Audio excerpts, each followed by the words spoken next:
Alrighty. Don't mind me if I have myself up in my own audio in the background here. I'm just checking on something. Apparently, we're having a thing where Discord is just chewing into my CPU right now. But as long as this doesn't sound like absolute garbage, hello! Welcome! It is time, once again. We're back! Iceborne is done and dusted, and we are moving on to the tier list. Alright, that's my audio on that end. That sounds okay. I'm just going to be checking back and forth on stream quality. If things sound like shit, bug me about it, because my computer is saying that streaming my screen on Discord is fucking with my CPU right now, which doesn't make any goddamn sense. But we're just going to roll with it, and if I have to make some emergency changes, that'll make some emergency changes. But, yeah, no, so Iceborne is done and dusted. Austin has completed the entirety of the game. So we're here back again to rank everything once again. So, we are glad that you are here. We are glad that you're hanging out with us. We're gonna just kind of get the ball rolling here. Pull this over here, pull this back there, check out the actual OBS recording. That should be fine. All right, so you guys bother me if something seems to be going wrong. I'm not getting the encoding error on OBS anymore, though, so I guess something calmed down.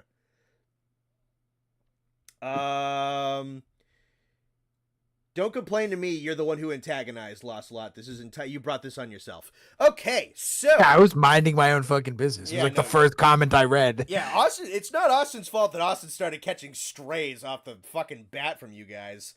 But yeah, all right. So OBS is a little condensed and everything. So if there's any issues, just bug me about it. But yeah, okay. So Austin, Mr. Guy, Mr. the Man, how are you today? I'm fantastic. I love me some tier listing, and I've been really excited to wrap this shit up. So I'm happy. I'm definitely happy that we're moving on to a new game, new monsters. I am ready, absolutely ready. Yes, sir. All right. So tell the people at home, are we expecting any big surprises? Anything too crazy? No. So I was telling Connor, because we just hopped on World like 20 minutes ago to play a fight. We two-manned a certain monster because I didn't really fight that monster that much. And I was like, oh shit, I kind of need more. You know, I want some more notes because I fought him like once. So I was like, I need some more. But I'll go over kind of how I did this tier list and what I'm going to do to the tier list that you see in front of you.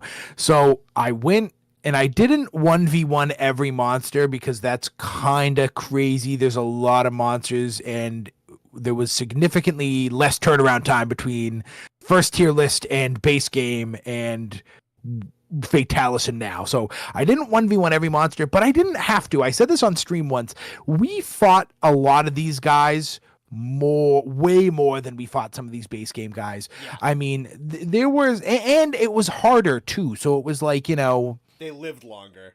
I didn't have to go back and fight Diablos because every Diablos we fought as a 4-man, you know, we smoked him. I didn't have to do that because every fight lasted 40 minutes, you know, 20, 30, 40 minutes. So it's like, all right, like, you know, I didn't have to go back and fight all of them, but there were some monsters that I've only fought like once. So I was like, okay, I need to go back and fight those guys. So I went back and fought some. I used the same weapon. I used Charge Blade for all of them. What else did I do that was interesting about my actual tier listing? I didn't really do OSTs. If they have a good OST, it's a bump, but a bad OST, which doesn't really exist in this game, but like, you know, a bad OST doesn't hurt them. Same with like skills on armor. If like one armor set has like crazy skills, well then, you know, it helps, but it doesn't hurt if one, they have muck resistance on the other one. So stuff like that. But I was talking about my old tier list and how I definitely need to reorganize, because obviously fighting them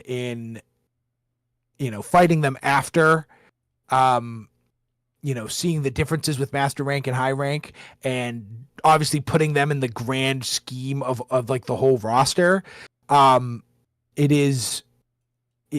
think it's important to kind of move some of these guys around, because this isn't like chess, like this is the knee jerks. It was chess. I wanted to put in what I put in, and that was it. And like, it's a knee jerk. So like wherever it landed is where it landed. But with this, I want it to be like a real list. So, I'm going to start from the bottom and work my way up. Garbage is garbage. Those guys suck. Those guys are terrible. This is no surprise, and I'm not really going to harp on it for too long because I've talked about it plenty on stream. We're going to slide Kulu down to Garbo because my hate for him just grows by the moment. I mean, I just absolutely despise him. He's probably behind Giratotis, honestly. Down. So probably he sucks, dude. He's just terrible. I mean, there's no redeeming qualities about him. He's just not good. You've heard me talk about him on stream. I don't gotta keep talking about it. He's just not redeemable. He's so bad. So I gotta move him to garbage because I don't like his armor. I don't like his fight. I don't really give a shit about his ecology. And again, that's a good point too. I don't care about ecology. So miss me with he likes to shit on Tuesdays in the waterfall. I don't care. I don't care. Like, okay, let me rephrase. I do care. I think it's cool, but I didn't use this on the list. Sure. I don't. So like, there's a couple guys some of them are coming up pretty quick that they don't. It doesn't matter that their ecology is cool because I don't take that into consideration, because that would make this list a lot longer. It ain't the meat and potatoes. It's not the friggin', let's get to the friggin' turkey, the ham, the beef. Let's go. Like, I don't care about, him wiping his ass on a friggin' leaf when I'm not looking. I just don't care. Okay. Next, who's getting slid down after doing all the sieges.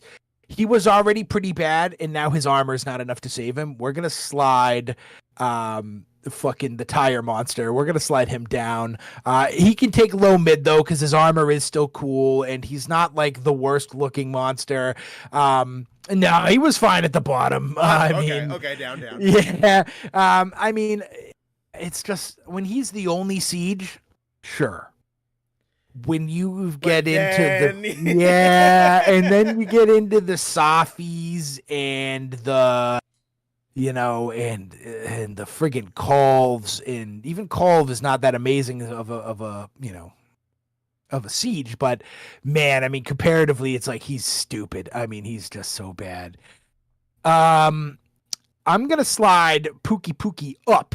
I'm going to put Pookie in low high. I have a lot of fun playing Pookie, and I didn't when I originally. But going back and fighting Pookie, he's pretty good.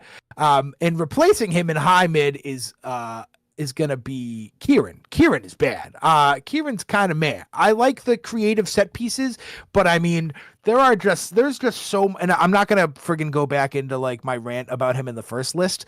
Which was a valid rant, I'd say. There's just so much more they could have done, and they just didn't. Sure. They relied on like the friggin', glowing ground. Oh, lightning's gonna strike here attacks, and it's just not it. He's just not it. Diablos is good. Kushala good. Ooh, do you want me to reorder Pookie and Kieran within their respective? Yeah, why don't we put Kieran? Kieran's fine, but why don't we put Pookie, honestly, the king of low high? I think he's better than man, hold on. No, I lied. Put him ahead of Kushala. I really like when more realistic, when you go to Diablos's nest and he's jumping through like the sand waterfalls, that's just so cool, dude. For sure. He's ugly, but so is Pookie, so like it's okay. Toby is I've been going back and forth. I think I'm gonna leave Toby where he is. Sure. Colv though. Okay, hold on. I see a comment. Kushala good? Yeah, Kushala's fine. If you ignore the spam, which yes is very bad, he's still a very cool looking monster. He has amazing armor. The armor has great skills. I mean, great skills. You can get friggin' all 5 levels of evade window and 3 levels of evade extender And from like shit like that. Yeah. Yeah, dude. I mean, that's insane. And and he's just like he gets better, but like the spam is a little annoying, but like you can say that about a lot of different monsters. There's a lot of monsters that just friggin' spam. Is his spam annoying? Yes, but again, I don't think it's enough to like really kill him.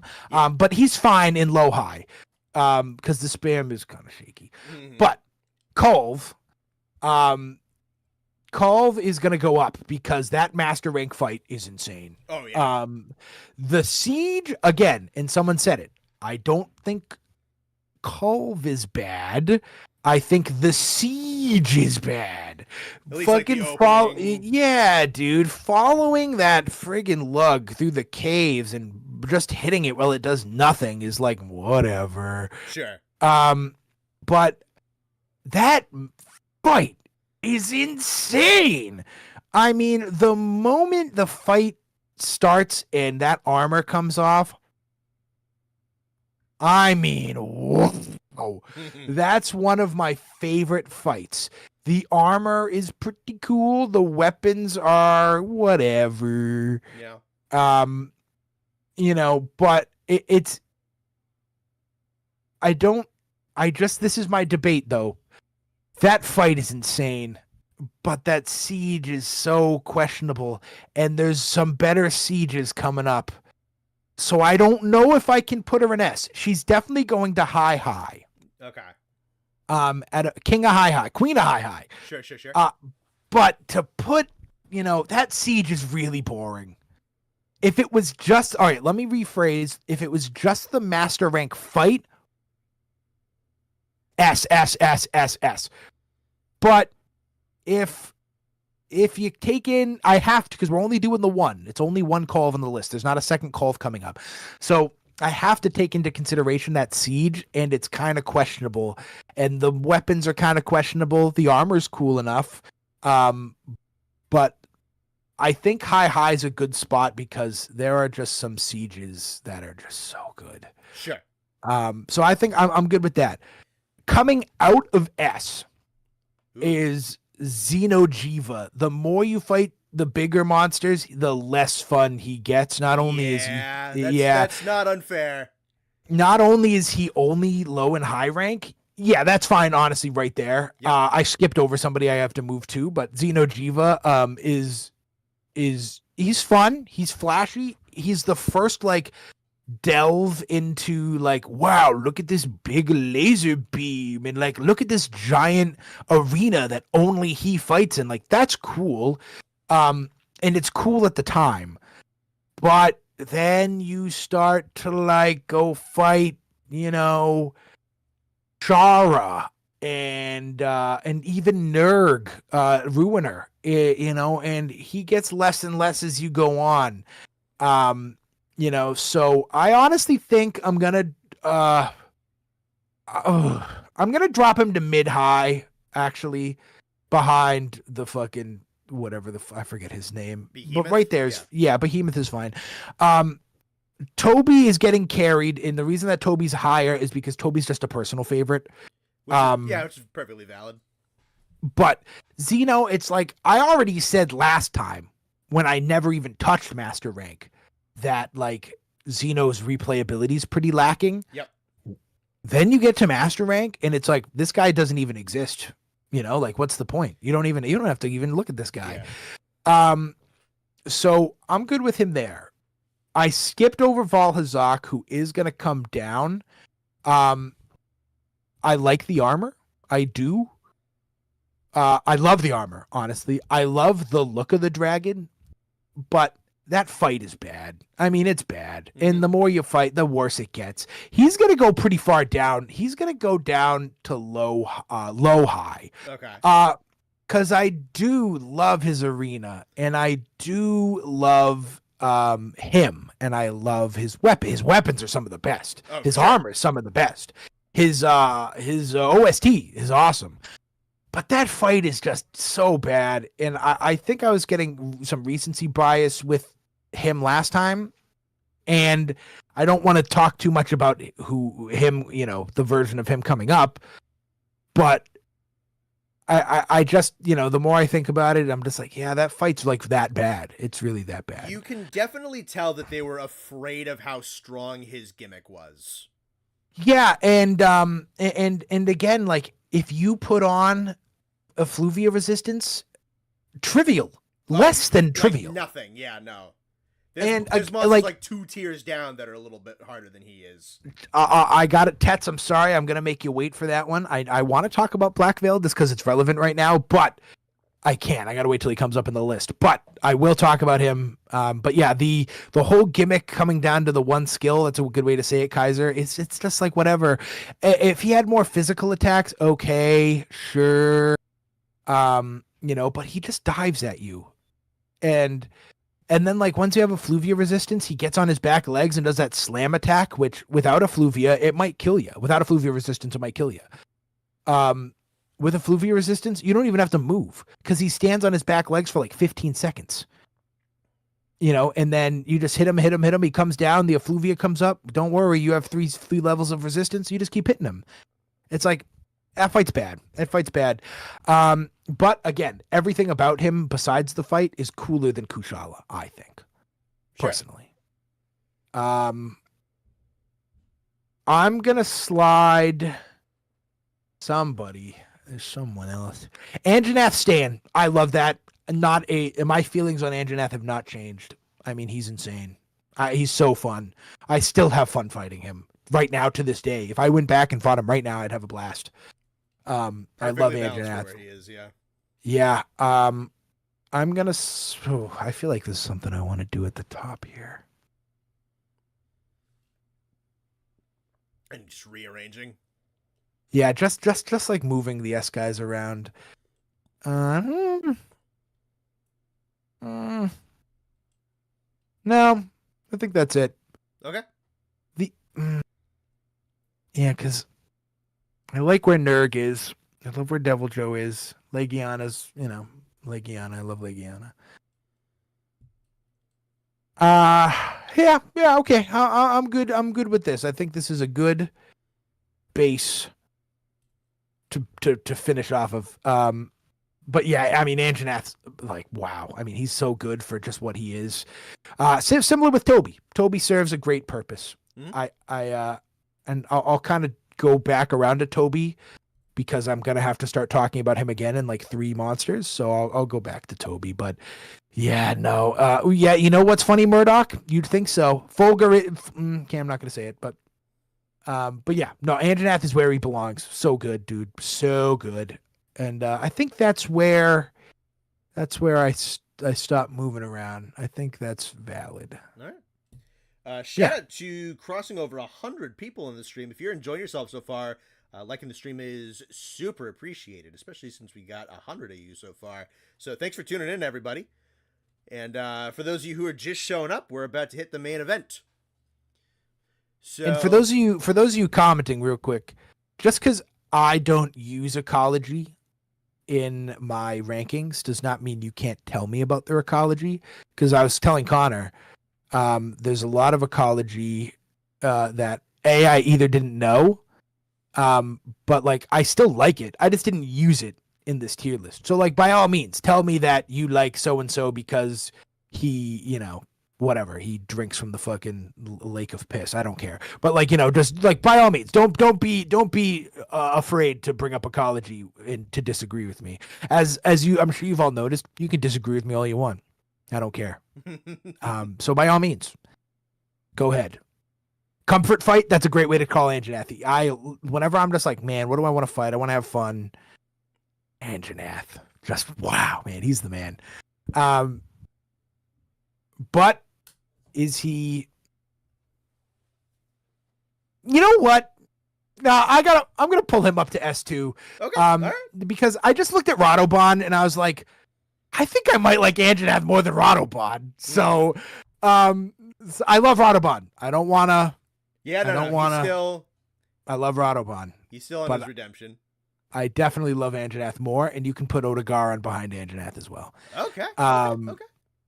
Yeah, Odegaron's great, and we'll talk about Odegaron more. But, all right, now I feel really comfortable. Okay. Now I feel really okay. Let's go. Let's start her up. Who's right. first? So we got this all done and dusted. We got the Iceborne boys on the bottom. I think we have 34 to 35 we have to cover. Right here as well, I have assembled a rough recreation of Austin's knee-jerk tier lists for the entirety of these monsters. Can't be completely in order because we did first and second, then third and fourth, and then fifth. But I just kind of like roughly approximate where I think they would go in relation to one another. So we have this as a reference sheet to compare his original takes, because I think that's a really fun comparison to make. We got this set up.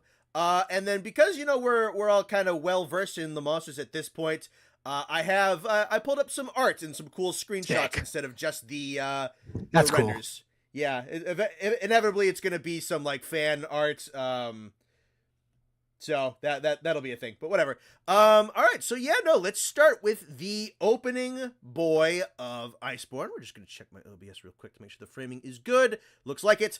All right, so right off the bat, we have the Ice Shark, the opening boy, the introduction to Iceborne, Beatotus. He's one of those guys that I didn't fight a lot, and I still haven't fought a lot. I did go back and fight him because of that. He is the coolest Piscine Wyvern in World. You know, but that's not saying much. His competition is severely lacking. He really doesn't have, you know, Giratotus and, you know, the other one, Lavasioth, who's obviously worse. So like he's definitely the best Piscine Wyvern. What I think they did really well with him is they let him go around the whole map.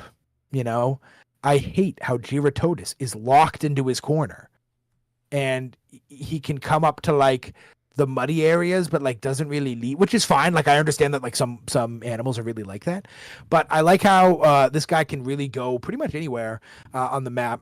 I like that. He's definitely cooler looking. It's just undeniably cooler than the rest of them. Easy, yeah. He is still boring. I'm sorry. Fight wise, he is still boring. Look wise, he's very cool. But I mean, in the fight department, he does like the same 3 moves while swimming, quote unquote swimming. And then when he stands up, he does like 2 extra moves. And that's like it. Mm-hmm. He is cursed by the body of Giratotus. He really is.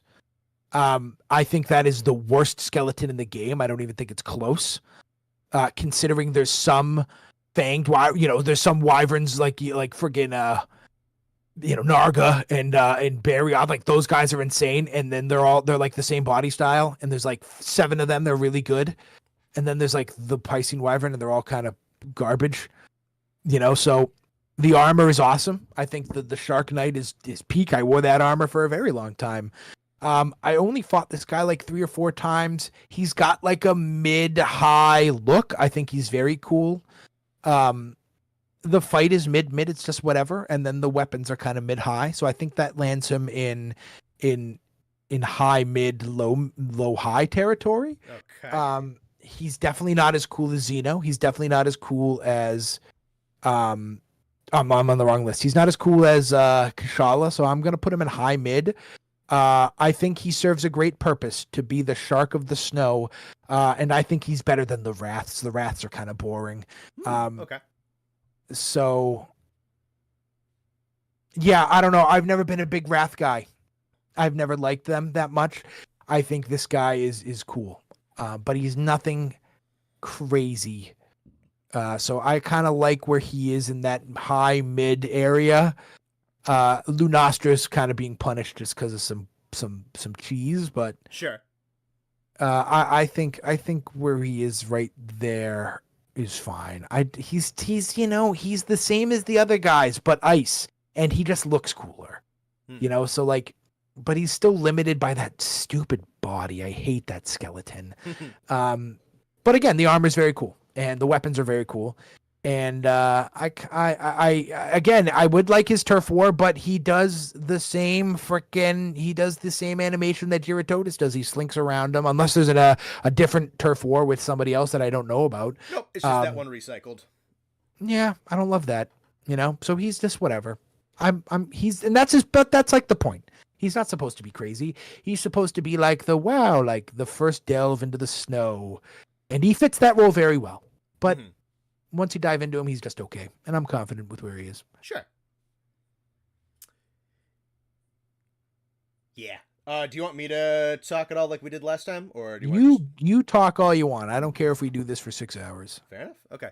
Yeah. I think I'm maybe like a tick higher on the fight than you are. I think the fight is passably enjoyable, maybe kind of like a step below comfort fight in terms of difficulty. I like because they've had really bad habits with the Piscine Wyverns in the past of like, oh, he's like a fish guy and he's under like whatever, like sand or lava or water or whatever, so he's gonna like dip back out and duck back in and whatnot and like try to attack you like a shark would. And a lot of those are wicked bad pace killers. I think he's got a pretty good pace, so he'll like zig out and then he'll just come within like a half a second, will come lunging back in and diving at you. A lot of people have talked about his sound design. I agree. I think his sound design is exceptional with those kind of like choppy, revving engine noises that kind of sound like a chainsaw. I don't know why he sounds like a chainsaw. It is somehow very cool. Fitting. Yeah, I think the design is great. I think the kind of like darker colors with the yellow-orange body is really nice. Got some good contrast there. He looks nice and fierce and intimidating, but also not like too crazy for an opening monster, but for like the opening of an expansion, which needs to kind of stack up a little bit more than like a Jagras or a Kulu. I think they balanced that out pretty good. He has a little bit of like Ice Blight spam with just like a couple of his moves just kind of giving it to you for free, which is a little annoying. And it's not a crazy moveset, but for like an opening guy out of an expansion to introduce you to the Hoarfrost Reach and everything, I think that's great. And then this will be kind of like one of those small details that you don't always keep track of, but he's got a really neat little role in like the lower levels of the Hoarfrost where like the Boa guys will hunt him, and he's like the big bad target of those little guys, so he's got like this little cultural significance. Yeah, I saw a Big Bastion say that. That's kind of cool. Yeah, which is just a really neat little chunk of world building. So I'm very fond of this guy. I think he is quite good. Someone said, I wonder how the tier list for Rise will work with some of the returning monsters. I definitely want to redo a Rise tier list when we're done with that, or not even done. Well, it's going to be hard to be done, but because with Wilds coming out, but yeah. There was so many times where I would like rank a monster on your poll, and then I'd read the comments, and none of the comments would be about World. They would always be about, whatever, Generations Ultimate, 3U, whatever the hell. Yep. Games I've never even sniffed. Yeah. So I definitely am curious to re-rank some World monsters after Rise, which it is going to be weird with Rise and Wilds coming out at the same time, or not coming out at the same time, but like us starting with Wilds coming out. But I definitely want to do that. So your comment, I am also curious. Yeah. Mr. Alex. Alrighty. So let's move right along. This guy. Man. Banbaro. What do you think about your buddy here? All reliable, the clingy ex-girlfriend. I don't think that anybody is going to be surprised by what I'm going to say about this guy. Yeah, I mean, God. Why? All right, he's a moose. Yep. That's cool. That's just cool. Why they decided to make him what they made him is beyond me. It's beyond everybody. Nobody understands. I hate the tree thing. Okay, let me rephrase. I like the tree thing when it's trees. that are cold and frozen. Mm-hmm. That's it. Why does he go around everywhere? How did he get there, first off? You know? No one like, knows. How did he get from... We had to fly to that island. Is he swimming the whole way? No one knows. So, like, I hate that, and that hurts him bad. That hurts him bad, because I really hate that, like, a lot. The tree thing is neat enough, but it's not cool for how much he does it, dude. Like, there's some attacks when they do it, and it's like, oh, man. You know, it's like, oh, here we go. And that's it. You know, and it's cool every time.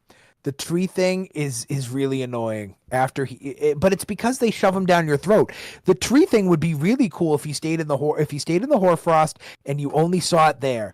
But when you see the tree thing every single and it feels like he has a population rate significantly more than every other monster. I feel like he's always there. These things and are I fucking know all over the place. I know that they said, like, they literally made him, you know, they didn't make him for this, but they made him invade so that way, you know what's funny? Someone said he might be behind you, and I turned around. I'm not gonna lie. And I know that, like, they literally came out and said, like, we put him everywhere so he could throw trees everywhere, and like, yeah, that's cool. It's not. It's stupid. No. His armor is a little big for my liking. I know I say I don't like bulky armor all the time. That armor is huge. I mean, that is unyieldingly large armor. But it is still very cool. The aesthetic, Viking aesthetic is undeniably cool. So it's not like I hate it. It's just not S. But it's up there. His weapons are fine.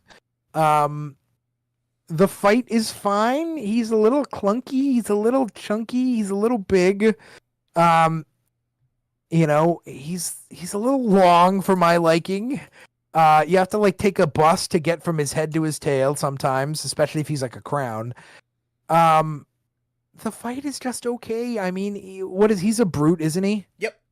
He's not, I mean, put him on a list of brutes, man. He's not that good high up. There's a lot of other better brutes. Yeah, that's a stacked category at one. Yeah, it's unfair. It's unfair, you know, it's unfair to him.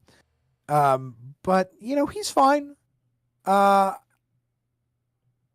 let's see the list. I think if he's in Wilds, I'm killing myself. I promise.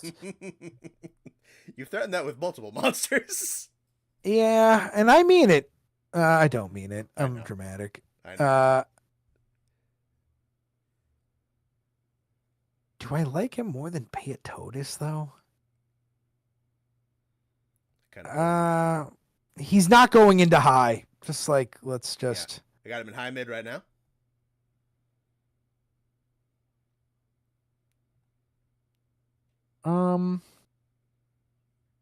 Let's go behind the Wraths. Let's put him in the same, you know, yeah, right there. There. Okay. Yeah, because, I don't know, the Wraths serve best non-flagship brute. That's a take.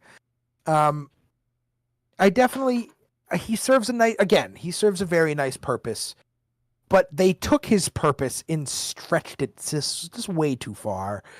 That's like that, and that really hurts him because his armor is good enough, his weapons are good enough, and he's okay enough that he could have been high. He could have been in the highs, probably nowhere past mid high, but you know, just him being everywhere is just suffocating.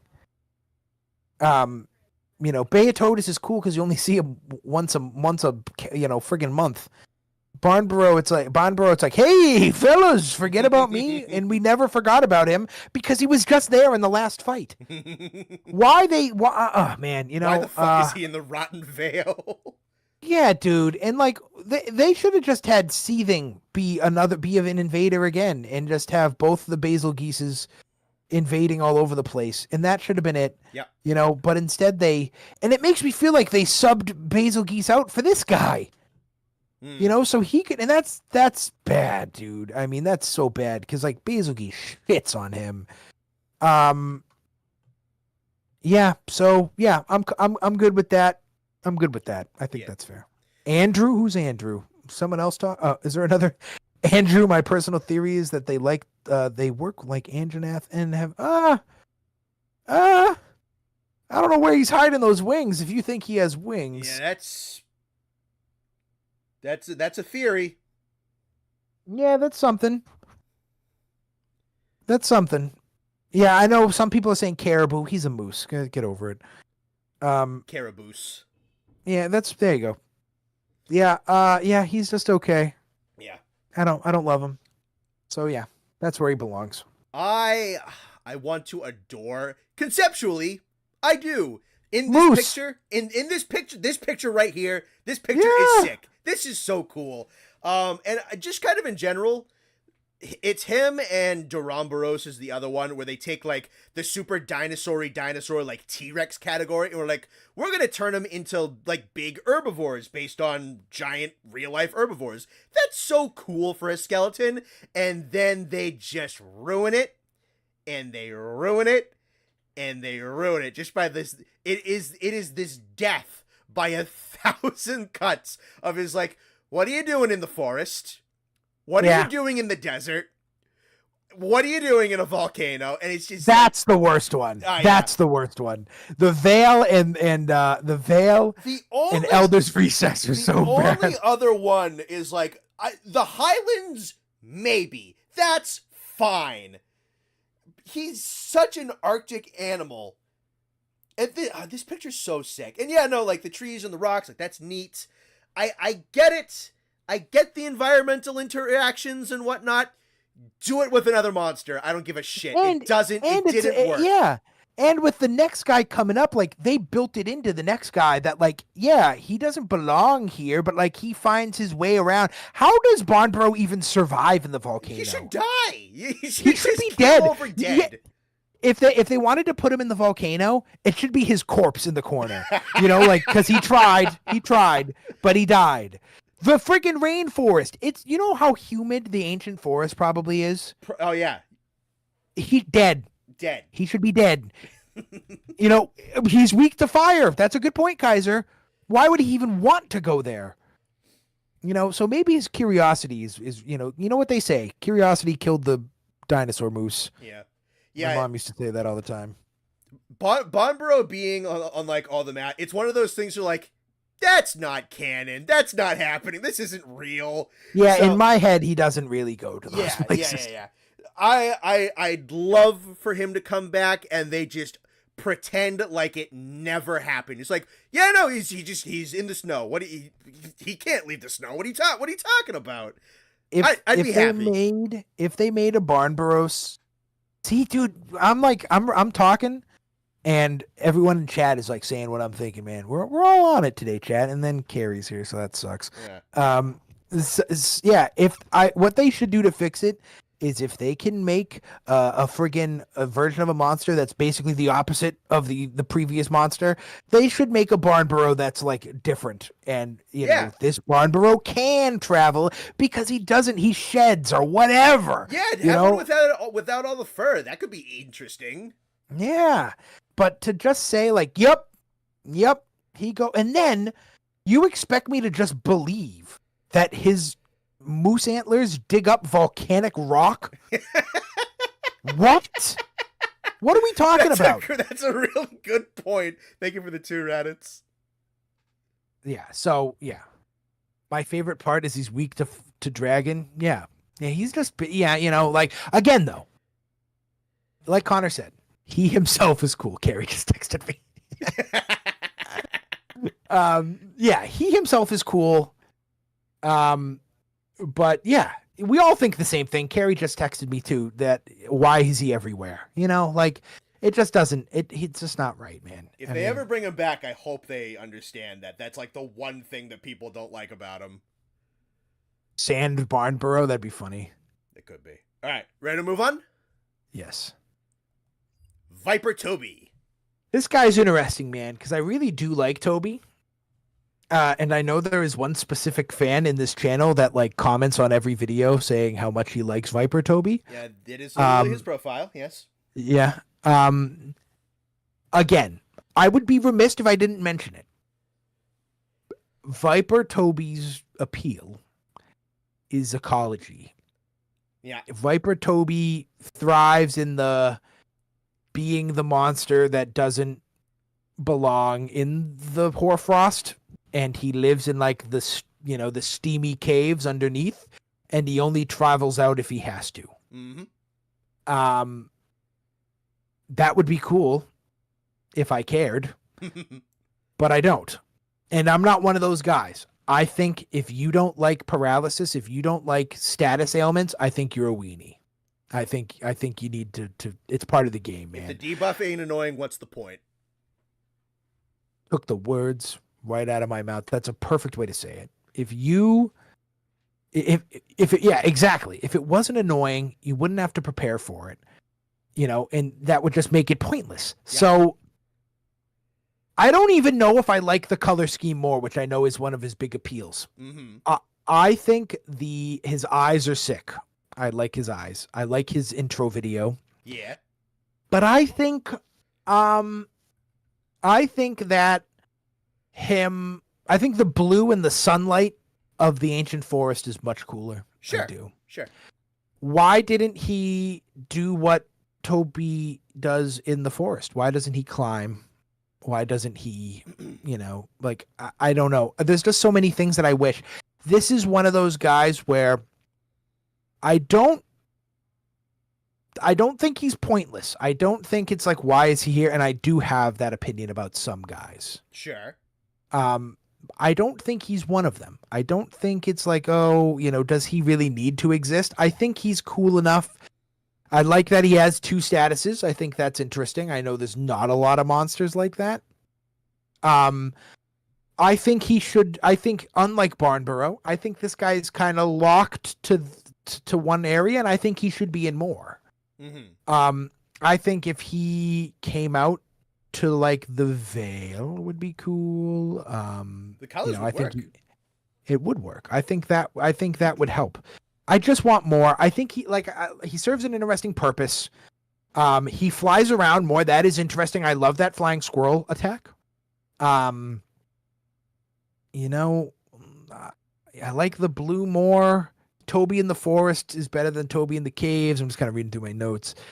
And then don't even get me started on his armor, man. Still not great. It's not great. It's not great. Viper is, I don't know. I just feel like I feel like Toby does enough for Toby for me to not really care about Viper as much. So let's go to the list. I think he's, yeah, I just really like Toby, but I don't like Viper as much. He is still in I think he's going to end up in, let's put him in the King of High Mid. King of High Mid. Okay. That's not bad for him. I think that's pretty agreeable. Yeah, he's just okay. Sure. He's one of those guys. I have some interesting thoughts on some, especially really high boss monsters that I think could make them a little better. But for Toby, I don't really have any ideas to make him better besides moving him. I really think they did a good idea that like I hate where it's like some monsters, it's like, oh, it's the same monster, but dragon. I like how they made him a little different. Sure.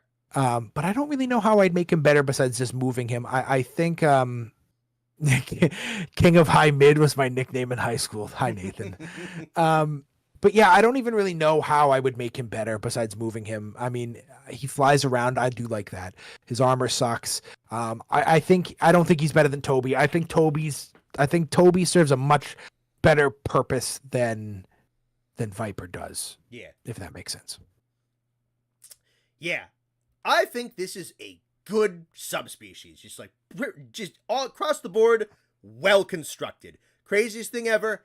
Nah. Like you said about like the cave exclusivity, I think it's wicked neat, I think, to take just kind of like this treetop hopping, jumping around, like super agile dude, and then turn him into like this stalking opportunist that's like slinking around down in caves and like stabbing other monsters with paralysis venom and dragging them down and eating them. Like that's such a weird way to kind of transform Toby Kadachi in a way that like I don't think I ever would have thought of. So I want to give just kind of like props to the concept. I think they just thought of a really cool way to change around this animal in a method that I think generally makes a lot of sense. The colors are good. I kind of agree that I do like the blue with the like the greens for the regular one. I'm kind of with you. Status is annoying. That's fine. It's what it's designed to be. That's the point. Putting toxic and paralysis on the third monster, that's a little steep. That's a little steep, but it's not bad. It's honestly not even that annoying. He doesn't even hit with like the paralysis that much. It's really just his bite attacks. But yeah, good subspecies. Weird way to pull him around in a direction, but I think the execution was pretty darn good. So I like Viper. I think he's good. Yeah. Yeah, he's fine. He's fine. Yeah. He's not bad. He's good. That's really all it is. I don't like snakes, but I do like what they did with him. Sure. And so, yeah, that's a good point. I didn't really mention the stalking aspect is much cooler. But yeah, so yeah, I'm good with him there. All right. Next up we have no art for him. I couldn't find a good one. Mugshot. Yeah. Criminal. Okay. Based off the last like 6 comments, this is probably going to be my hottest take of the night. Okay. I really like Nightshade. I agree. He's good. I agree. He's sneaky good. I agree. I think you know what, you don't like being put to sleep? Figure it out, dog. I mean, I think he is a sleeper. That's a funny joke. He's a sleeper monster, man. I think that's like a fantasy football term that you guys might not understand. He's sneaky. Like he kind of all of a sudden you're like, do I like this guy? I think I do. Why I think it was kind of forced upon me that I liked him is racially motivated. Yeah, I'm doing some PR work. I love the Black Eagle stuff or whatever it's called. Oh yeah, we had to fight him a bunch for that. So I had to fight him a lot. I think the way he's ugly as hell. He is. I like the eyeball thing that would work on like another monster. Like that's kind of cool. Colors are questionable. I mean, he's not, it's not. I wish he was kind of like, darker black. Like, I don't like how he's like kind of this weird grayish, like purpley, so purpley. Oily. Yeah. So if he was like blacker, like that'd be, oh, it's so bad with that clip. I definitely like him more than the average guy, apparently, because all you guys hate him. I do too, man. And he's definitely cooler and better than regular Lumu.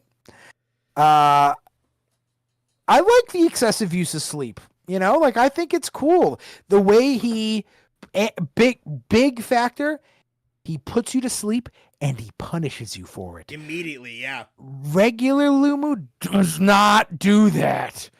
He just puts you to bed and then walks away sometimes.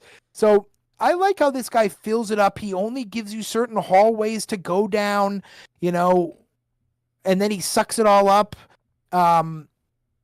Yeah, I mean, is it like the greatest fight on the planet? No, but I think he's better than anyone gives him credit for. Mm-hmm. I like the battlefield control. I don't love fluffy like night, like winter armor. That's the word I'm looking for. But his armor's cool enough. I mean, it's fine. Why is he in the desert? A lot of people are saying. I mean, he's not reserved to cold areas. Yeah, I don't think he's out of place. I think some bats just live out in the desert. And at night, the desert gets pretty cold. You know? So like I definitely think he's better than regular Palumu. Let's go to the list here. Yeah, sorry, that's not what I meant. I said that Lumu puts you to sleep. I just meant like if you get put down, he doesn't punish you is more what I meant. Yeah. No, if he's like blowing you around with wind, he's not punishing you. Yeah, so yeah, I like him. I think he goes into To mid-high, honest to God. I like him. Mid-high. I like him a lot. Okay. Let me give me a second. Let me just kind of analyze here. Toby, do I like him? Do I like them more than Diablos? That is a fair. No, I don't. Okay, so put him. Yeah, right there. Perfect. Okay. All right. I agree. Nightshade Paolumu is overhated and underrated. Best thing in the world? No. And here's the interesting thing.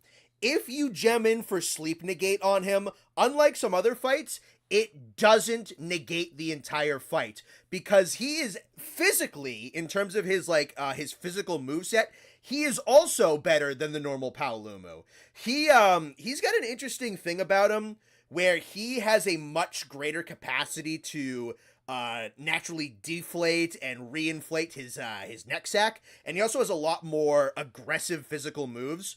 So if you're not gemmed in with sleep resistance, that is built in so that if you get hit with the sleep, he is very immediately following you up and hitting you. So that's cool.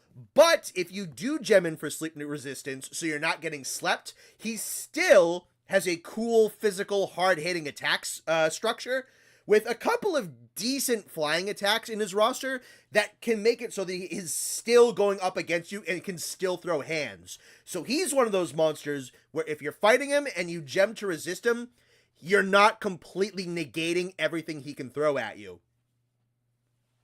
And then, if we're taking like the status into account, I would say maybe he could be due to have like slightly smaller clouds, because it is a lot of zone of control and he'll dump a lot of it like right at the feet of himself, which can be kind of punishing.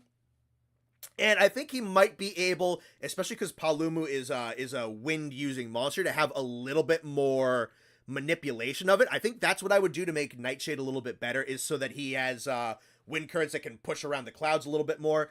But I think he's got good battlefield control. He's got a good design. He's got a nice little change up with the eye coloration. I think the maps he fights on are interesting for where he goes. I think he has better physicality. I think his status usage is pretty cool. I think this is a good fucking monster. Yeah. I 100%. I think he's a little underrated for sure. Yeah. Alrighty. Next up we have Coral Pookie Pookie. He's good. He's fine. I don't love the colors as much as everybody. I think the feathery parts are very cool, like his hands and his neck. Yeah. I don't love the prosciutto wings. That's a good call. That is kind of prosciutto-y. The flesh-colored salami kind of, it doesn't, it's not right. The tail makes me uncomfortable. I don't love the tail, man. But he is a better fight. I don't think water blight or whatever the fuck it's called. I mean, I don't think that's like terrible. No. He's an interesting look. He's a great subspecies.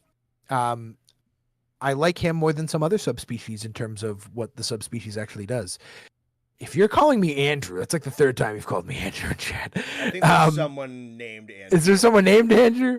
Yeah. Yeah, I mean, like, I wish he was like purplish. I wish he was just a different color. I think that would be cooler because I don't love this, I don't love the skin color.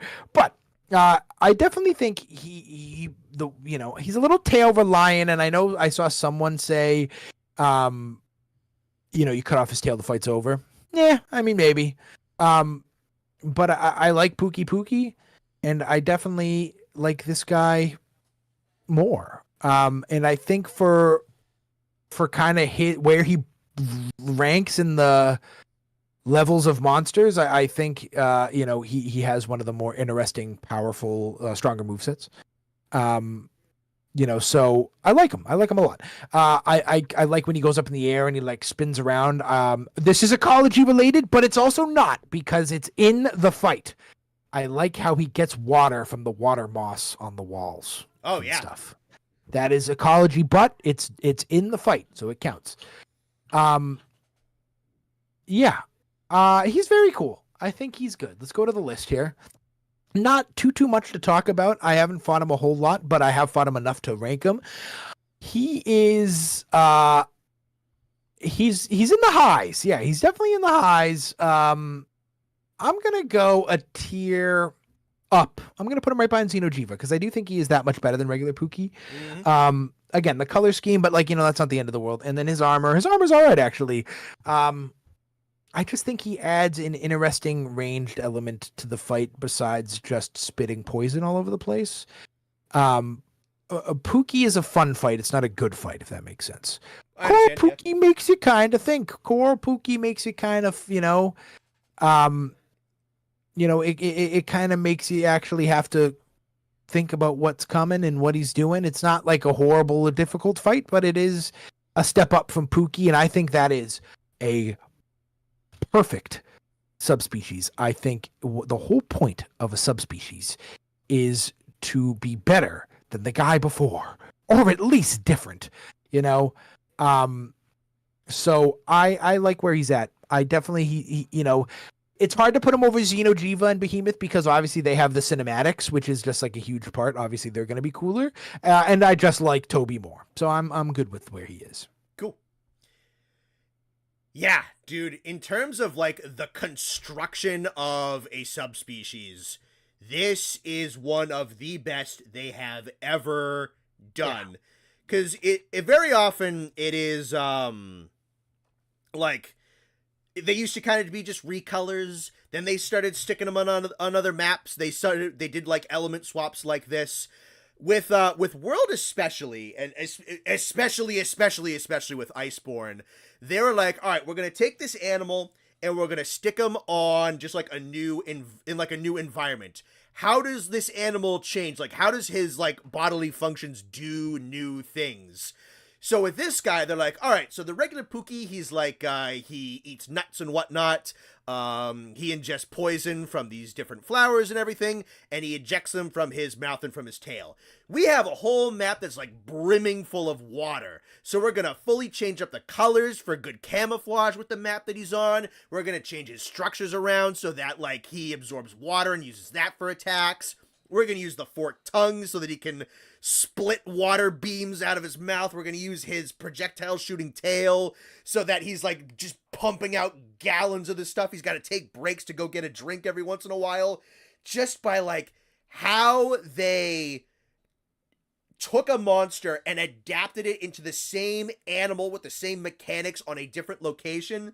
This is like one of the single best executions they have ever done. I think it is so miraculously well constructed of an animal. And then the fight is really cool. And the design is wicked solid. And the gear is pretty damn good.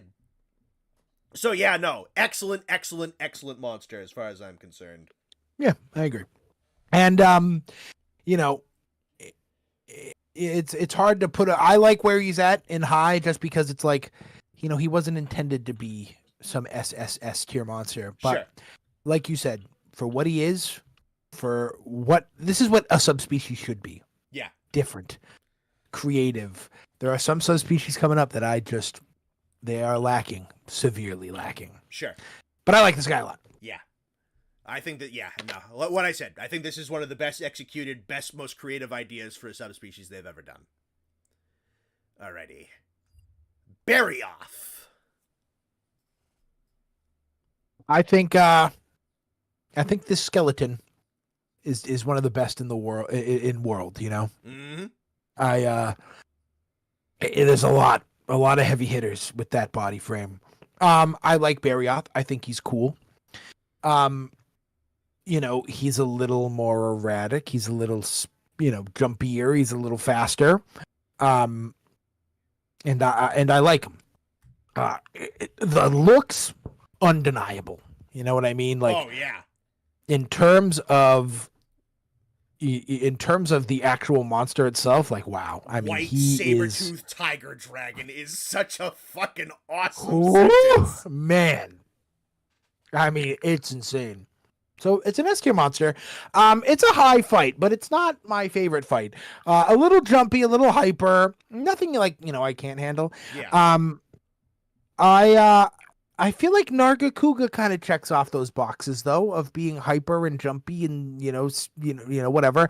I like how he has a few creative moves. I like how he interacts like with his like little caves and stuff. He I'll save this next point because I think Nargacuga is literally next, so I'll save this. I like how he's not tail dependent. I like how he uses his claws and his fists and whatnot. And he's got good armor. He's a great monster. But I don't hate him because he's slightly difficult. Like I think I'm not really afraid of a challenge. I think he is amazing for the area. I think he has a really cool fight, and he blends well with his not lair, nest, I guess, for lack of a better term. And yeah, he's great. I mean, he's just amazing. So let's go to the list. I don't think he's S. I'm gonna just get that out of the way. I think he's high. Just because of his second version.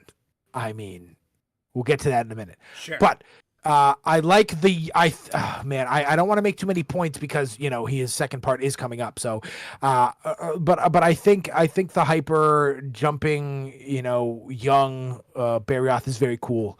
And I don't want to say too much about Frostfang, but I like him a lot. He's very good, and he's like talk about a perfect snow monster. I mean, it's just so good. Oh, yeah. Yeah. The Barioth, specifically in this game, Barioth is difficult. They really wanted him to kind of be a highlight, and I think it's a really good pick because he is a very well-liked legacy monster, part of a very well-liked legacy skeleton in a DLC that was all about the snow. So really cool monster to pick to kind of just like jack up the difficulty. I think it caught a lot of people off guard how strong this one is. But they balance it out really well. But I think having him be one of the monsters where getting the part breaks is the most important in the fight, because usually it's just extra reward farming. But with Barioth, you cut the fangs and that reduces his ice damage. You cut the tail and it like reduces the reach of some of his sweeps. And then you break the claws and like he can't get purchase on the ice particularly well, and he starts slipping around, and it cuts the pacing of the fight down drastically and makes it way more manageable. And talking about just like some of the best examples of things with Coral, I think Barioth is one of the best examples of having part breaks actually matter to hurting the weapons that a monster has accessible. Because in like 9 times out of 10, it doesn't do anything. And I really appreciate that about Barioth's combat design. And then, like you said, just the pure concept is so insane, sick. It's just a nice, simple, perfect color scheme with like a little bit of tan and a little bit of orange in there just to kind of like puff it out a little bit, but just like the sheer white and the saber tooth aspect with like a little bit of dragon in there, and like this really nice blend of all those dark spikes on the shoulders and the wings and the legs and everything. Oh, it's so cool. Carrie brought up a really good point in chat. It's a good team hunt too, because his moveset, it's nice that there's some monsters, right? They do moves and they're focused on one guy and the other 3 can just sit under him and beat the shit out of him. Yeah. Barioth's moveset of like diving across the map, flying up in the air, jumping on the wall, diving at you. He flies a lot. Like he flies like, I wish Nargacuga would fly more. Mm-hmm. So it makes everybody kind of have to be on their toes because he can hit anybody from pretty much anywhere. He has a very creative moveset. It's one of the best. I really do. I really like him a lot. And I don't know. Maybe it's because I had you guys, but I don't know if he's a wall. Maybe if I was solo when I first fought him, it might have been a wall. But I understand why people would be walled. Yeah, I definitely think he is a step up in difficulty, and I think it's a perfect monster to be a step up in difficulty because of what he ends up becoming with his It's not a subspecies, I guess, as much as it's a variant. But Yes. yeah. So I love him. He's very good, but there are better monsters. Sure. Yeah. All right. I think you're right. I think Nargacuga is the next one. I don't think this is a hot take, but I definitely, because I've seen similar takes. I do think this is an unexpected take from me, because it's Bat Panther. You know, like I've always been a big Bat Panther guy. But I fought him the other day because it I just wanted to make sure that I was giving out an S deservedly. And I didn't have that much fun solo. Okay. He's a little tail and spin reliant for my liking. Mm-hmm. I like how Barrioth uses every aspect of his body. He flies, he lunges, he claws, he spins, he goes on the walls. Nargacuga, and I know that you think this too sometimes, is a little false advertising with some of his cutscenes. I want to see him do more of the stealthy Bat Panther-y stuff that we see him do. And he doesn't. He's one of the goats, I'm not going to lie to you. Visually, again, the aesthetic is I picked this picture for a reason because it looks so good. Wow. Barrioth flies more. I want this guy to fly more. Barrioth climbs walls. I want this guy to climb more walls. He's fast, and I think he fills that. I think he checks that box off very well. Yeah. But the spinning, man, he spins a lot. Stop spinning. Holy shit. The attack where he like does like the kind of 180 and slams his tail into the ground and then it gets stuck and then sometimes it doesn't get stuck. Yeah. Does that need to happen 10 times a fight? I mean, holy shit, it happens every 3 minutes. It's a little much. I think he's very overhyped. And I feel like they rely on him just like dashing and spinning and tail whipping and dashing. I don't think he really uses his claws like ever. Yeah. He has like the one lunge attack. But I think, and this isn't really a knock on him as much as it is a knock on the game. And I know it's not really this kind of game, but I think this would be sick. This idea that monsters just bumble around in circles waiting for you to show up is kind of stupid. I really wish Narga is like is it Rathalos he fights in the cutscene? Yep. Yeah. Rathalos is fighting the hunter, and then you don't even know Narga's there until he jumps out of the trees, man, and then he like comes out of the dark. I think there should be a mechanic like that where monsters like Nargacuga. Imagine if you get in, and it could be RNG. It doesn't have to happen every fight. Like I want it to be special, obviously. Like you go and you bend over to look at a track, and then Nargacuga like jumps out of a tree and comes and gets you. Yeah. Like and like stealth. Like you thought you were following him? No, he's following you. Again, I can't knock Nargacuga because I have a cool idea. I think, yeah, Nightlight just said it, and I don't even think he's probably heard what I just said because of the delay. But yeah, I think that'd be sick.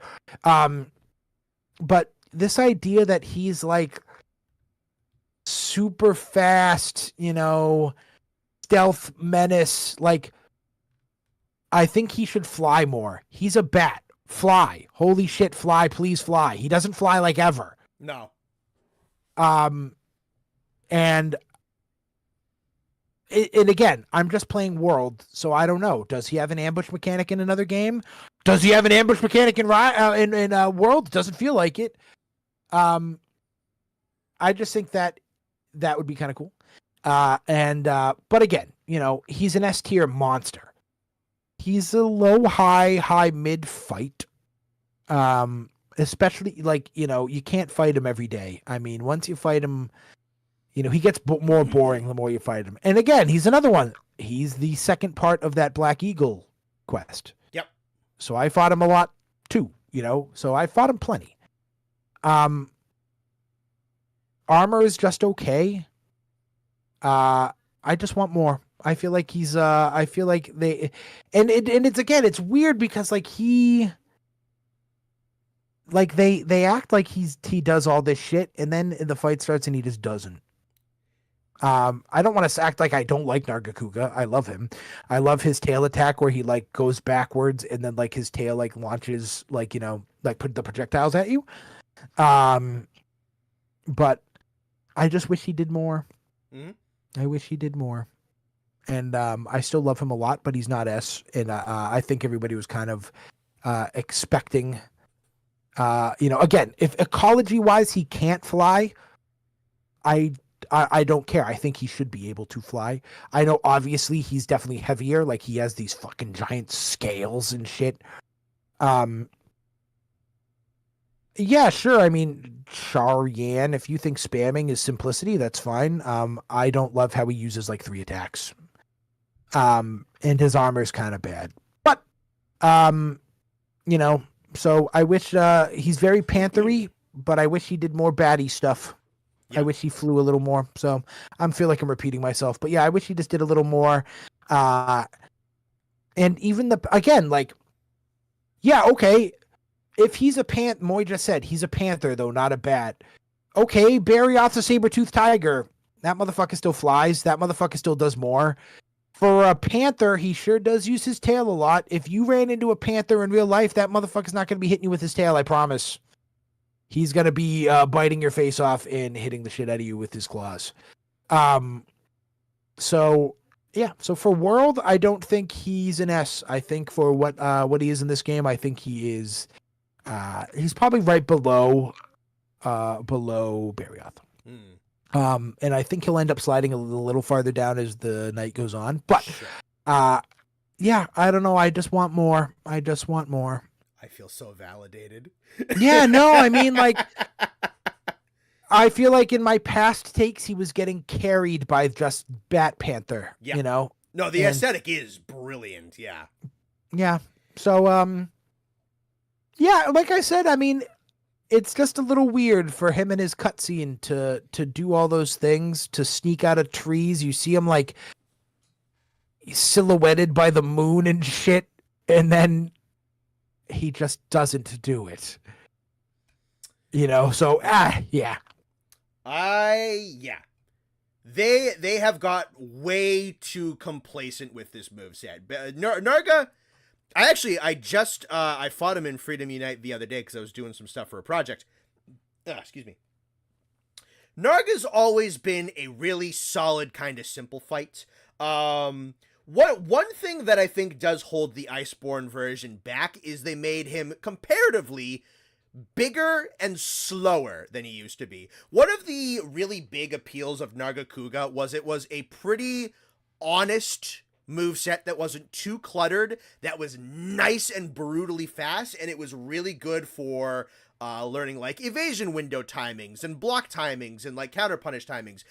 He's always been a pretty good fight to just to go up against and learn. Him being chunkier and slower, I don't think does him a tremendous favor. And I also agree 100%. They advertise him being able to do more than he actually does. They have been so complacent and so just kind of fat and lazy with his moveset for years. He's needed new stuff for years. The vibes are excellent. Again, someone brought up a really good point. Iron Kaiser. Narga the concept versus Narga the man. Just like Kieran. Yeah. Kieran is the same thing, man. I mean, the vibes are just wow. So anyways, go on. Yeah. What was I going to say? It's vibe is immaculate, especially I prefer him when he has colors that are closer to black. That's another thing with 5th gen is they make him kind of blue, and I don't really love him when he's blue. I like the original Narga model, which was just this nice, dark, deep jet black with really pronounced yellows and reds in the eyes. I think that is a better look. Yeah, he hasn't really changed that much since second generation. He really hasn't, and it's a really good template back in those games. But he needs more. I think he needs some. There's monsters that are like climbing on trees. If you want to have him do like really really quick leaps, like up into the treetops and like jump off and pounce off and use like the blade edges on his wings to do like big slashes and whatnot, that'd be kind of cool.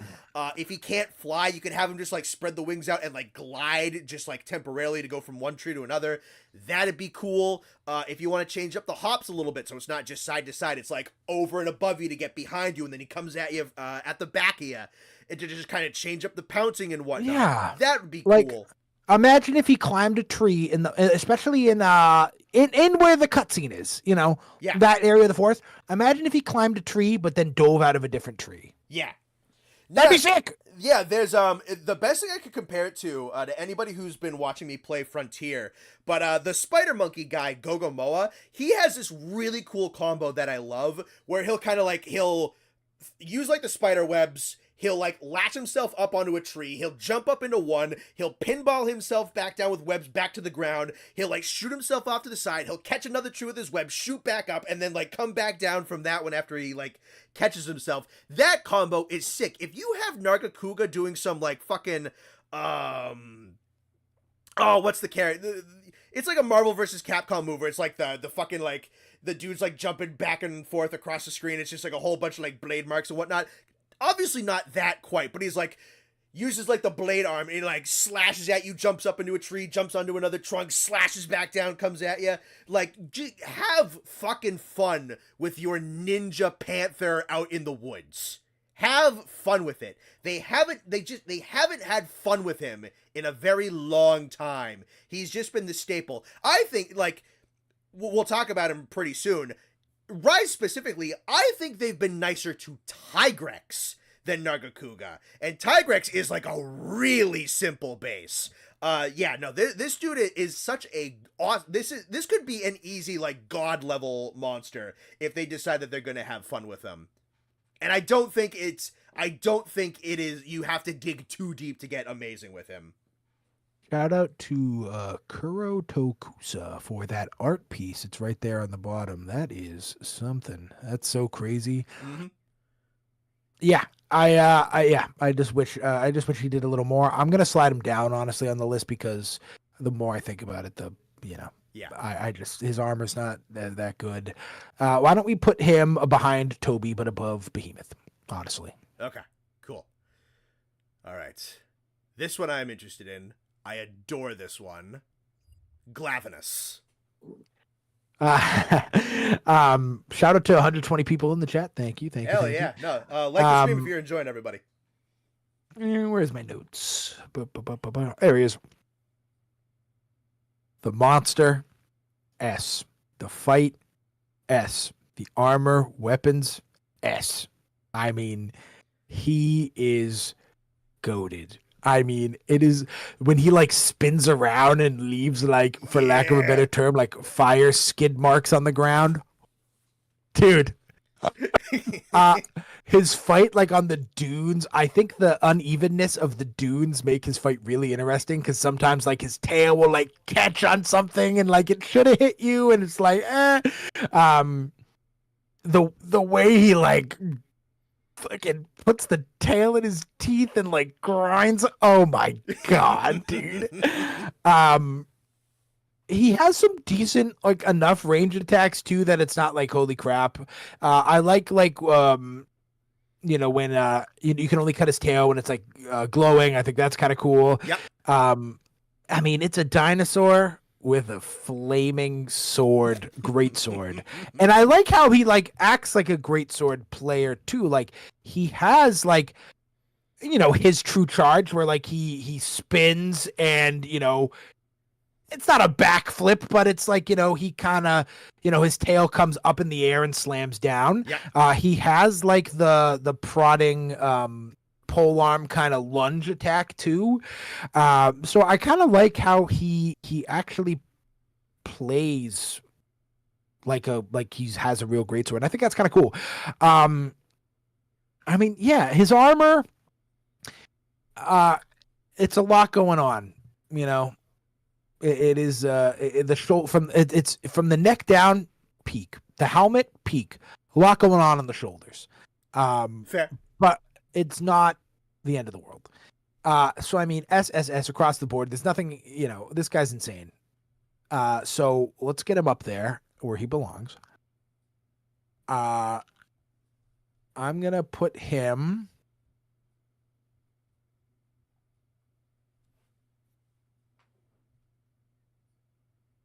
Above Odegaron. Okay. And Janath, we just have such a good relationship. Sure, personal favorites are valid. Yeah, so I think I think for, the area, I think he fits in really well too. I think I love this. I love how he fits in with the Wildspire. Visually stunning fight. And yeah, I just love him a lot. I think he's great. This is one of the coolest fucking things that mankind has ever invented. This is awesome. Glavenus is so fucking cool. And you want to know something? They could have made him just like the little smidgiest better, because there's a really, really cool thing he does in Generations that he doesn't do in Iceborne, where he'll have like his projectile attacks where he fires up like the globs of fire on the ground which blow up. He had a little tactic in Generations that was super sick. Is chat broken on stream? If he does, that sucks. I don't know if I can fix that. I can try. But he had this little tactic where he would like use the explosion and the smoke cloud from the fire blast to use it as like an obscuring tactic for him to then bring the tail down like through the smoke and the fire where you can't see it to try and kill you. He doesn't do that in Iceborne, which stinks, but it's still that the Iceborne fight is still so fucking so damn cool. Yeah, no, the colors are perfect. It is a Carnotaurus Optimus Prime with a flaming greatsword tail. So good. Yeah. So good. The fact that he like builds up a whole bunch of just like garbage on his tail, rips that off with his teeth, and then ingests it. He basically works like a fucking like steam engine where he just ingests debris to light up the organs in his belly as like fuel for fire. He does that. Then he ignites like the heat in his organs, which he then uses to like fire the fire projectiles and to light up his tail. It's the coolest tail. It's the coolest part break in the entire series. There's a whole bunch of other part breaks with them. The roar is sick. The theme is awesome. It's so fucking cool. He's so fucking cool. Someone said to show me his Generations ultimate equipment. I'm curious now. You just want to open up a tab and search it up? Yeah, I got you. Let me hit him with boop. Yeah, if you want to hit him with the changing windows window. Gotcha. Let me do Glavenus armor. I'll probably be able to. That's definitely. Someone did bring this up, and I do not like it, but I hate how it like makes you carry around a short sword on your hip with that armor. So annoying. Let me bring up his greatsword as well, just to like show you what the tack-on designs fucking robbed us of. Because his greatsword in the game in World terrible. Tragic, yeah. All right, this is a little I wanted it to be like, I like what they do with Bracky's weapons is it looks like it's him, it looks like his weapons. Yeah. And then like you get, Glavenus's greatsword and it's like metal. And I'm like, ew. I wanted it to just be the tail. Yeah. So what I got right now on screen is his original greatsword in Generations. Yeah, that's so much cooler. Yeah, and then his armor's his G-rank armor is crazy. You can't quite see it, but it's got like this wicked cool cape in the back. The shoulder pads are fucking gnarly on this one. Way better than his World ones. His World ones has a lot going on. Yeah. But the The OG Greatsword is a beautiful piece of craftsmanship. I wish, but it's not going to hurt him here because, man, whew, so good. Yeah.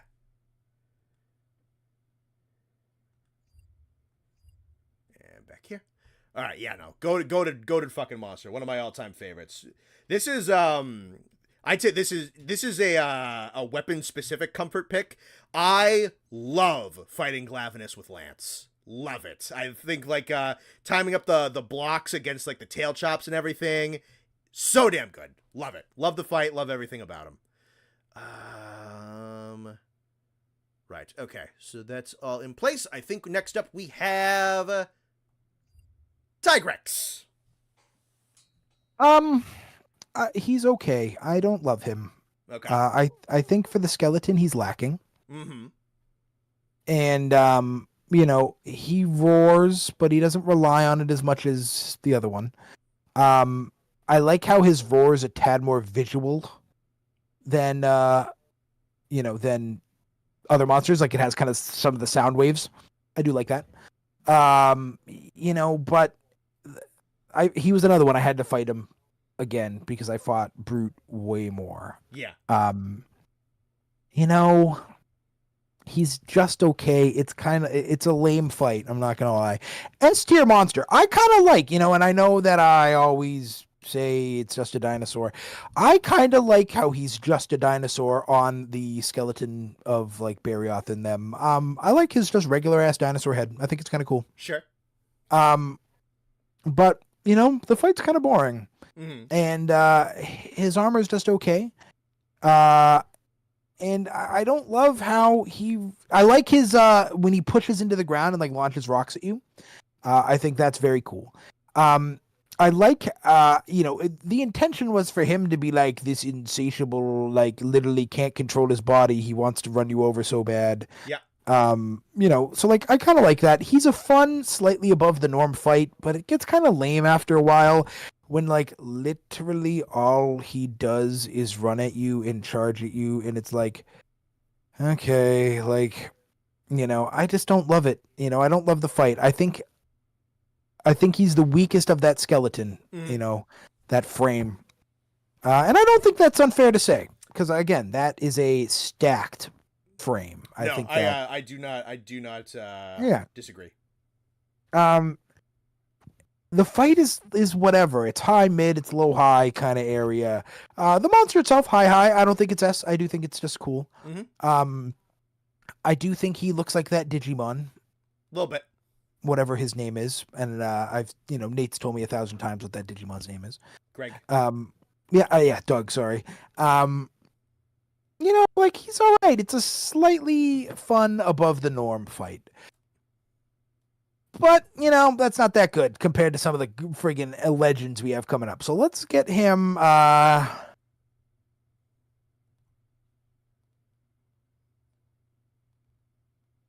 like Diablos more. I like Pookie more. Let's do there. I think that's fair. Okay. Is it though? Yeah, because I like him more than I like Viper and Beatotus and the Wraths. Yeah, so sure. Yeah, I mean, not much to say. I'll have a lot more to say about Brute.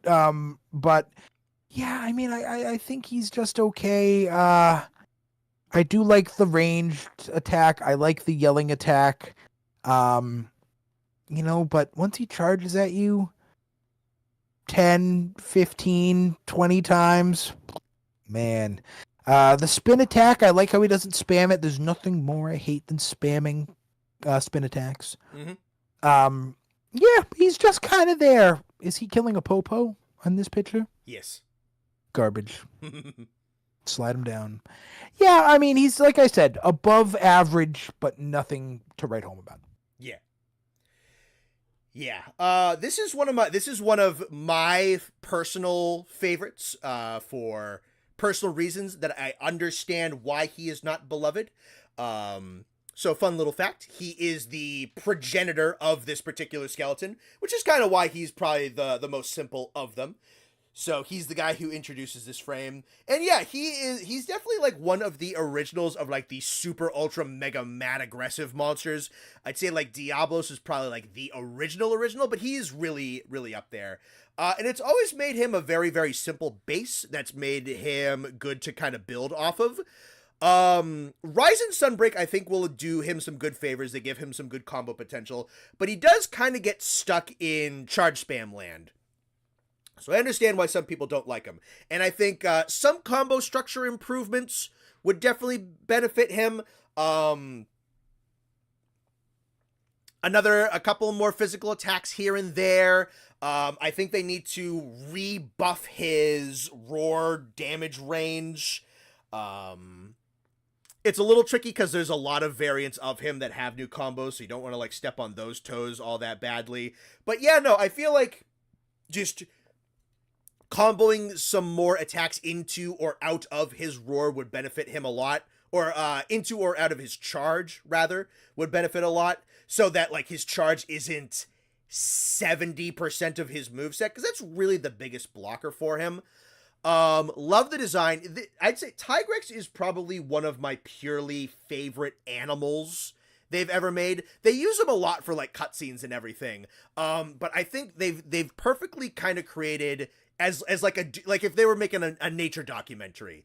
Like this would be one of my favorite things for them to come up with, because he is just pure apex predator. He's nomadic. He hunts like really big game like Popo and Aptonoth and Apsaros and stuff like that. Does it incredibly well, brutally efficiently, wicked aggressive, still kind of smart though. Can pick really good fights with a lot of other animals. It's this nice blend of like a dinosaur and a dragon and a tiger in a way that's like not super cringy and stupid. Like I think the proportions are really good. The colors are a little loud, but I do think they work with the orange and blue.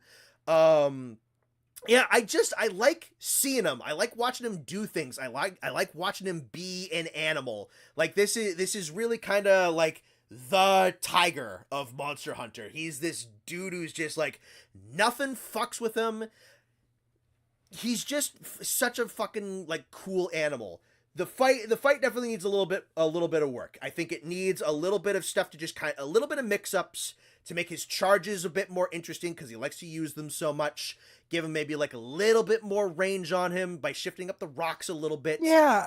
I mean, if he had like, he charges at you and then he dives at you and like grabs you with his two hands and like has you like, like a pin attack or something, like, a couple bite attacks in there. I don't think he's far off. Oh yeah, from being really, really, really good. Yeah. But yeah, I want more. Not as.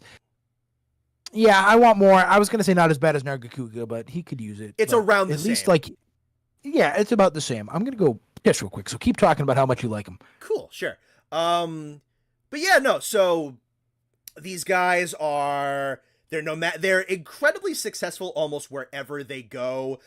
There are larger herbivores pretty much on the majority of the planet, so they can go track them down. It makes for this like very believable, very grounded, very well created, just ultra super predator in a way that kind of tracks with an apex predator that we could have.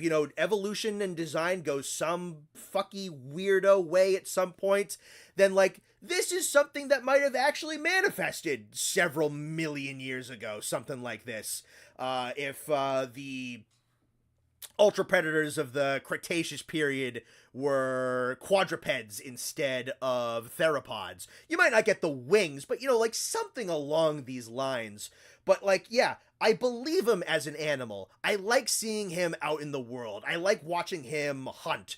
And they've done it so many times that there's just like a lot to watch and observe him with. I think he's a really cool hunter.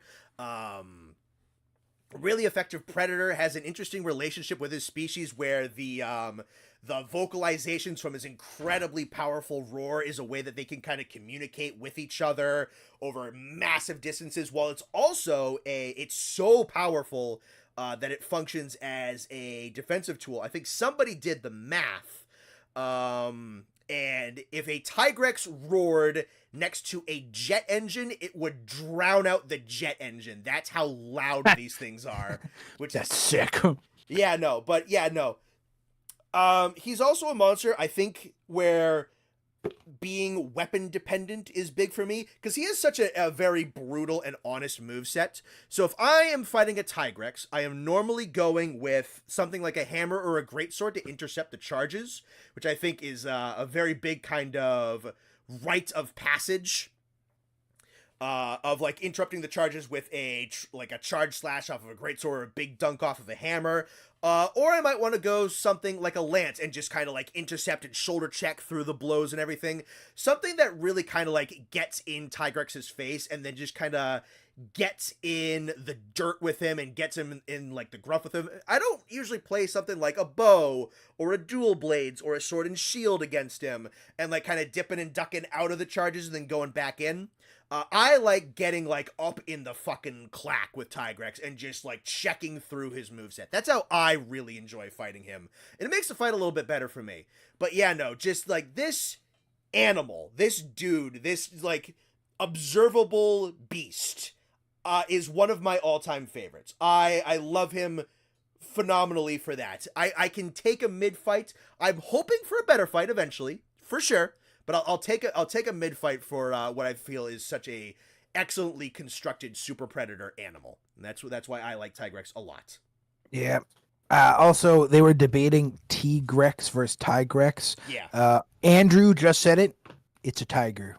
Yeah. Tigrex. Yeah. So it is that whole thing. It's one of I think it's one of several things where just like when they translated it. They didn't romanize the vowels quite the way we would expect. So, like, I think Tigrex in Japanese is Tigareksu, is something along those lines. So it's not Tigareksu, it's Tigareksu, which sounds a bit more Japanese. So I think what really kind of happened is they didn't romanize that I sound into the tiger. It's something a lot like Alatreon. So the quote-unquote official pronunciation of Alatreon is Alatreon, but I think that's mostly because they just didn't shift around some of the vowel emphasis the way that we would normally say it in a Western-speaking country. I forget exactly the pronunciation of Alatreon in Japanese, but we've called him Alatreon for a decade, but Alatreon, I think, comes off of a syllable structure that was not romanized in a way that we would expect. And there's a couple of other things like that. But yeah, no, I've always said Tigrex. I think Tigrex is really what he actually is. Tigrex, I think Tigrex comes from an unromanized vowel sound that came during pronunciation. That is what I believe. Makes sense. Who is next? I think we're on Bracky. I believe we are. Big Bad Brack. I like Bracky. I'm not gonna hold the fact that I had to fight him 37 times to get his Pallium against him. It's not his fault. He's cool. I really like his entry video of like the Uragon like coming out of the cave, like covered in the slime, and then he blows up. Like, I think that's really cool. I think that's a great intro video. There is, I don't think there's another monster who uses slime in World. Definitely not in World, except for obviously other Bracky. I like the boxing motif. I like the how he jumps and dives and moves. I don't love his like pounder on his head, but it is creative. It's definitely at least different than other monsters. I love monsters who don't rely on their tails because I play cutting weapons, so I love when their tails just sit there. Mm-hmm. The slime is like annoying, but like whatever. What's the difference between that and being on fire? Just roll, man. I mean, it's not the end of the world. Yeah. If you have even a slight, if you have a horn player and you can just negate it, that's, then it's over. I like how he literally has like the slime on him. I like how he's purple. I mean, he's a good monster.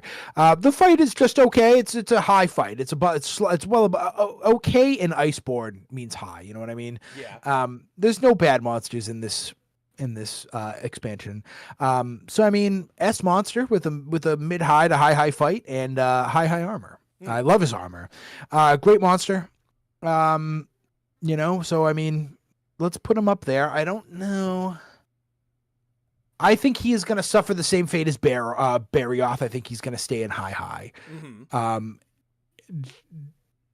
Just because I fought him a lot, so I'm up there. I've definitely fought him more than I fought a lot of these guys on the list, but he just I don't think he's S. When I think of like the pinnacle top tier, again, a lot of you guys are seeing fucking, my boy up there, Radobon. But Radobon is a personal favorite, so a lot of those, a lot of the guys, Andreath personal favorite is Bracky a better monster than them? Maybe, but I just don't think of him as like my S tier personal favorite. So I'm gonna keep him. Do I have like can I tell you why? Meh. Not really. I mean, he's a great fight. Sometimes shit just happens. It just, it just doesn't feel right to put him up there, so I'm going to keep him down. Yeah, I'm going to keep him down. All right. Good with the exact placements right here? Yeah. Oh, yeah, definitely. Okay. Yeah, and I'll say it again for those who weren't here in the beginning. Colv would be up at S if it wasn't for the low rank siege. I have to go to work now. Have a good stream. See you later, Alpha. Thank you for the whatever that is. CA. What's CA? That makes sense. If I had like 4 extra seconds to think about it before I started talking. What weapons does Austin use again? I haven't been interacting with chat. I'm sorry, fellas. I started with longsword, and then hammer. Nate introduced me to greatsword, and then I forgot. Bow is kind of your starter almost. Oh yeah, I did. That was my real first. I totally forgot about bow. Yeah, bow was first. Longsword was my real first main, though I used longsword a lot. And then I used hammer a lot. Love hammer. And then I used greatsword a little bit. And then I discovered the wonders of charge blade. And charge blade is my favorite weapon. And then towards the end, I started loving dual blades. Yeah, like so, right at the end. Yeah, I love me some dual blades, and I love me some charge blades, and I love probably Hamber. Hamber is probably my third. So those are my top 3. But yeah, I think he's a great monster. I think he fills a really interesting role. I think he's one of the more unique monsters, especially in that area. I love how he's not just a lava guy. I think that's so nice that he's not just Lavasioth, just covered in lava. Yep. The weakest part of Bracky is his turf wars. There are reused. Yeah, there's a lot of reused turf war animations, which is a pain. That is a weakness of Iceborne, yes. Especially with some really unique monsters that should have had some cooler turf wars. But yeah, I love this guy. I think he's very cool. I like the purple. I like how he's not just a dinosaur, but he kind of has like a I don't want to say T-Rex body, but kind of. And he's purple. And oddly enough, I know this was a knock on some older monsters, where I used to say like Dodogama, for example. I said, "Oh, Dodogama's a lizard, but his armor looks like bug." I kind of like that. Bracky's armor looks bug-ish. I kind of like it. I don't love his armor. His armor is very Power Ranger villainy, which is whatever, but it is purple, and I like purple. True. Yeah, this is a wicked good boy. I'm a big fan of Bracky for a number of reasons. I think he's got some really cool kind of like, we were talking about like Glavenus earlier. Bracky's got some cool little tactics with him where he's like, all right, I might miss this punch, but if I drop this punch, it's going to put the slime on the ground. And the slime's on the ground, then I'm going to like box you out and like try to get to the side of you, and I'm going to slam the ground again. He's going to try to like back you into his explosive puddles to use strategy like that for like a little bit of zone control while he's trying to like deck you in the face. That's wicked cool. He's also a purple and green dinosaur that punches you in the face with stone pillars covered in explosives. That's sick. I know ecology is not the biggest thing for Austin, but I think how he functions is exceedingly cool. So for a little bit of a refresher, the armor on his body, that's basically like obsidian rock is his armor. It's ridiculously potent. The only way you'd like realistically get at him is at the underbelly, but it's built for the fact that like that slime goes off and doesn't immediately kill him. So he goes out, he has this relationship with this explosive slime mold. The mold wants to explode so that it can reproduce, so it clings to Bracky. Bracky has developed this kind of like primer in his saliva that can actually activate it. You know, watch him like, if he runs out of slime, he'll like lick his gloves and his horn again, which is such a cool little thing that he does in mid-fight. It's a really nice little detail to kind of like rearm himself, and it's this super cool symbiosis that's incredibly over the top, but also just wicked sick.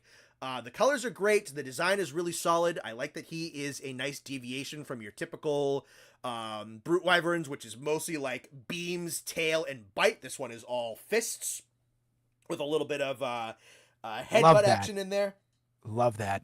I'm sure you might have noticed me saying very tail dependent has been a very negative connotation I've put on a few monsters. Sure. So I love that he punches, and I love when he like bashes his, like you said, he plants the slime and then he bashes his face into the ground and it all blows up. Mm-hmm. Sick. Yeah. Sick. And then I also like that he's kind of dorky. Like, he's purple and green, and he has big boxing gloves, and he's got his tongue sticking out, and he's like licking his arms and his horn and whatnot to rearm himself. Like a lot of the flagships are like purely cool. Like, we're gonna like, which makes sense. You're trying to like sell games and whatnot, but he's got like kind of a goofy looking face in a couple of places. And again, he's purple and he's green and he licks himself, and he has a big Elvis pompadour sticking out of his head, and he's got his tongue waggling around. He's kind of dorky, and I like that about him. I've always liked that about him. It makes him a little bit different. What they did, someone has said about his hammer. Yeah. What they did with his hammer is what I wish Glavenus's greatsword was. Yeah. The hammer is just his tail. It's literally it's sick. His tail on a stick. That is great. It's an awesome. I wish, dude. I wish. Yeah, I love this guy. I think he's very cool. And a boxing T-Rex, like, what the fuck? That's insane. Oh, yeah. Alrighty. Shrieking Legiana. I'll read you my notes verbatim. Go for it. Hold on, let me find her. It's a very short note, but where is she? There we go. Shara, Black Veil, Seething. Oh, hold on, I passed her. Beep, beep, beep, beep, beep. Why did they do this to one of my favorites? Stop yelling, stop flying, please. I hate it here, is exactly what I wrote in my notes. Again,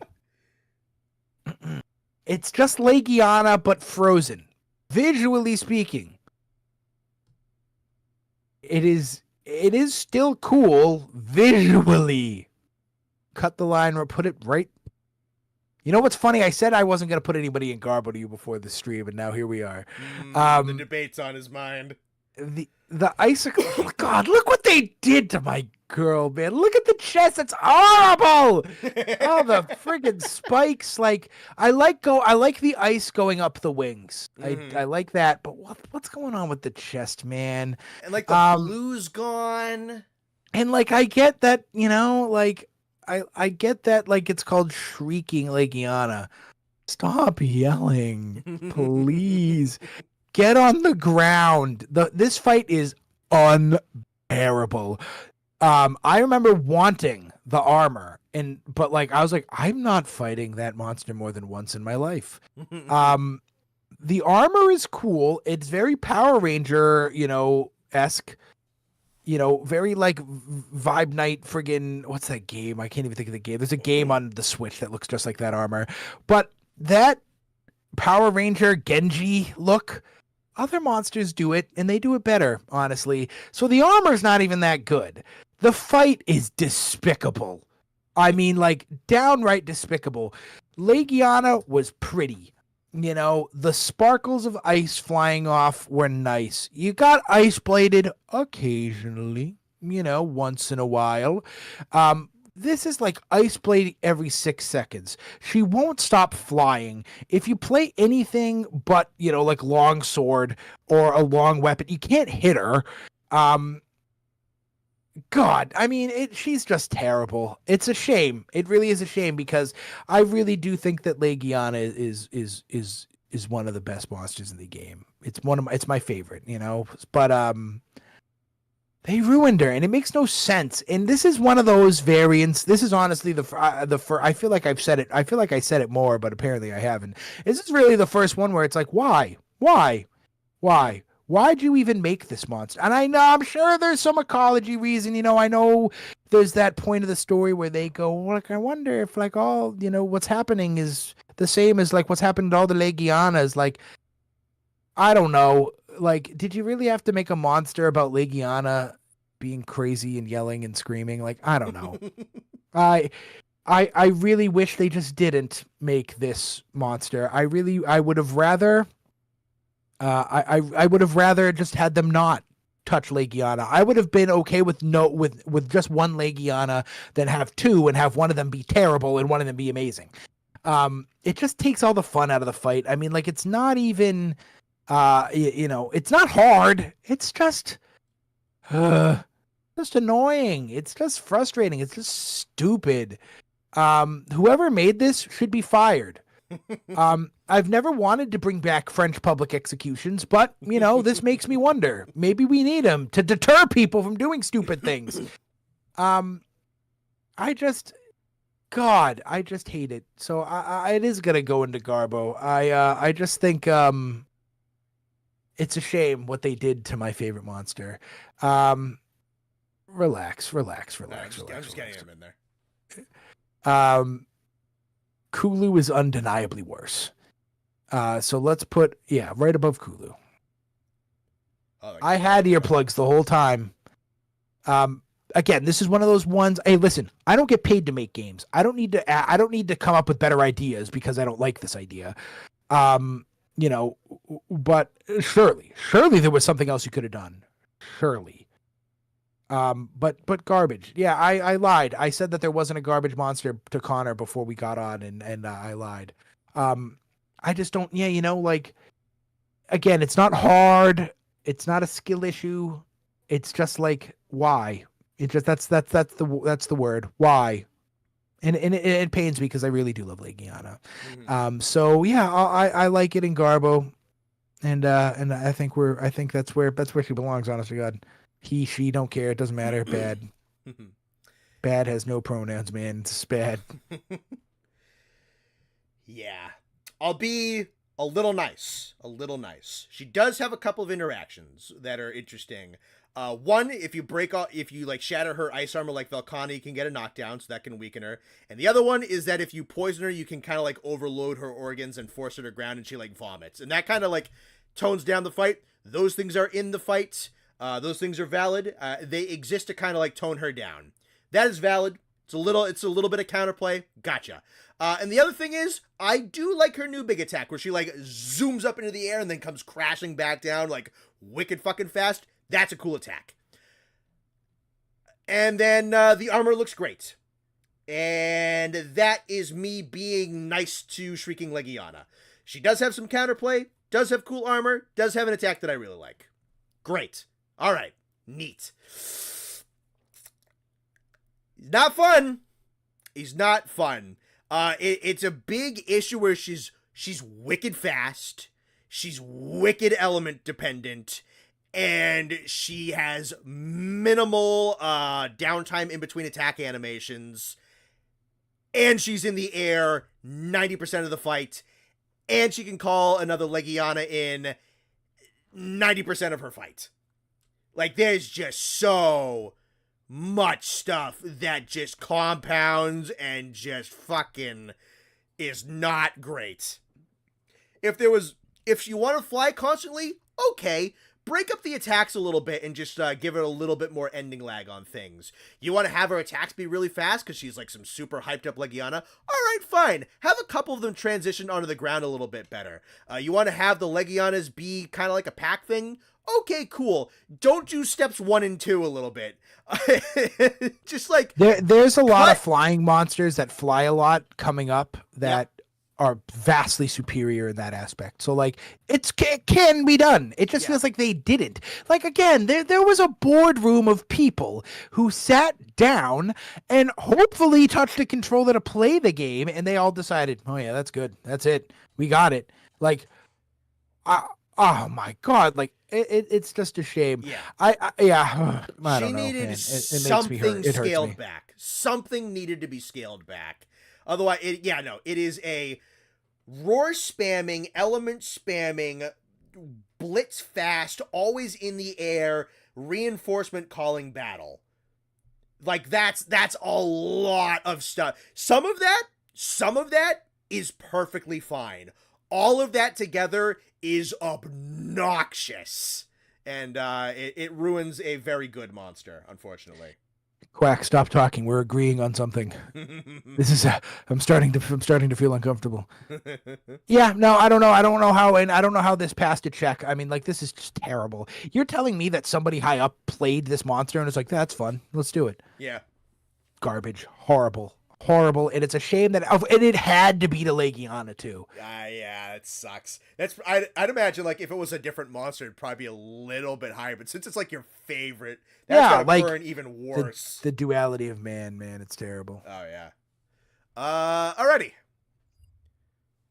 Fulgur Anjanath. Yeah, man. I mean, one of the best. I mean, he's insane. He doesn't do a lot more than regular Anjanath, but again, I said this about Anjanath. He's limited by his skeleton. I mean, he's a T-Rex. I mean, he's literally a T-Rex. Can't do too much. But lightning, amazing. The vibe, amazing. How he fits into the tundra, amazing. I like how this guy moves around. I like how he looks good in the Elder's Recess, or wherever. No, maybe not the Elder's Recess, but pick a place where he goes. He looks better in some other places. Way better than Barnborough. Quack actually just kind of said something interesting. A subspecies that Oh, she said same element. Okay, so obviously Anjanath is fire, Fulgur's lightning. Lightning is just, peak, goated, best element around. If I was in an anime, if I randomly got powers right this moment, I would want to be lightning. I mean, it's just so cool. The armor is cooler than regular Anjanath. It's not holy shit amazing, but it is much better than regular Anjanath. Again, though, the fight doesn't add anything outrageous. But again, I loved Anjanath to begin with, so I wasn't looking for anything outrageous. I think this is one of the best, varied subspecies, whatever you want to call it. Don't really know the difference very much, but I think he's just amazing. And again, he fits into the areas much better than other monsters. Some monsters feel forced. This guy does not. I think this guy looks cool pretty much everywhere.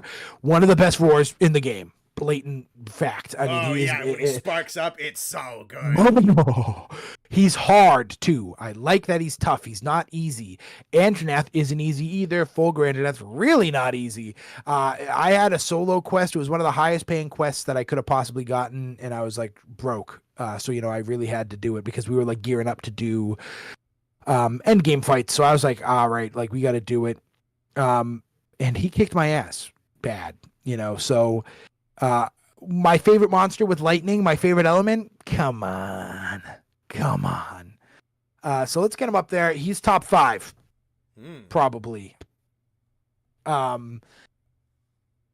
Murdoch said it a long time ago in the very beginning of the stream. Why is Anjanath so high if Fulgur's does better? I like Anjanath that much.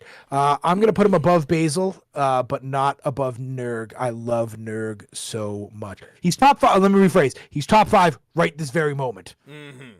I don't know if he'll end the fight top 5. Yeah, things are going to get steep quick. Yeah, we're going to get pretty crazy pretty quick. No, that wasn't Sky. That's a different quest. That was regular Anjanath. Regular Anjanath, that was... maybe it was Fulgur, was it? I don't remember.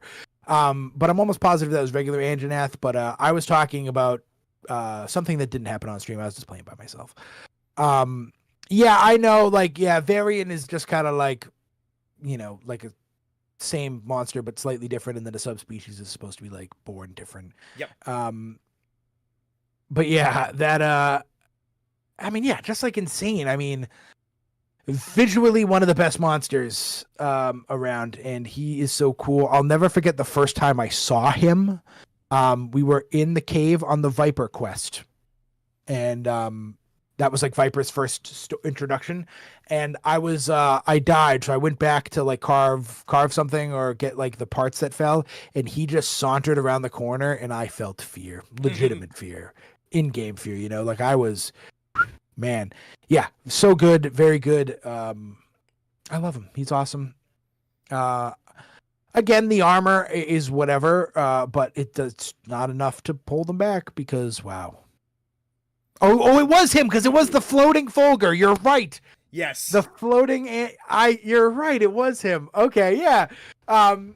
Yeah. And so, like, again, I just have like a relationship with him, like I don't with some other monsters. So he has that advantage. But if I had to pick a full species, that's my favorite. Like Legiana's obviously would be my favorite if shrieking was better. But Anjanath and Fulgur Anjanath together might be. There's a guy coming up that might fuck that up. But the Anjanaths might be my favorite. Is Anjanath in Rise? Yes. God, is he better or worse? Is he Maybe, the same? Maybe the same or better. Okay, that's good. Yeah, love Fulgur. He's awesome. I don't even know if it's a tiger aesthetic. If a real person gets shocked by lightning, they have those dark lightning marks in their like on their skin for like the rest of their lives. I think that's what that is. I don't think it's like tiger stripes. Someone said tiger stripes. Who was it? Yeah, like I think that's from the lightning. I think that is like that's so cool, dude. Holy crap, he's so cool. Yeah. You know a monster's good when our guys are like, we're playing Iceborne for fun. What do you want to hunt? Fulgur Anjanath. And then we come back to the game and we're like, what do we want to hunt for fun? Fulgur Anjanath. Like, this has been like our, like, we don't know what we want to do, so we want to have fun. It's been Fulgur Anjanath like 6 or 7 times. We love this dude. Looks great. I saw someone mention it a little bit ago. I used to be kind of like, what's up with like the face being orange and like the body being silver? Like that's kind of weird. But then like I try to picture him with like full orange or full silver, and I don't think it works. Like for some reason, it looks weird in my mind. But then you pair like the silver with the orange, and like for some reason, it's kind of cool. And then, dude, every single time he gets mad and like the wings come up and they spark up with lightning and he roars, everyone we're playing with is like, yeah, that's a fucking so sick. No cutscenes crazy though. Yeah, no cutscenes fucking weird. But then, and then he's got like he does some cool shit with electricity where he uses it to like, he does have projectiles, but he also uses it to just fucking jack himself physically. So he's got like, the big heavy electro slam into the ground. He's got where he like runs a current through his whole body and just like just fucking lunges at you. Have you ever been like jumped at by a Tyrannosaurus? Like that's so crazy. Good, dude. So his moves are sick. The design is cool. He looks great in the snow. Being a full invader's a little questionable, but it's not as bad as Bonboro. Bonboro's way worse. This one's probably like the middling level of good for an invader. If they ever brought him back, I'd be perfectly fine if they just left him in the snow. That'd be great with me. I think it looks great in the snow. The electricity looks great. It arcing through the wings is awesome. The new moves are sick. The gear looks cool. Goated, dude. Goated monster. Dr. Berger said he's better in Rise because no Clutch Claw. A lot of people were surprised to hear. I really like the Clutch Claw. Maybe it's because it's the only game I've played. I love the Clutch Claw. I love clutching onto monsters and like doing that attack and like getting slinger ammo. I love wall throwing. That's like my favorite thing in the game. Yeah, I love Clutch Claw. But I have seen some clips of Rise where you can use that bug to like be up in the air and like fucking attack on Titan, like zip onto them. I'm excited for Rise. I think everybody's right. I think I'm going to like Rise. I don't know. I'm not going to say more because I really do love World. I still think you're going to love it, yeah. I think I'm going to love it. I do too. I think I am. Alrighty. All right. Yeah, Goat. Who's next? Acidic Glavenus. All right. This is a prime example of I could have lived without this guy. Okay. I think the reason they picked him was to have another Veil monster. I think that's why he's acid. Or whatever. Yeah, that's not a bad idea. That's my guess. Is I think that's why you could have technically really made him any element, right? Right? Like, you could have made him. Imagine a guy with a lightning. There's a lot of lightning, so no lightning. Throw any element out there besides fire. He could fit any of those. Dragon is another one. They use a lot of dragons, but a friggin' dragon based. It would have been cool. I don't love his coloring. This picture is doing him justice that he doesn't have in the real game. I don't like how the acid is. I wish the acid was more like bracky, how it's like liquid and slimy. I think it's kind of cool how like on his tail the acid turns into like hardened icicles. Like I think that's kind of cool. Yeah. Yeah, a lot of people are kind of saying it longsword rather than greatsword. Could have lived without him though. He's kind of cool. Frost would have been sick. That would have been a cool an ice sword. Defense down is again, it's part of the game. You don't get mad at it. It's not, if it wasn't annoying, if it didn't make you frustrated, it would be bad. No element and just make him hit hard. That's a great idea, Quack. I don't know. He's just like okay, but he's still Glavenus. The green is objectively worse. It is just blatantly worse than the red and the purple. The fight is it's not that much different. It's not that much worse, but it is not as fun as regular Anjanath. He's rent free in my head, Anjanath right now. Not as good as regular Glav. Again, he's still high, but like whatever. I think his armor is cooler though. I do like the green and gold. So let's get him high. Honestly, that's fine. Perfect. Okay. Yeah. Again, like I think there could have been something cooler. I think having ice, just add a few extra spicy different attacks. I want him to be a little different. So more spinning. Don't need that. I don't like spinning. There were things to be done that I feel like they didn't do, and acidic was not really what I would have landed on personally. Yeah, I think acidic is. I feel about him probably the same way I feel about like Viper Toby, where it is an interesting inversion of an established monster in a way that is executed well. I agree with you. The color palette is woefully inferior. I think I harped on it a little bit too much when I ranked the 5th generation monsters, but like, the color zone is good. The colors on his icon are kind of cool though. They do a neat thing with acidic, whereas, with your regular Glavenus, he grinds on his tail so that he can ignite his element and kind of get like the fire going. With acidic, he grinds his tail and his teeth to get rid of his element and shorten up the tail and get it a lot lighter so that he can turn his greatsword attacks into more longswordy attacks. So he's a lot of like really big sweeping curved hits.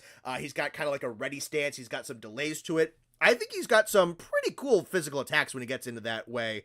I think defense down is a cool underrated debuff. The crystallization is kind of tight.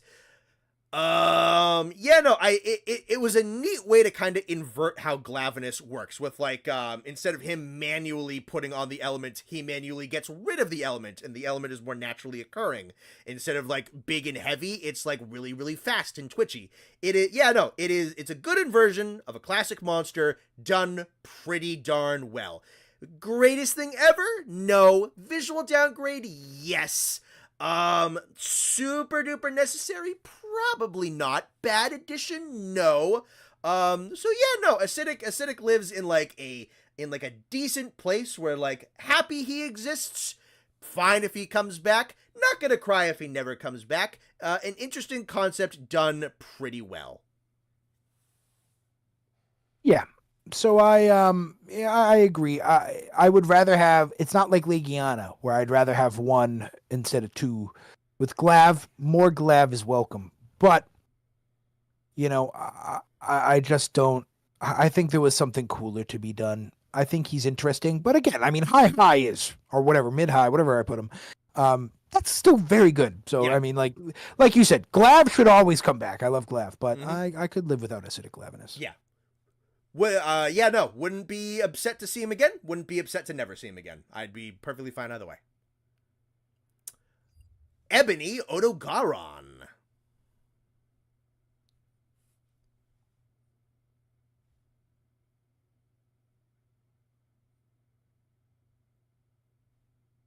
Hello? Do I still... What happened?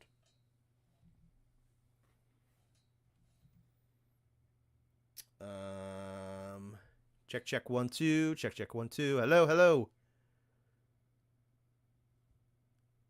Austin, if you are saying anything, I cannot hear you.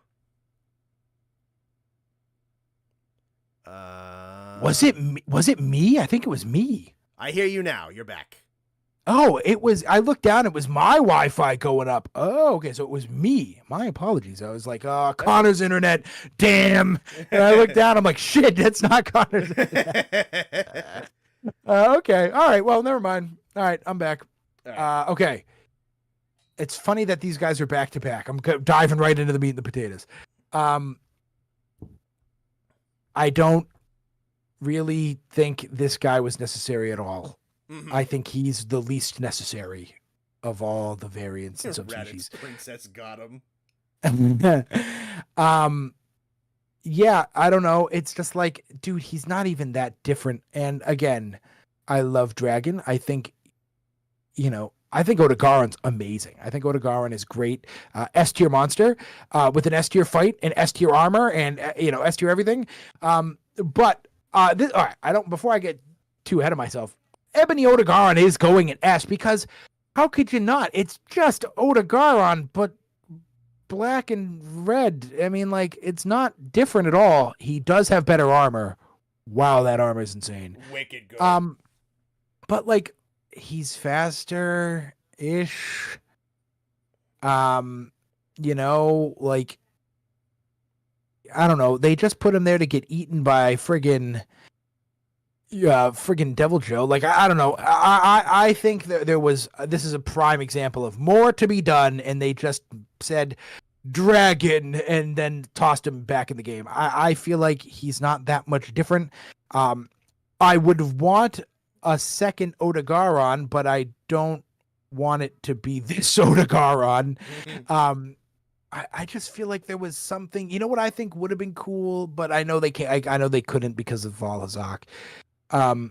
If they made an Odogaron that was like afflicted by the effluvia, and it was like an effluvia dead friggin' corpse Odogaron, because like Demon Dog is so cool, and then if they really made him like a half dead friggin' zombie Demon Dog, I think that would have been sick. But yeah, I don't know. Yeah, like Quack just said it. 3 is generous. 3 new attacks, maybe. It's like 2. Yeah. Shrieking Legiana was just bad. But like, they tried to be different. They didn't even try to be different with Ebony Odogaron. They just made Odogaron again. Like, and again, faster is not good enough. But I was telling this to Connor. I feel like I have to put him in S because what's the difference? It's just Odogaron. So if Odogaron's in S, how is Ebony Odogaron not an S? Because they're the exact same. Yeah, he's edgier, yeah. Yeah, so Emo Odogaron is... I mean, he's S because, like, that armor is insane, and, like,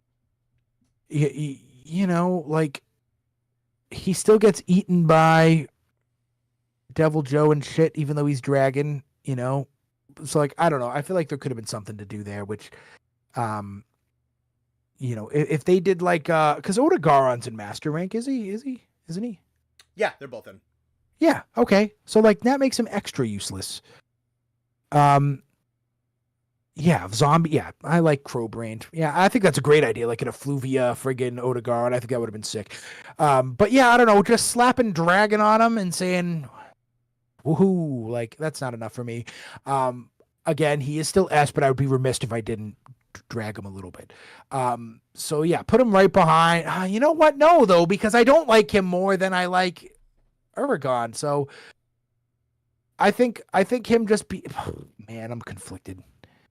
Because I feel like him being the same means that he should be right up there next to Odegaron, but him being the same is why I don't like him. Yeah. And I don't like him, but I do like Odegaron. See, I'm confusing myself now because I do like Odegaron more than Uragon. I feel like the right thing to do is to just put him right next to him and just call it a night because that armor is insane. And honestly, it'd be funny if he did have Effluvia, it would make him more of a problem than the actual Effluvia monster, frickin' Valhazak, because Ebony Odegaron's hitting you every 6 seconds. I don't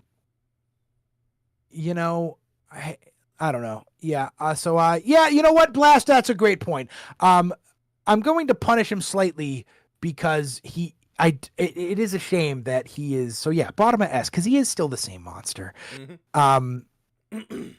Carrie, stop making sense. Yeah. So because he is still the same monster, he does still have all the same cool qualities about Odegaron. He has better armor than Odegaron.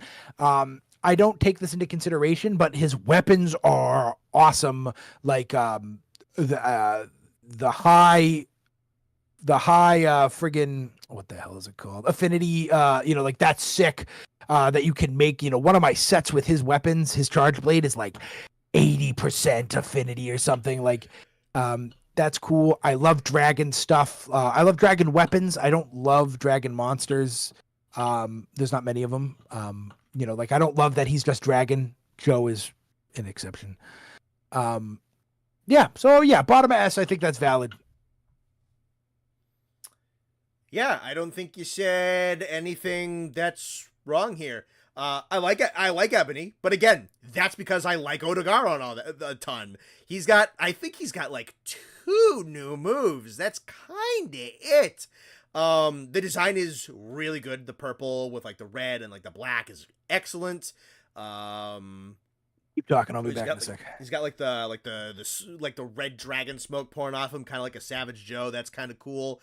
I will say the biggest new attack that they gave him is a good attack when it's the combo extender that leaps himself up into the air and like pops off the dragon shot projectile, and then he'll land and then go back in.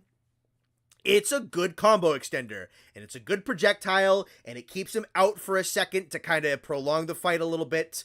While then he'll immediately go back in, so it's not a clock killer, but it's like that and his running around Dragon Rush, and that's like it.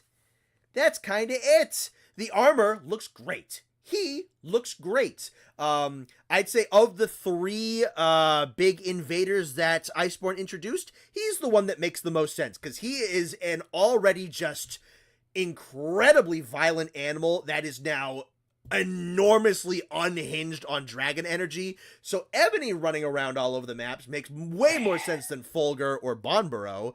And then his little combo extending projectile is a good attack. His running around Dragon Rush is a fine attack. His the blue and black and red tinting on his weapons and his armor looks excellent. It's some decent dragon weapons with some great affinity. They're pretty good until you get up until like the Kolv and the Safi stuff.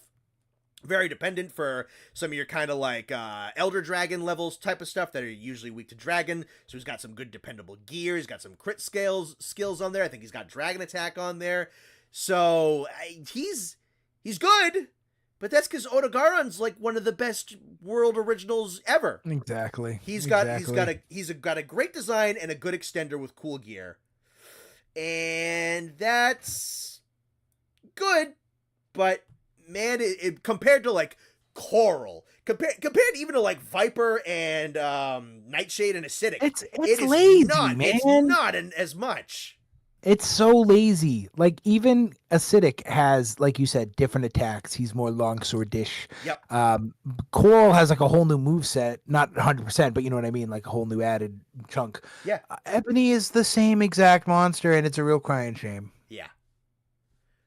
Sick pick, but other than that, oh yeah. Alrighty. Poster girl. I love Volcana, man. I think Volcana is awesome. I'll just get it out of the way because I'm gonna say it probably 10 times. The wall should stop the breath, man. Yep. I think what they should do, and someone kind of made this a good point. The walls, when she hits them with her ice beam, should get bigger, and then they should explode. And the little explosion should have a small hitbox. I think that's a great idea.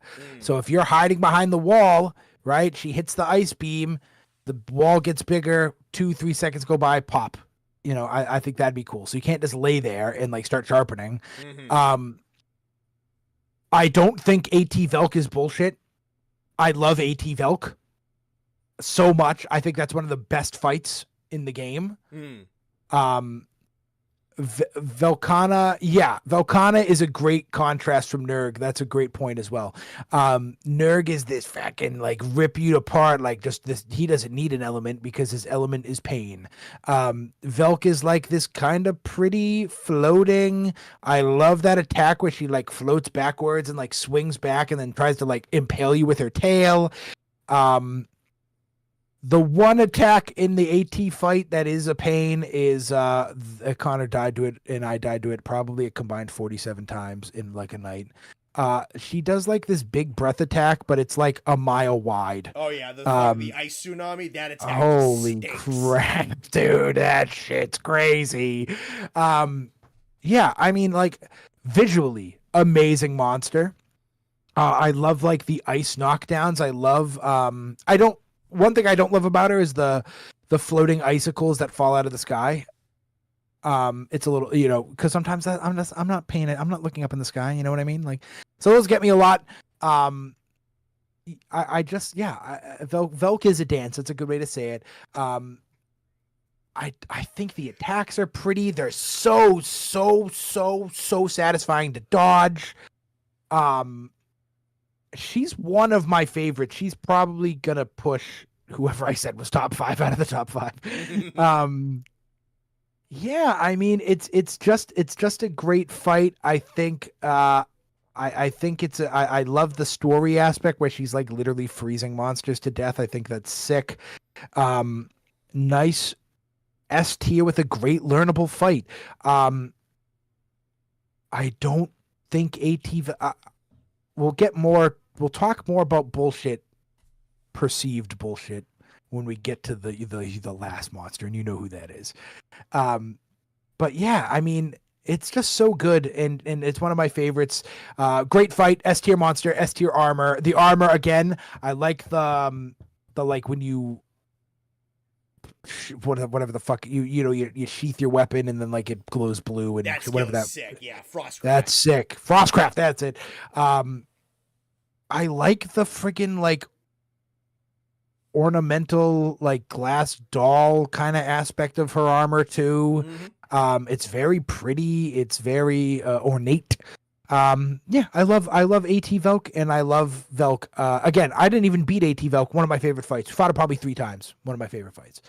So yeah, I love AT Velk. I love the animations. I love when you hit her and like the friggin' all the you know, she shatters like glass. It's so cool, dude. So yeah, she's definitely S. Let's go. Oh yeah, her weapons aren't slap-ons. That's again, I don't want to fault the monster. Let's go. Oh, better than Nurg. This is the fight of a lifetime here. Hold on. Okay. I love me some Nurg, man. Not considering OSTs, Velk's theme. Unfortunately, Velk came at a time where I started listening to my own music, and I didn't have. So I don't know if I've ever really heard AT Velk's OST, unfortunately. yeah, so let's oh man, hold on, give me a second. I got you. Because it is such a this is poetic that it's them two, which is funny. Yeah. It's a real duality, yin yang 180. I mean, they're on the cover of the game on PlayStation for a reason. Yep.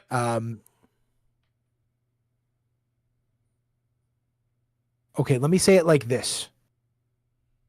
Fight wise, monster wise, I like Nurg more.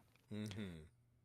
Everything outside of the fight, I like Velkhana more. Better skills, better armor, better looking weapons.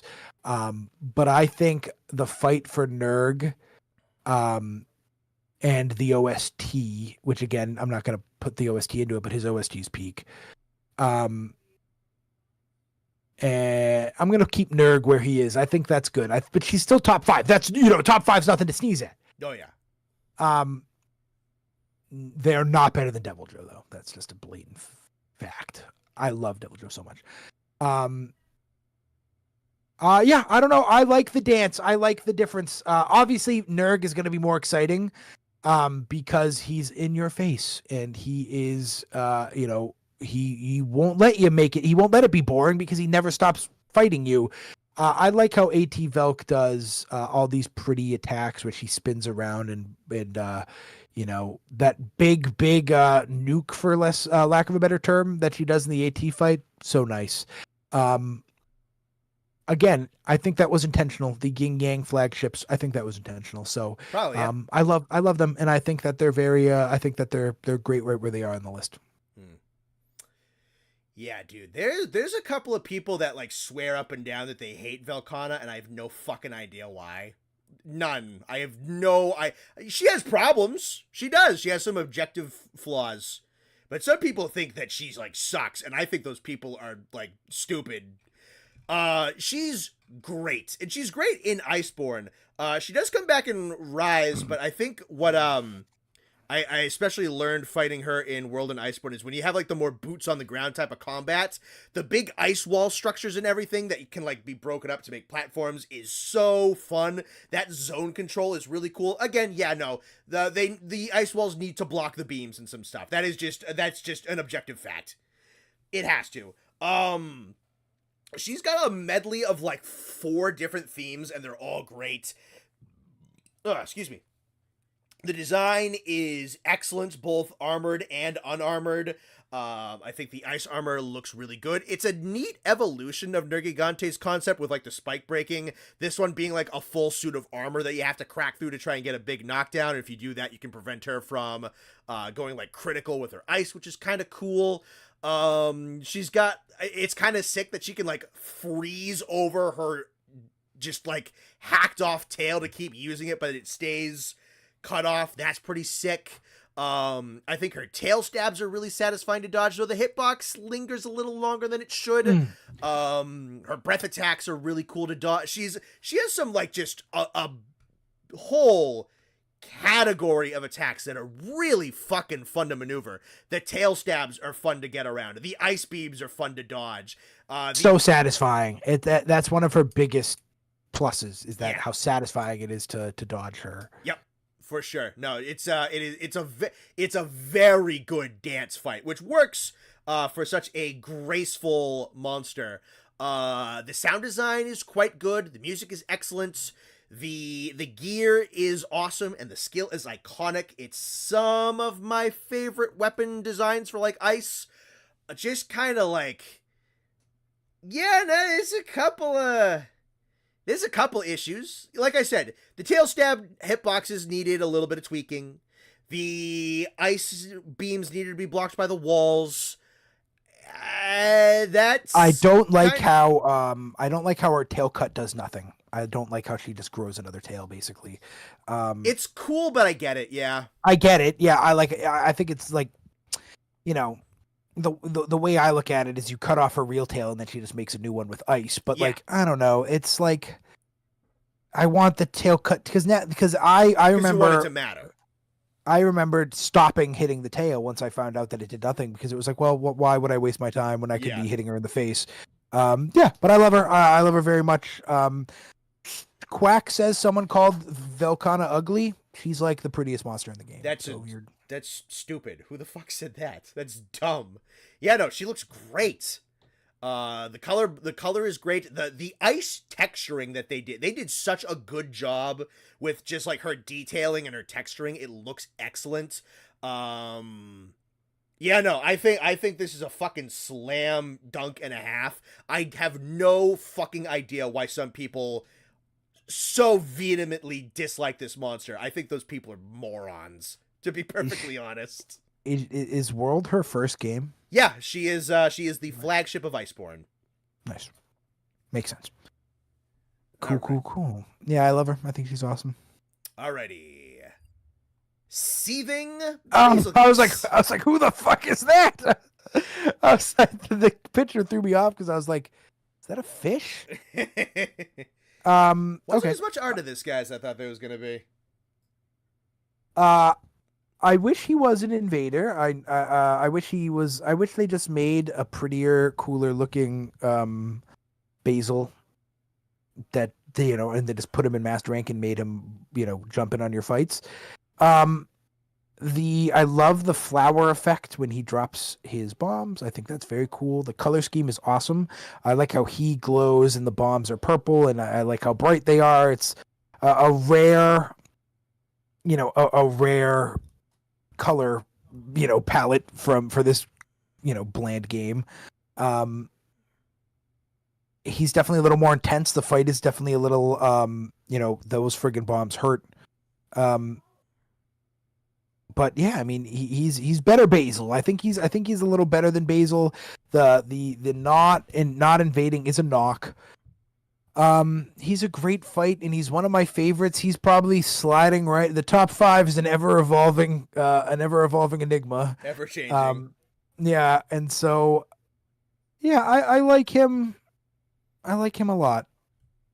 I think he's a great variant. I think like what he does, I like the idea that like it's not a different Basil Geese, but it's Basil Geese but stronger, and brighter and more evolved, which I love that about another monster who's probably not going to come up till way at the end. But yeah, I love that. Like, see, like they can do it. They can do it where it doesn't have to be 100% different. It doesn't have to be a mirror. It could just be the same monster but grizzled and older and more experienced and stronger. I really like him a lot, and I love the scales, and they don't look like flowers in Sunbreak. Garbage. I think that's one of the coolest parts. Yeah, he's a great fight. It's Basil Geese. I mean, it's fun. It's amazing. So S. Let's put him one above regular. Maybe he's not top 5 actually. Let's put him one above Basil Geese because Fulgur is just better. So 6. Okay, that's respectable. Yeah. Yeah, I love that. I love what he does. Again, I'll say it again. I like how he's just Basil Geese but stronger. I think that's very cool. Armor. Forgot that too. Armor. Very cool. Weapons. Very cool. It's Basil Geese. SSSSS. Amazing theme. Amazing everything. Yeah. Yeah, Seething, I think, kind of highlights the probably the big failing that Iceborne made in replacing a number of monsters with their variants, just like being the master rank forms. So this happens with like Nergi, and it happens with Vol, and it happens with Demojo, and it happens with Basil. I don't mind that Seething is not an invader because he's like the hyper overheated version. But if you're not going to do that, then that means you need the regular Basil in Iceborne to be there to be the invader version. Like, that would make way more sense. And that's an issue that Sunbreak fixes, because they're both in Sunbreak. And Seething is the one that sticks to volcanoes, but Basil can go anywhere. That is how it should work. So Seething kind of retroactively makes Iceborne Basil a little bit less special, so that stinks. That being said, super duper cool fight. The purple flower bombs that can like the scariest shit is that they like stick to walls and shit, so you like turn around like, oh god, it's right behind me, and then you fucking blow up and die. The ultimate attack where he goes like spinning up into the air is so cool. Then he comes crashing down with a nuke and lets out that just fucking blood curdling scream. Seething's an invader in Sunbreak? That's stupid. He should just be in volcanoes. I stand by what I said. But having Basil back as an invader in Sunbreak is better. And then like the incandescent purple and orange is really, really good. Kind of spruces up the design, makes it a little bit prettier. The armor is fucking sick. Yeah, this is just a wicked good variant. This is one of those monsters where it's same but more, but they took it in a couple of different directions, really kind of upped the gimmick in a way that's interesting, gave the design a nice tune-up, and it feels much more impactful than, say, like an Ebony Odogaron. Yeah, I like him a lot. I didn't fight him a lot, but I do like him a lot. Righty, and I think we're just going right to the next hyper evolved variant with Savage Deviljho. I like a monster, right, when I fight it on my own time alone. And I remember the fight still to this day. I love he has a good chunk of new moves, a lot of ranged stuff, like his beams are slightly different. Oh yeah. I like his big jump back and like nuke attack. I like he has a slightly different pin attack as well. This guy makes you sweat, man. I mean, it makes you sweat. This guy is tough. This guy is difficult. I already loved Deviljho, but this guy is so fun. I love this guy. I like the dragon, right? I like how he's just like oozing with this fucking energy. Yep. His weapons are insanely cool. I mean, he's what are my notes? So S tier monster, obviously. S tier fight. S tier weapons, but the armor is kind of meh. Yeah, this guy was a wall for me. It took me a while to beat him by myself. I mean, he is just amazing. And so my note kind of says it all. My one note, it's one sentence. The GOAT, my favorite monster in the game.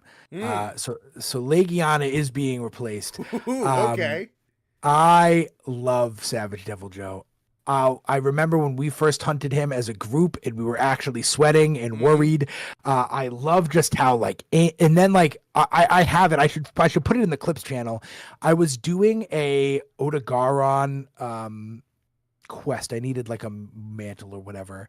And I jumped down in the veil and I look around the corner and all I see is the head of Savage Deviljho whipping around the Odogaron in his mouth. And I literally just it was so funny, the angle of it. I love that he does that to monsters. I think that's so cool. His vibe is just immaculate. Just like this drooling psychopath who just feeds off the energy of just like killing. I mean, it's insane. The armor is very like WWE old school Godzilla suit. Yeah. Oh, it's even got luchador. The belt, yeah. So like it's yeah, I mean, if I had a nemesis, the Deviljhos are probably up there. I mean, I've had so much fun fighting. And like again, it's not like a boss monster where like it's hard to fight solo. I can beat him solo, but it's still difficult, and that is so fun. Yeah, I mean, he's so peak, dude. I mean, everything about him is just amazing. And you fight him and there's just a smile on your face the whole time. Man, this guy is the best. I love him so much. He's definitely, without a doubt, my favorite monster in the game. All right. Yeah, dude, this guy fucking rocks. I was never the biggest fan of Savage in the older games. He was kind of just, I mean, a lot of the variants in the older games are just take a monster, make them, if they have a cool rage mechanic, you make them permanently enraged and give them like 2 new things. whatever. And then Iceborne Savage rocks up and he's fucking diving at you and he's chaining his stomp attacks and he's got straightforward dragon blast and he's got like area denial dragon clouds and he's got a dragon nuke and he's fucking like slamming you around and ripping things up and just this hyper aggressive non-stop full tilt just fuck you up monster. But unlike something like a Shrieking Legiana, which is also just fucking crazy, they give him a lot of beam attacks where his head's exposed for a good long chunk of time. He's particularly flinchable if you hit him in the head. He's incredibly oppressive with some good learnable weak spots and windows that you can exploit, which I really appreciate about him. He's another version where, like, I think they really should have kept Deviljho in Master Rank. Because one of the cool things about the original Savage is that, especially I think in 3rd generation, Savage was really rare and kind of, honestly, hard to track down. Now he's just kind of Deviljho in Iceborne, and, like, it's cool because he's a really fun fight, but it makes some of the variants a little less special, which is something that kind of hits Savage a little bit. But yeah, and the other thing is that his, like, dragon aura in the older games, where it's more lightning-y, is much, much, much cooler. In Iceborne, he kind of just has, like, a dragon mist pouring off his head with, like, a little bit of bolts. Especially, like, in this artwork especially, it's just, like, streaking off of his face and whatnot. I think they gotta go full tilt with the Savage Deviljho aura at some point. And just make it fucking crazy. But yeah, no, this just dude's it's an absolute fucking monster of just violence, and they do it in a way that works really, really well. And then just take one of what was already one of the coolest and most iconic Monster Hunter monsters and just made him fucking better. Yeah, that quest I was talking about where he was like ripping apart that Odogaron. There was an Ebony Odogaron and an Odogaron and a Savage Deviljho, so it was like a real freaking trio. And the Deviljho kept showing up so much that he killed one of the monsters. Mm-hmm. Which Murdoch said that, it is. He picked it up and then all of a sudden he like threw it away and it was like Slade, and I was like, what? You should have saw my face when I was like, dude, I need a moment to breathe. So I put a trap down, like a not an electric trap. Like I put the the net trap down, and I didn't know that so I trapped him, and he started fucking hitting me, and I literally was like out loud because he almost killed me, and I was like, oh my god, yeah, no, I mean he's just. That there was this one solo fight with me and him were in the Spire, Wild Spire, and it was one of the most fun I've ever had fighting any monster in this game. So yeah, he's definitely the favorite for now. Mm-hmm. We'll see if anyone beats him. Ooh, okay. Well, let's see. Next up we got Black Veil Val Hazak. I know a lot of people were curious about what I'd say about Black Veil Val Hazak. It is undeniable because I know a lot of people don't like him. It is undeniable that he does improve on many Val Hazak lackings. He does more than just lunge at you and occasionally use his AIDS beam. He has a couple hip checks. He has a couple charge attacks. He has a couple like running attacks where he just kind of prances by you. His beams are different. He has a couple different beams to make it a little more interesting. They're bigger. They're wider. Shut the fuck up, Chad. Don't make weird jokes. They're slightly different, but. I mean, in the looks department, I don't like how much he doesn't look any better. I liked the metallic aspect with the flesh on him that regular Val Hazak had. I don't, the armor is insane. The weapons are fine, but fighting him in the ancient forest, it's just not that fun of a fight. You've never heard it referred to as an AIDS beam? You don't watch stream then because I've said that about 2,000 times, affectionately. I mean, he does improve on a lot of the physical lackings. that Valhazak has. And then he kind of adds to some of the things that Valhazak already does, which is nice. So like he's better, but like it's not that much better. And it's definitely not a fight I like to go back to. That is for certain. But like, yeah, it's not, people act like he's either okay or he's like the bane of their existence and that he's the worst monster ever. I don't think he's that bad. I'm going to put him literally one step above Valhazak. Just because, like I said, he is a better Valhazak, but he's still kind of annoying. So yeah, I don't love Effluvia's whatever. It's not like the big, again, you have Effluvia resistance. This fight is just whatever. But yeah, I fought him once, twice, 3 times, never felt the need to do it again. I think I had to for something. I think it was earplugs. Yeah, I mean, he's just okay. Deca related. He's just okay. Middle. I don't know if he's middle of the road, but I'd say slightly above average. He's no, Beatotus. He's no Beatotus or fucking Wrath. The Wraths are as middle of the road as you can possibly get. In my eyes. That's the point, So yeah, it's just annoying. I don't hate him, but he's annoying. So yeah, I like where he's at because he does improve on Valhazak, but he's not. I don't have as much fun as Pookie. I don't have as much fun as Diablo. So yeah, I like where he is.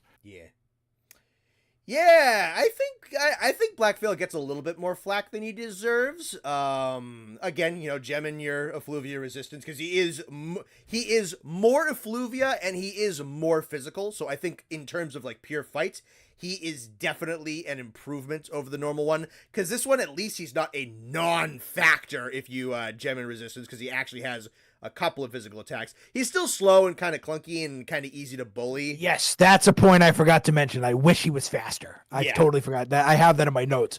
Why is he so slow? I know that it's like he's like a decaying friggin' or no, he's not. That's like his vibe. Yeah, but he himself is not. I don't know. And he's kind of big and he kind of has like a weird body shape, but he's big, but he's not really bulky. No, he's very slim, but he is like oddly long. Yeah, I don't know why he's slow. Super slow, like extremely predictably slow. The ancient forest feels too cluttered for his gimmicks. I kind of fuck with that Legato. For the amount of like aerial denial. So here's something. I saw this come up when I was doing like the fan poll project, and I like this dude's point. Is like Black Veil is kind of cool because like the ancient forest has no defenses against this thing. This thing should not be out in the woods, and then if he goes out in the woods, everything is suffering and dying because this is like an apocalyptic nightmare.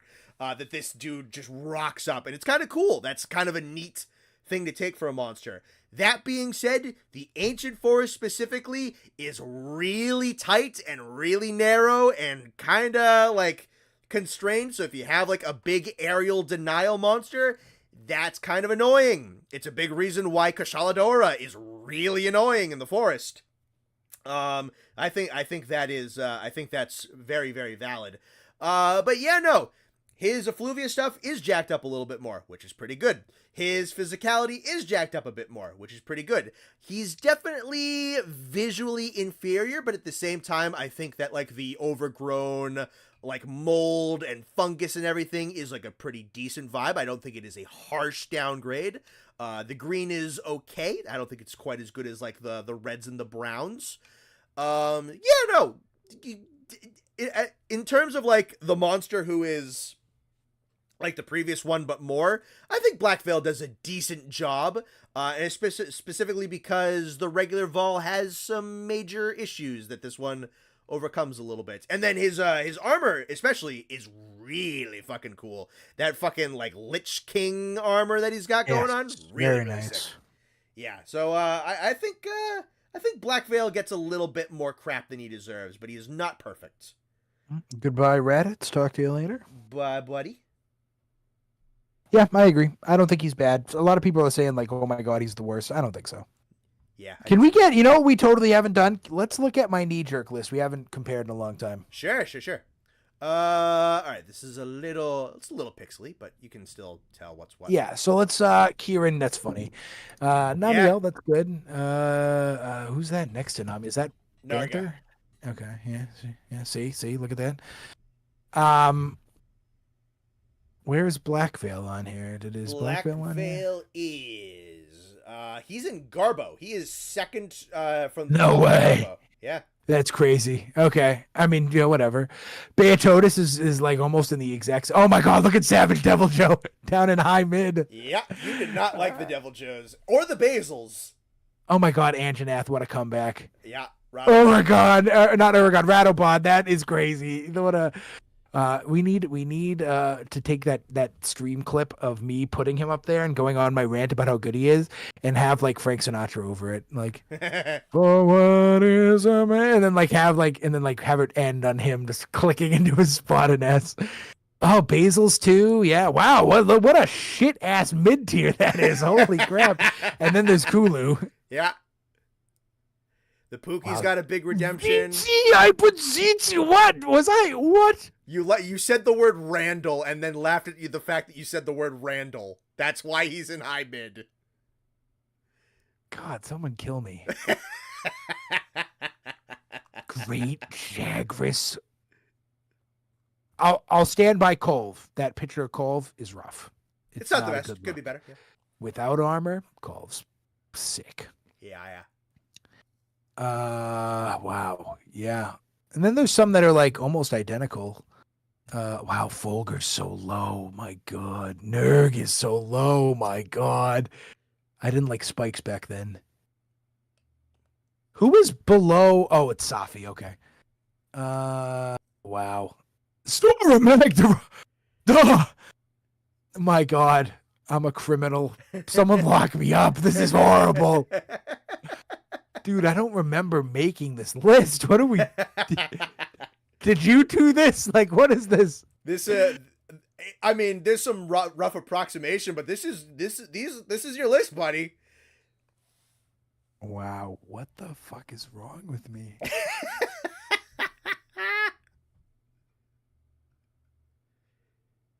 Gyros. You in high. You liked him. You did. You thought he was a cool. You thought he was a cool snake lizard. Lavassioth in low high. Good Lord.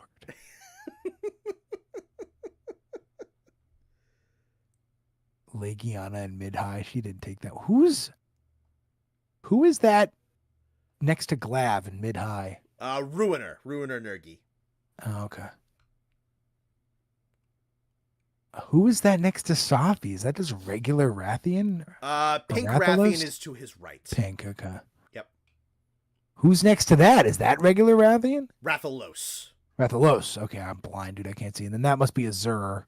Next one is Silver, then Gold. Silver? Oh my God, dude. What is happening? Yeah, you have Azure. Azure is like third from the top of high. I'll stand by some of those S tiers, though. Kushala is a sick-looking dragon. He's a great-looking dragon, yeah, for sure.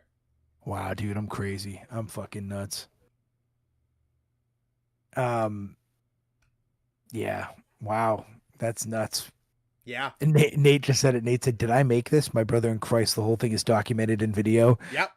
I watched. You know how many times I've watched my first tier list of like the Iceborne, not Iceborne, the world based game, and I act like I'm watching it for the first time. The worst one was that freaking online one, the Explore one. I was like looking at it, and then I had said something, and I was like, "Whoa!" I was like, "I don't remember that at all." In retrospective, I could go back and change. Watermelon Uragan would probably win that list over that weird blood dragon. I'm not gonna lie to you. Yeah, that's crazy, dude. Like, I know some of my opinions that I know are obviously flooding in, but like, I'm even trying to go in just off looks and try to like take away what I know. In what planet is Uragan cooler than literally anybody below him? You tell me, brother. Visually, I stand by the coral take at the very bottom. Sure. I'll die on that. I'll die on that hill. Lavasioth over fucking. Geez, good. Lavasioth over Devil Joe. Yes. God, I'm turning myself in to the police. All right.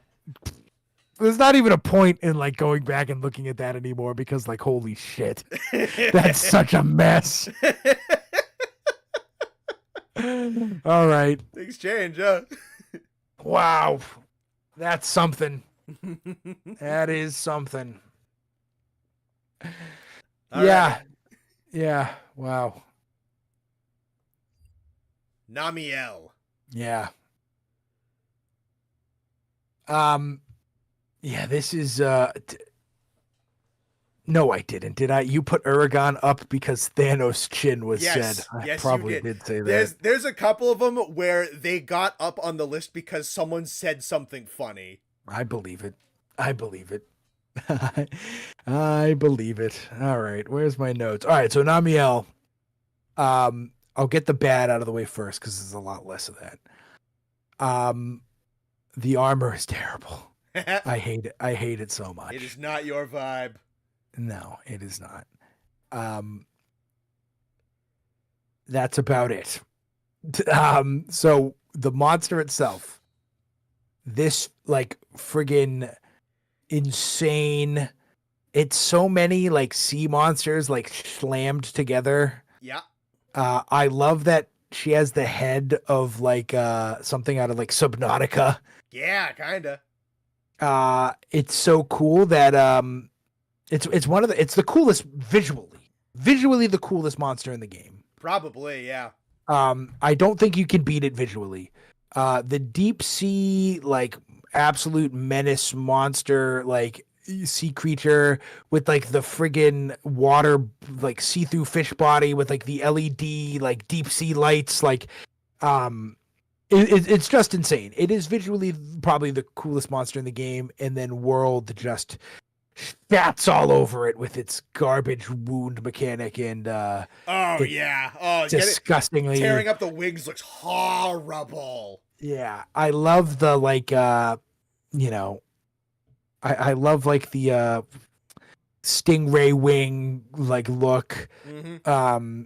Yeah, I mean the double element is very cool. I like how she kind of manipulates like flooding basically the entire map and leaving like 7 inches of dry land within a 100-mile radius, and then she like lightnings it. The jellyfish wings with like the way she flies around is very majestic and pretty. I love that. Yeah, I mean she has some cool fight aspects, but it's not my favorite fight on the planet. I've only fought her a couple of times, but it is undeniably a good fight. I think the visuals, again, she's kind of buffed up by like the cinematics of being like a super rare elder dragon. I think that obviously helps her. So it's not my favorite fight, but it is a very good fight, but it is undoubtedly the visual, like, coolest monster in the game. Sure. So let's go to the list.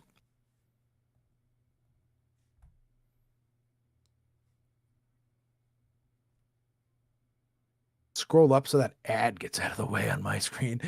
Man. Let's go with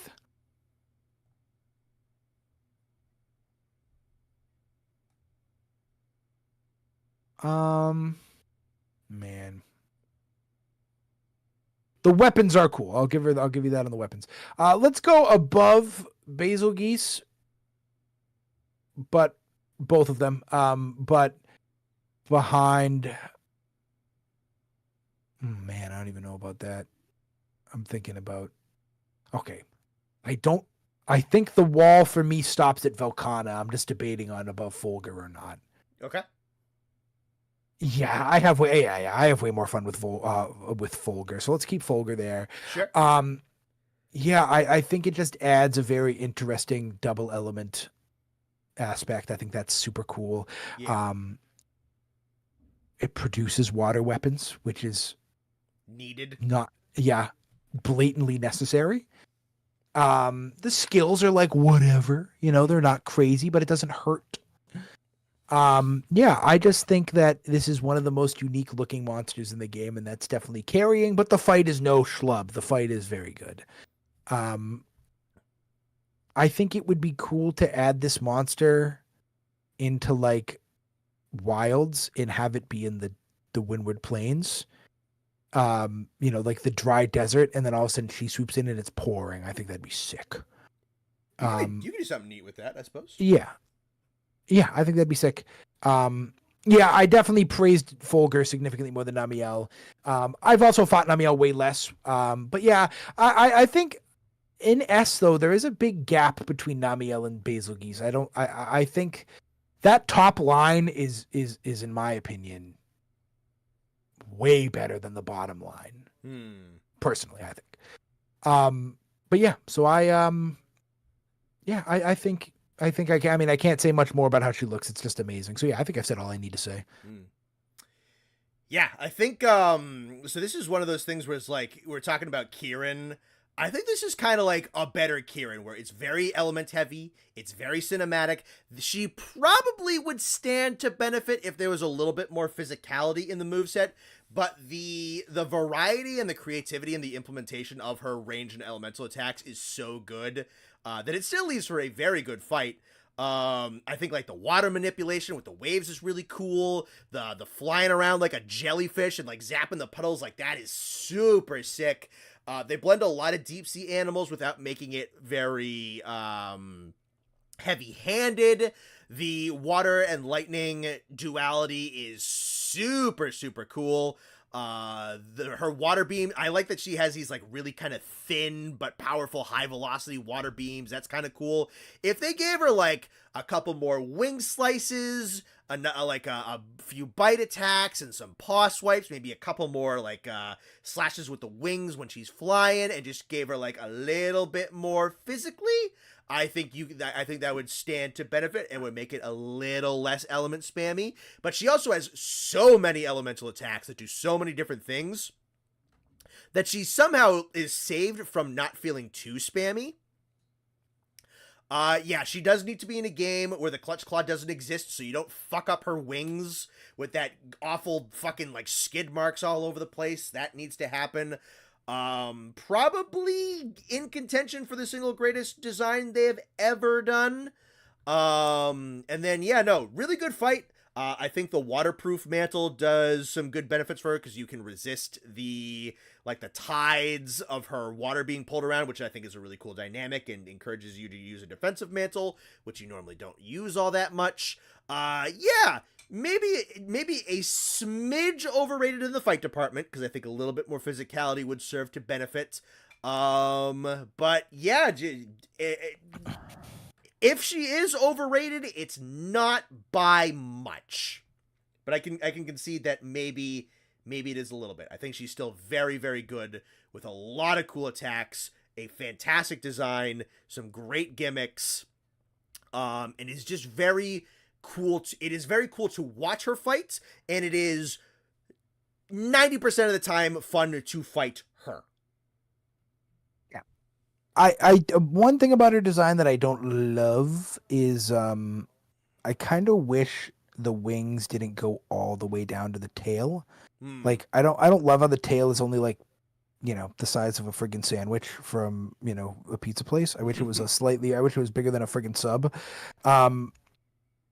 I think I would have liked a slightly more regular straight up dragon look with the wings, and then had the tail be longer and do something. What I could have done is beyond me. I don't get paid to make games, but I think it would have been cool. I also think it would have been kind of cool to give her like her own water arena. I don't like how you just kind of fight her in the Coral Highlands. I wish she had like her own shallow high water area. Kind of like we see Uthduna have. Like, I would love if she comes in the Wilds expansion. I would be very happy. Is Namiel in any other games besides World? This is her first game. This is her first appearance. So I feel like she has a bigger chance to come back than other ones. Like I don't think they're gonna bring back someone for their fucking, fifth game in Wilds. I think they're gonna try to pick as little 5th gen monsters as possible. Alrighty. Shara Ishvalda. Yeah, I mean he's creepy in like a really good way. I like how he has like the, if you want to call those dragon wings, but I like how he has like a dog kind of body. Like I like how he walks around, and he even kind of sits like a dog in a way when he does some of those attacks. I like how he has kind of a more animalistic wolf body. I don't mind how creepy he is. I think that's very cool. His attacks are definitely some of the most creative. The way he's just so in tune with Earth that he's like shooting air everywhere, like pressurized friggin' air beams. That is kind of, I think that is what he's based off of, like the multi-hand like Buddha statue. Yeah. There's a lot of Buddha in his design. Oh yeah, well the armor's insane. I love like the pressurized beam attacks. I love his armor. I love his arena. I love his creative, his nukes, and then he immediately beams somebody. The beam that I died to where I screamed, that is one of the coolest attacks in the game. There's a lot of really cool attacks that a lot of, let me say it like this. One of the coolest not special attacks, if that makes sense. The beam attack is just an attack, but like, you can't compare it to Eschaton or Safi's nuke and stuff like that. But the only thing I don't love is the first phase of the fight is questionable. I don't love the giant stone blocking around and you have to break it. Yeah, I mean, it's just like, whatever. I would have preferred a multi-staged fight like a Fatalis. Like a Safi even. Where he was in his, in like the form you see in the picture now. And then like, it just got harder and harder and things got crazier and more cinematic. I don't love his chunky form by any stretch of the imagination. It's kind of boring. But then once that breaks off and then like he yells and like the friggin' walls crumble around you. Come on. So yeah, that is the only thing dragging his his fight out of like peak to like just like low S, high. Armor is insane. It's busy. I said this on stream when I first saw it. It's busy, but it's nice. It's nice busy. It's very like you see Buddha-ish, very like that kind of culture, Indian-ish around there. Very nice. So I mean, it's an S tier monster for sure. Weapons though are kind of lacking. There's some weapons that I don't love. The charge blade, or was it charge blade? There was one of the swords I didn't love. It was just kind of like a weird rock sword. But then there's like the long sword where it's just kind of like a katana in like a wood stone sheath. And I'm like, that's sick. So like the weapons kind of vary. But yeah, I mean, the visuals of the attack, the eyes are horrific. Some of the best cinematics, with the beam, the nuke, it's just insane. The hand hammer, goated. That's an awesome hammer, yeah. Yeah, so he deservedly S, but that stone chunky first phase is kind of boring. He's definitely in that top crop. He's definitely better than Basil Geese in them. Okay. Replayability is, I don't know, it's hard. Some of those big cinematic boss fights are hard just because like, you can't play them 10, 15, 20, 30 times, because that's a lot. We're looking top 5 for sure. I just am deciding. Man, Nurg is a serious wall for the top 5. Oh, yeah. I love Nurg a lot. Man, is he... So let's go step by step here. Yep. Is it better than Velkhana? I do like Velkhana, the yin, the yin yang with Nurg. I love how pretty. I love the dance. It's hard to compare to a monster like a boss monster because the boss monsters are aided. I'm going to say this a lot, aided by the cinematics. Like they're supposed to be cooler, like they have animations that are obviously blatantly supposed to be cooler than everything else. Man, I don't even know if it's better than. No, I like where it is. I really like Velk. Yeah, I think I'm going to stay there. Yeah, the spectacle after you do it 2 or 3 times, it does wane. I'm not going to say it's worse, but it does it does wane a little bit. So yeah, I like where it's at. I'm good with the right under Velk. All right. Yeah, this one definitely grew on me. I think this is for the most part very well done. I agree to not. Okay, I like the first phase once or twice where it's just this big bag. It's a cool reveal, and then it's a big bag of rocks that you're like throwing at walls and you're beating the crap out of and snapping parts off of it and throwing rocks at it and whatnot. That's kind of fun. That's kind of cool. After that, if you're ever trying to do like some serious grinding for Shara Ishvalda, it's really just a roadblock to kill some time before phases 2 and 3. And then phases 2 and 3 are super, super good. The only thing, I said this before, I think his move pool is a little shallow. For the amount of health that he has, I think he really needed like 2 or 3 more attacks. Because he's got like the Wing Drag under him, he's got a Bite, he's got the Death Star, he's got the Spirit Bomb, he's got like the Scattershot Wind Blasts, he's got like the Retracting or the Shooting Off Wind Blasts, he's got like Singular Shot Wind Blasts, and then like a Paw Slam here or there.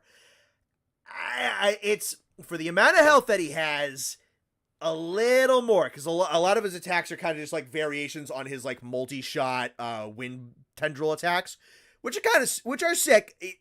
I don't think there's any bad attacks, but I think he needed like just like a little more. The Spirit Bomb wind comboing into the fucking like sand Death Star laser is awesome. The fact that he causes like vibrations in the ground to create these like soft sand traps for you is wicked sick. The sound design is great, and like the Buddhist elements that they put into his design, his weapons, his armor, his music and everything, especially the music, his soundtrack is phenomenal. It really does kind of give this feeling of like you dug up this slumbering Buddhist god up out of the ground. So the kind of like harmony in all of those design elements works really, really well. He's freaky, he's creepy, he's a good subversion. He's incredibly unique with both his power set and his design, especially in the wings. The optical illusion to have the eyes fake track your camera is really, really cool. The cutscene where Ruiner kills him is wicked sick. Yeah, no. The first phase is a little tough to get through on like round 4 or 5, and the moveset needed maybe just like a touch up more padding, but really not that much. I'm only saying like 2 more moves or something, because by the time you're like 10 minutes in and there's like 15 minutes left, you've seen pretty much every attack he can do. That's kind of it, and you've seen him multiple times as well. But yeah, no, pretty fucking goated final boss for Iceborne. Very, very, very well done. I like it a lot. All right. I think this is where we get... Oh, no, we have Guiding Lands monsters we got to get through before we hit title update monsters. So we start off with Jan Garuga. I got a nice, fresh opinion of Jan Garuga because we literally just fought him at like 550 before we got on. Yeah, I mean... he's cool. It's a really interesting aspect that I didn't understand until Connor told me. was because I was like, I don't like the reused like Rathian tail spin. And Connor was like, well, it's not reused. That's like the point. He like learns and he watches and he's intelligent and he's super smart and he copies. And I was like, oh, I was like, okay, like that's cool. I didn't know that. Um, I really like how Connor said it best when we were playing. I like how he is equally intelligent and equally psychopath. Like I like how he bashes his face into the ground all the time. I like the look too. Like I think he would have been. I think it's interesting because he's a super small dragon chicken, but I think it would have been cool because I do really like his like bat bird knight helmet face. Like I think he would have been cool if he was like a full size dragon. He I like the color scheme. I like the solid gray with the purple like the purple accents. I think that's very cool. His fireball attack is interesting. I think it's a nice range attack and it hurts. Throwing poison in there is also very interesting. It just makes you kind of have to think about it a little. It's not like holy shit. I love the one where he goes up in the air and like dive bombs on you. Super funny. I like how he just bashes his face into the ground all the time like a hammer and he's just swinging around. Yeah, so I like how he is equally smart and equally stupid. It's very nice. Kulu wishes he was him. Kulu wishes he was a spaz like this. The guy doesn't even, this guy is significantly more interesting. The yell is really funny. I loved, there was one time we were in the guiding lands. I wish we recorded it. That was so funny. Right outside the guiding lands, literally like in the doorway practically, Jan Garuga was just screaming and screaming and screaming and screaming and screaming. So we were making like God of War jokes. We were like, Connor, get out here! Fight me, you coward! And it was funny. But yeah, I think he adds a really interesting. It checks off a box that a lot of the monsters don't. Is he's not just a dragon. He's smaller and he's more agile. And the one we fought before stream was like really, really small. Yeah, we got an event quest one. Yeah, but yeah, I think he checks off a really interesting box. He's a spaz, he's fun. Definitely not my favorite monster. I think he's gonna get boxed out of S by some of the friggin' absolute maniacs we have up there. So let's put him in high. I think he's very fun. I don't hate him. I don't really dislike anything about him, but he's also not particularly crazy interesting. Above acidic lavinus for sure. Ugh, above Bracky, that's tough.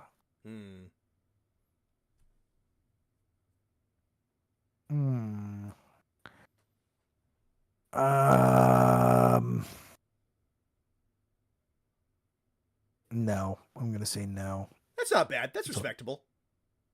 Yeah, that's fine. I mean, that's like well above average. If S is an A plus 4.0 GPA, high is like a B plus an A minus. Honestly, yeah. I mean, high is like that's really respectable. So like that means I actually like the guy. We don't even really have to harp on the next guy. He doesn't even have his own. If Scarred Garuga had his own, does he? Where is he? He technically shows up after Zinogre. We can just skip to him. Might as well. There's not much to talk about. I mean, I like. He is cooler because he has the machine gun fireball. That's it. The older grizzled aspect is cool, but the fight is really the damn same. I do like the machine gun fireball attack. I think it's super cool visually. So let's just put him one ahead of Jan Garuga. Sure. Again, I have to ignore the ecology. I like that Jan Garuga will literally just fight anything, and his turf wars are really cool. But that's ecology stuff in my mind. Yeah. So I mentioned this when we were doing kind of the run back fight earlier. So I'll talk about it now.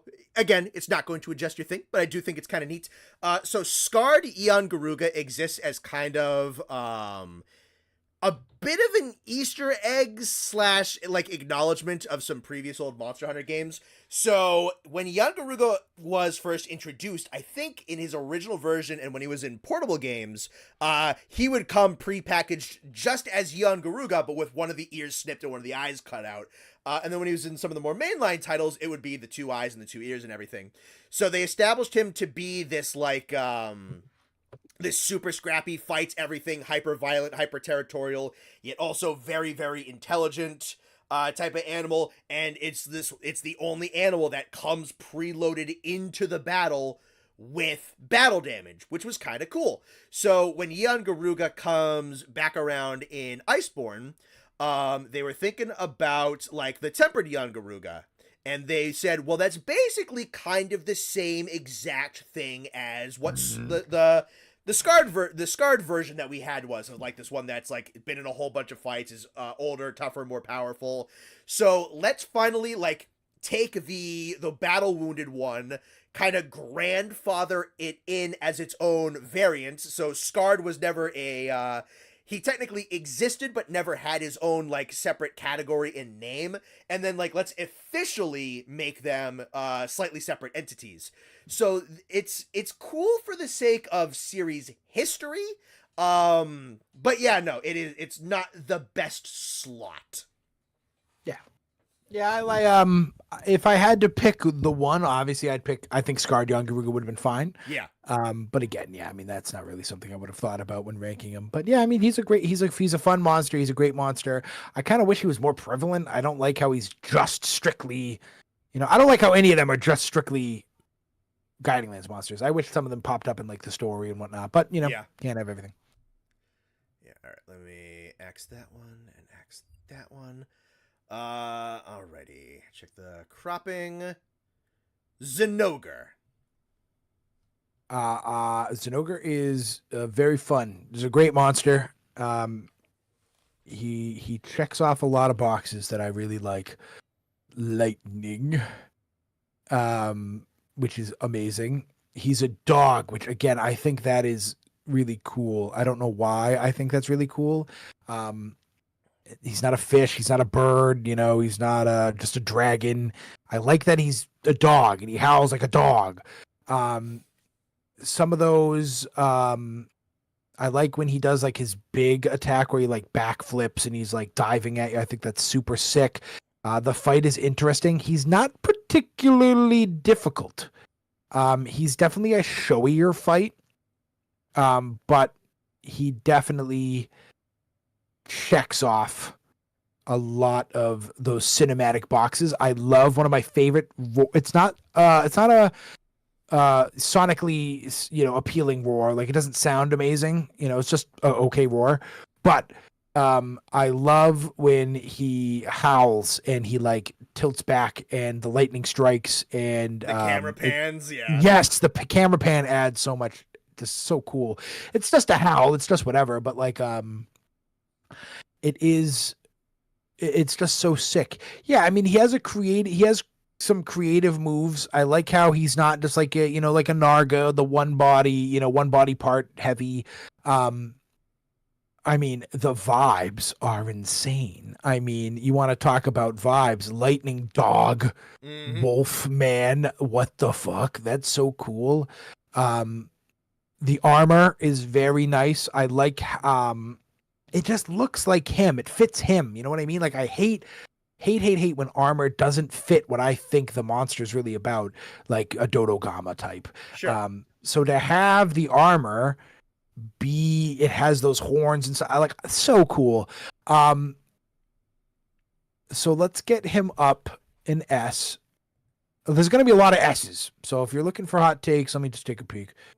Yeah, a lot of S's coming up, so just get used to that. I mean, Iceborne's got a fucking goat. Yeah, I don't think anybody's Iceborne is gonna really complain. So let's get him. Man.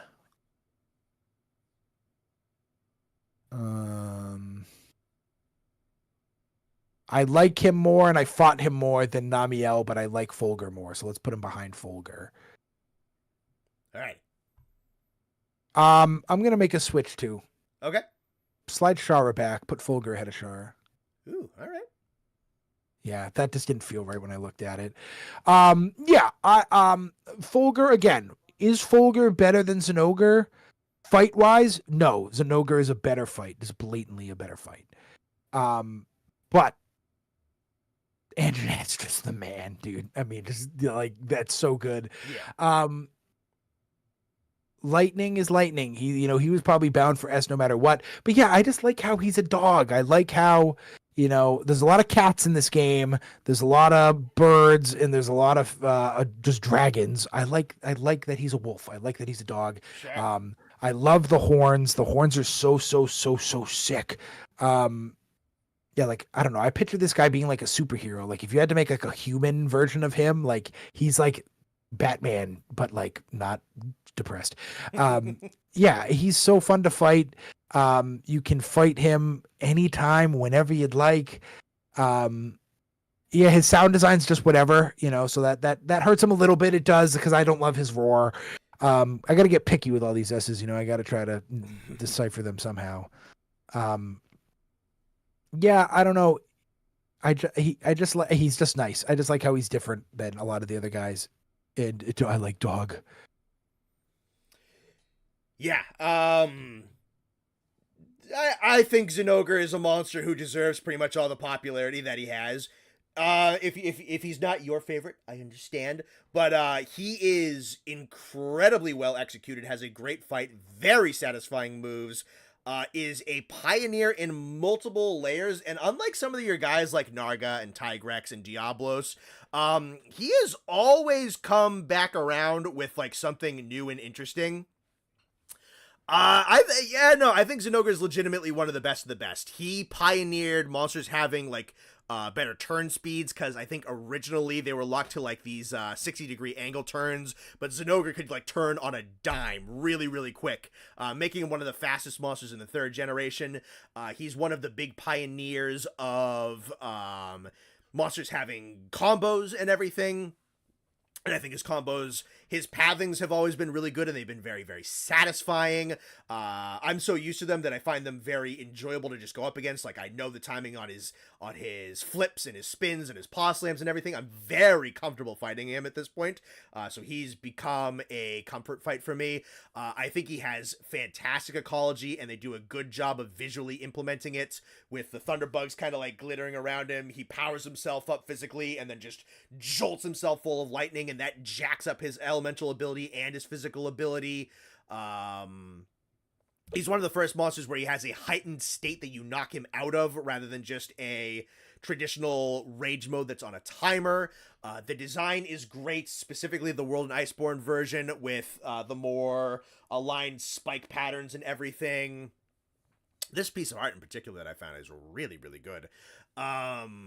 Yeah, no, the sound, the classic sound design is better. It's a little bit more roary and a little bit more bassy. They went more strict wolf, which they shouldn't have done.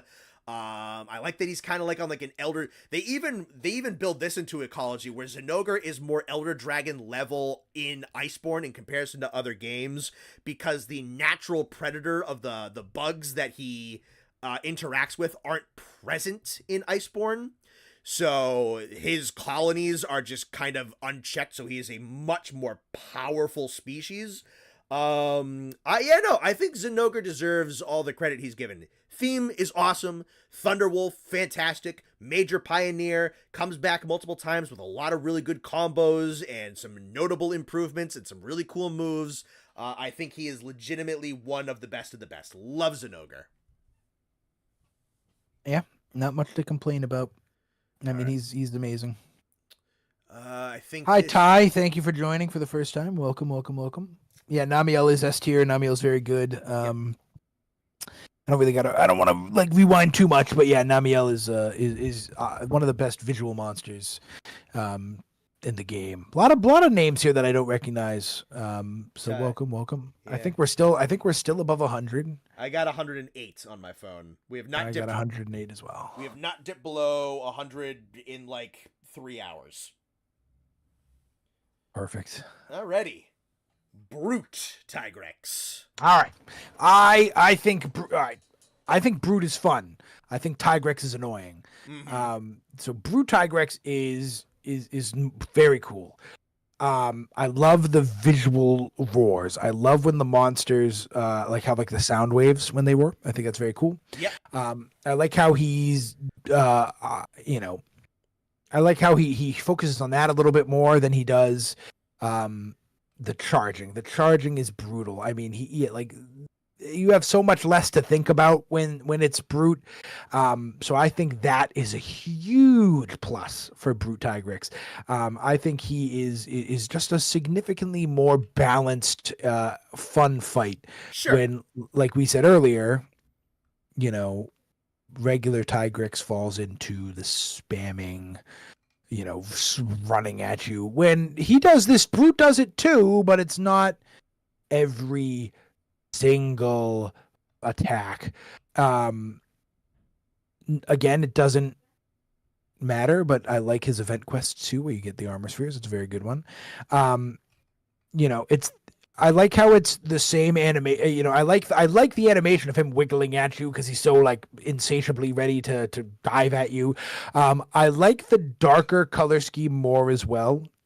So yeah, I just think the roars space the fight out, make it a little bit nicer, make it less annoying. Again, Sure. Tigrex isn't hard, but it's annoying as hell. So to add in just him roaring more, which is really the biggest difference, it just makes the fight so much better. S tier look, I love the monster, I love the actual color scheme, and he has much better armor as well. The armor is just because he gets the cool. G rank design. Yeah, it's way cooler. The fight is just high though. I mean, or mid high. It's nothing crazy. So mid high fight, high armor and weapons and stuff. So he's probably gonna find himself in high. I don't think he's S. I don't put him in the same category as my Anjanath and my Namiel and stuff. So let's put him above. Who's before Bracky? Barioth. No, sorry. After Bracky. Scarred Garuga. Yeah, let's put him above that. Alrighty. I have fun fighting him. I think he's a nice variant.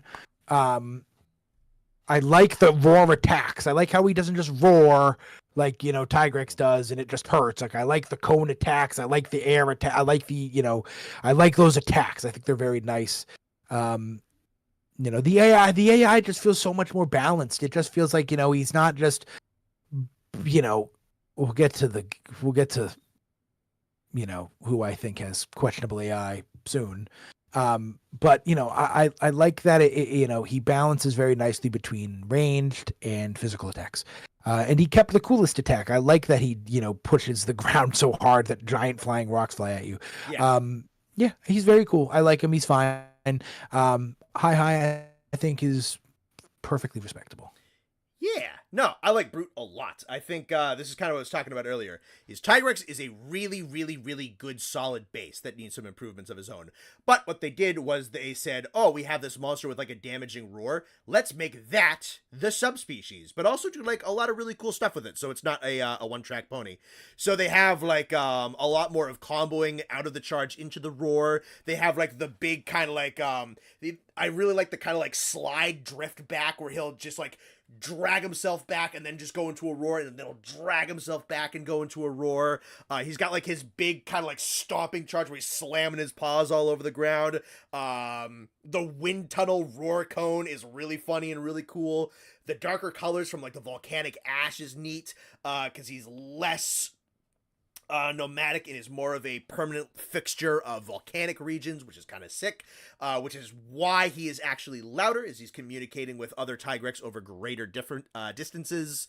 Really, really good execution of taking a monster's gimmick and then just kind of puffing it up and stuffing it up and doing some really cool stuff with it, making it really interesting, and then just doing some other stuff on top of that. Really good looking gear, good color scheme, some decent little chunk of ecology back behind it. Brute Tigrex is a really good subspecies.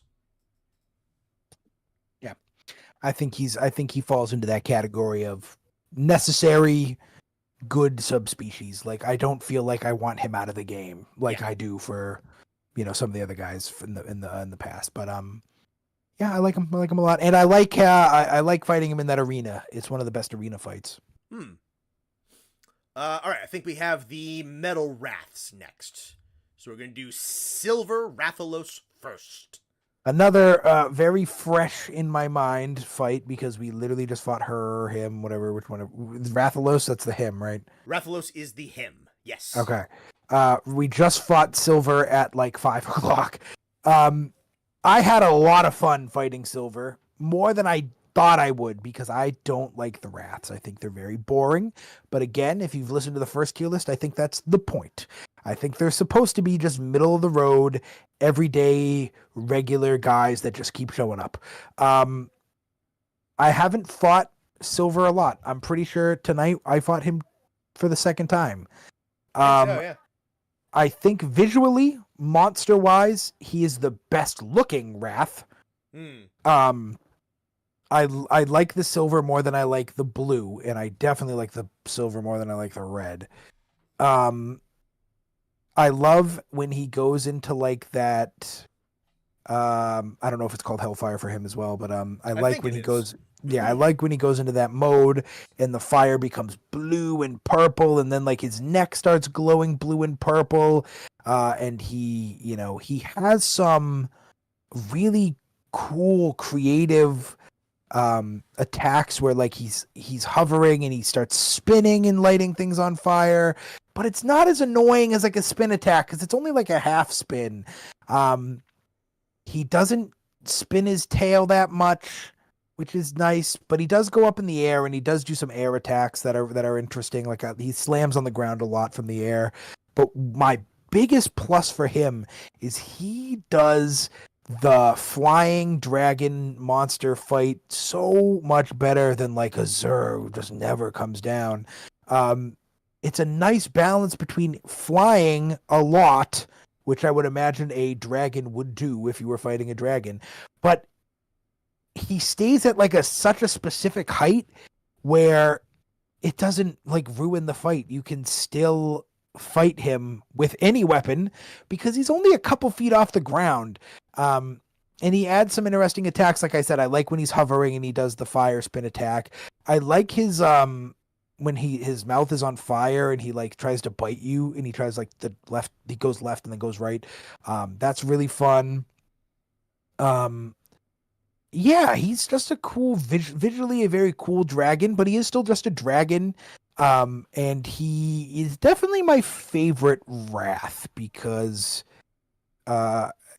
he's just, the color scheme is just so much better. And like I said, he balances ground and air very well. So yeah, I like him a lot. The poison again, I know poison is fine. It's not suffocating poison. So he does get held back a little bit. With at first I thought this was a benefit, and then the more I fought in this area, I thought it was. I kind of don't like it as much. I kind of like not having to chase. I like just fighting. I like just hacking it up in one area, and that's it. But then you get hit by the spikes. The spikes suck. And then you get hit by the spikes again and again and again. They add the flash bugs, which is nice. I like that you can flash. But I don't love how we just experienced it today. I had a charge blade and he had a horn and we couldn't get slinger ammo. So I'm not leaving to go get slinger ammo. You know what I mean? Like I'm not a far caster. I'm not going to run down the friggin' hall. So it's 50-50. Sometimes I like that it's in one area and I don't have to chase because I think that kind of slows down momentum. Sometimes, not all the time, but for some fights I do think that kind of like takes you out of it for a minute. Minorly, that's not too dramatic, but I also like, how we're just kind of in one room. But then I was like, oh man, like I kind of wish he left so I could sharpen or get slinger ammo or whatever. So like that that's part of the fight. It is. It is just part of the fight. But I don't think it's going to drag them down too much. But it is slightly leaning negative. It's like 55, 45. I don't think he's S, but he's probably high. Let's see the list. Let's see what we can do here. Sure thing. Armor is just kind of whatever. I've never liked the Wrath armor for any of them. Yeah, I don't think he's. If he was S, he'd be very low. Sure. Do I like it more than Golf? Not a chance.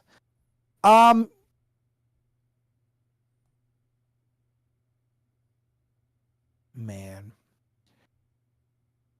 we're looking at the Bracky area. We're kind of in that realm. Is it better than Bracky though? I'm trying not to let recency bias hurt anything. No.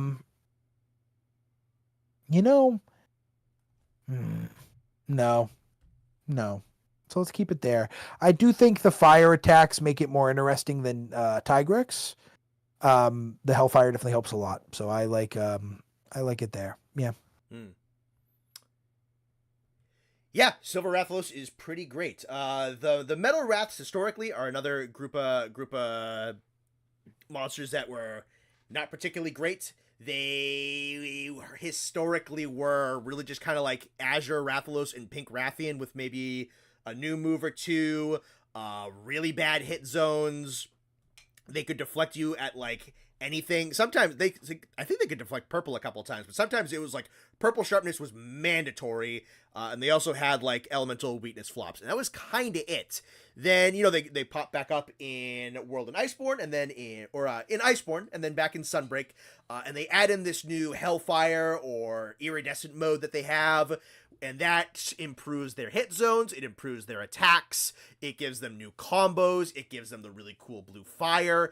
The blue fire looks really good with both of their color schemes. With silver especially, it looks excellent. With the purple and the red and the blue mixed in with his silver, it looks really, really good. Yeah, I'd say combat-wise, silver is probably my favorite of all of the Wraths. Sunbreak's going to bump that up even more. I really like Sunbreak Silver.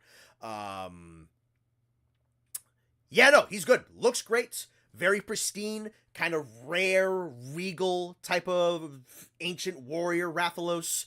The Hellfire is really good. His attacks within that are really good with like the exploding bite and the flame combos that drop the lingering fire on him, and he'll chain like his dive attacks into a charged up fireball, which isn't too tough to deal with, but it's still really potent.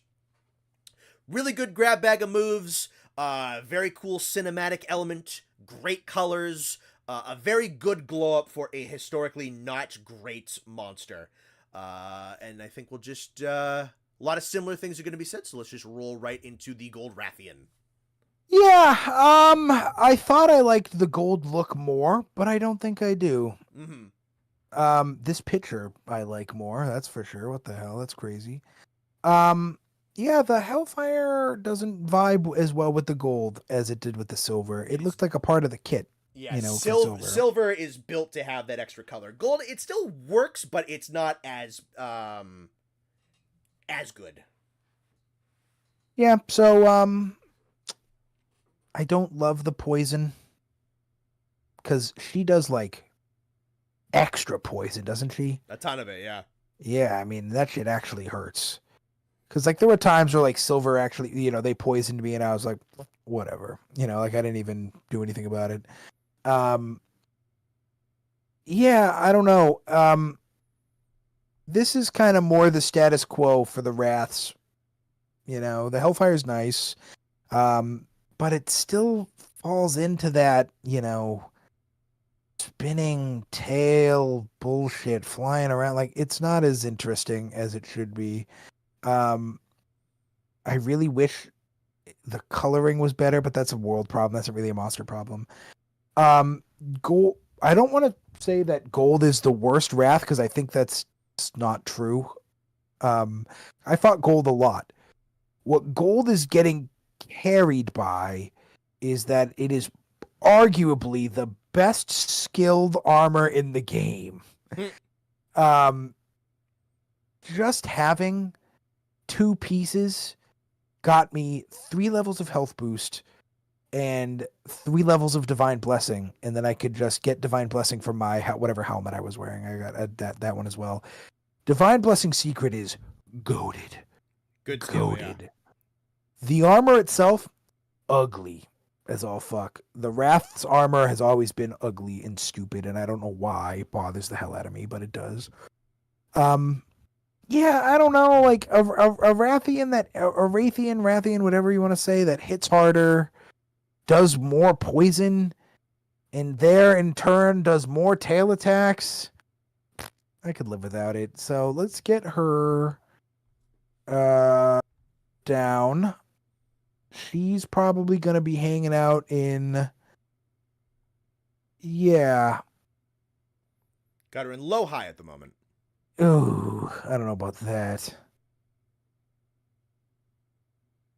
Honestly, let's put her above the other Wraths in the tier below. Because I do think it is a better fight. I do think it is slightly more fun. Again, the arena is a half benefit, half negative.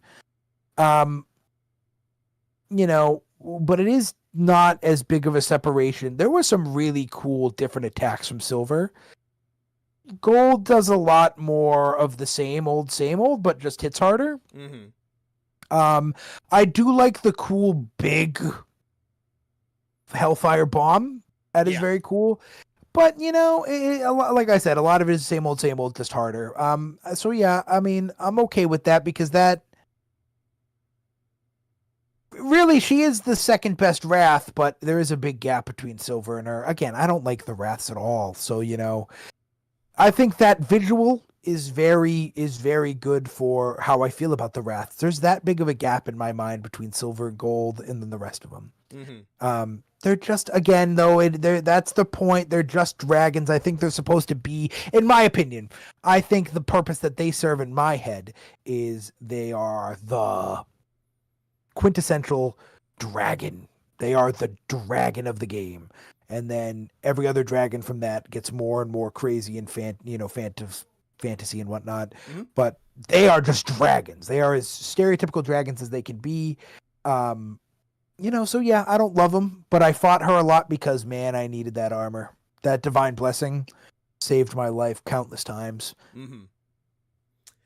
Yeah, I am definitely more of a fan of Gold Rathian. I think what she does for Rathian, first and foremost, I do like the Rathian backflipping. I've always found it very fun. I think it is a cool move, especially if you're running weapons that can counter and whatnot. It's a nice and predictable move with a good visual and sound tells, so that's always been really cool. What Gold Rathian does is she introduces a lot of good mix-ups and combo changes into the moveset. So she will go from her typical like triple fireball, cut it off at the second, rush forward, and then go up into the spin. Or she might go for the triple, get herself up into the air, go for like the big nuke attack and whatnot. I really enjoy the kind of like the combo canceling and the subversion on what you know, and then going into like the big spins and whatnot. And again, if I'm running like a lance or if I'm running a longsword, this is another reason why I like the metal wraths in Sunbreak a lot, is because a lot of the weapons in Sunbreak have counters on them because of how switch skills work. I find that she is a fun monster to learn and then try to learn how she wants to fake you out, anticipate the fake out, and then capitalize on the fake out. So that is something that I really, really enjoy about her. I think that there is a good amount of knowledge and skill that goes into really learning how Gold fights, which I find particularly satisfying. So I really like Gold. Silver, I still do think, is the superior in terms of display, some of the really cool attacks that he has, and certainly in terms of design. But I glean a lot of satisfaction of learning how Gold fights and countering against it. So I definitely have a soft spot for Gold Rathian. Yeah, see, that is a big difference between Connor and I. Connor is much more of the study, knowledge, learning fight guy, and I'm more of the like. I like to be the more I don't learn. I don't like. I like the reactionary. Hmm. I don't like to sit down and like study fights. I like to just be kind of the reactionary guy. And I appreciate that about us. Sure. All right. So I think it's Ruiner, and then we hit the DLC monsters. So Ruiner comes up first. What a fucking picture! Holy Yeah, crap! that's crazy. Yeah. Okay. So Ruiner is I like the look. I don't even know if I like it as much as Nurg, the look visually. The black is nice. Um, I Nurg in the beginning, Ruiner Nurg is a lot predictable and what's the word I'm looking for? Like it shows its moves. There's a lot of cues and stuff. It's much more. God, what is the move I am looking for? The word I'm looking for. I think I put it in my notes. Let me open my notes up again. Is it tells? That's usually what. Yeah, stuff like that. That's kind of what I'm. Like it's a lot more predictable in that sense. And then as the fight goes on, he gets to be significant, telegraphed. That's the word. And then as the fight goes on, he gets more violent and aggressive and whatnot. And I think that is kind of cool because it is, like the other Nurg is like this regular Nurg is like this insatiable young, like just out for blood maniac. And then this Nurg is like I don't have to try against this piss on. Like, and then you get halfway through the fight and he's like, shit, like I got to start trying. Like, I think that's kind of a cool, aspect. I've only faced him like 2 or 3 times, but one of the times we faced him was an absolute not like I mean that Tempered one we fought was a nightmare. I think he was the largest monster I've ever fought. He was Safi Jiva sized. I mean, it was outrageous. Like we were just doing like a we were just doing like a guiding lands, right? And then he popped up and Nate was like, yo, you want to do it? And I was like, hell yeah, let's do it. We walk in to that place, I'm talking to chat, in map, like on the map, you can climb up to like the elevated area of the forest in the guiding lands. The vines are there. He's just sitting there and he is taking up like the whole area. And that guy, it was like unyielding. Like it almost was like, did they do this intentionally? I wish we recorded that too. That was an off stream night. Like he was like clipping through walls and stuff. Like it was outrageously and I don't even think it was a gold crown. I think it was silver crown. Yeah. And he killed us. I think Connor died like 6 or 7 times, and I died 6 or 7 times, and he got Nate 2 or 3 times. Yeah, that was a very fun fight. I'm one of the rare people that don't love his OST as much as I think regular Nergs is. I think regular Nergs is great. I don't think Ruiners is that much better. People act like it is the pinnacle of music. I disagree. I think I like regular Nerg a little bit more in that aspect. I think he's still SSS right down the list. S fight, S monster. I don't love his armor and weapons as much. Honestly, though, I think for some reason I like Nerg more, regular Nerg more. Mm-hmm. I kind of like the just freaking savage animal, like wants to kill you at and he's just like non-stop. Like I said, there's some Ruiner moves that are a tad more predictable. And just not as, and more telegraphed and I just like Ruiner. Sorry, I'm thinking of AT, not Ruiner. Yeah, for the theme. A lot of people kind of give AT's theme to Ruiner though, so honestly, not that off base. Yeah, my apologies. Yeah, I'm mixing things up, but yeah, I don't know. I like Nerg more. I don't think Ruiner is like unnecessary. Like I think the way they slide him into like you have to fight Ruiner before you have to fight Chara, right? Is that a Ruiner? I think it is. Yeah, the temporary fight, yeah. Yeah, so the way they slide Nerg into like the story a little bit, is yeah, I think base Nerg is just better. I think he's a little more fun. Um and I again I like the just like in your face aspect of Nerg. So yeah, I'm gonna put Ruiner in S, but just not as high as I might with regular. So let's go.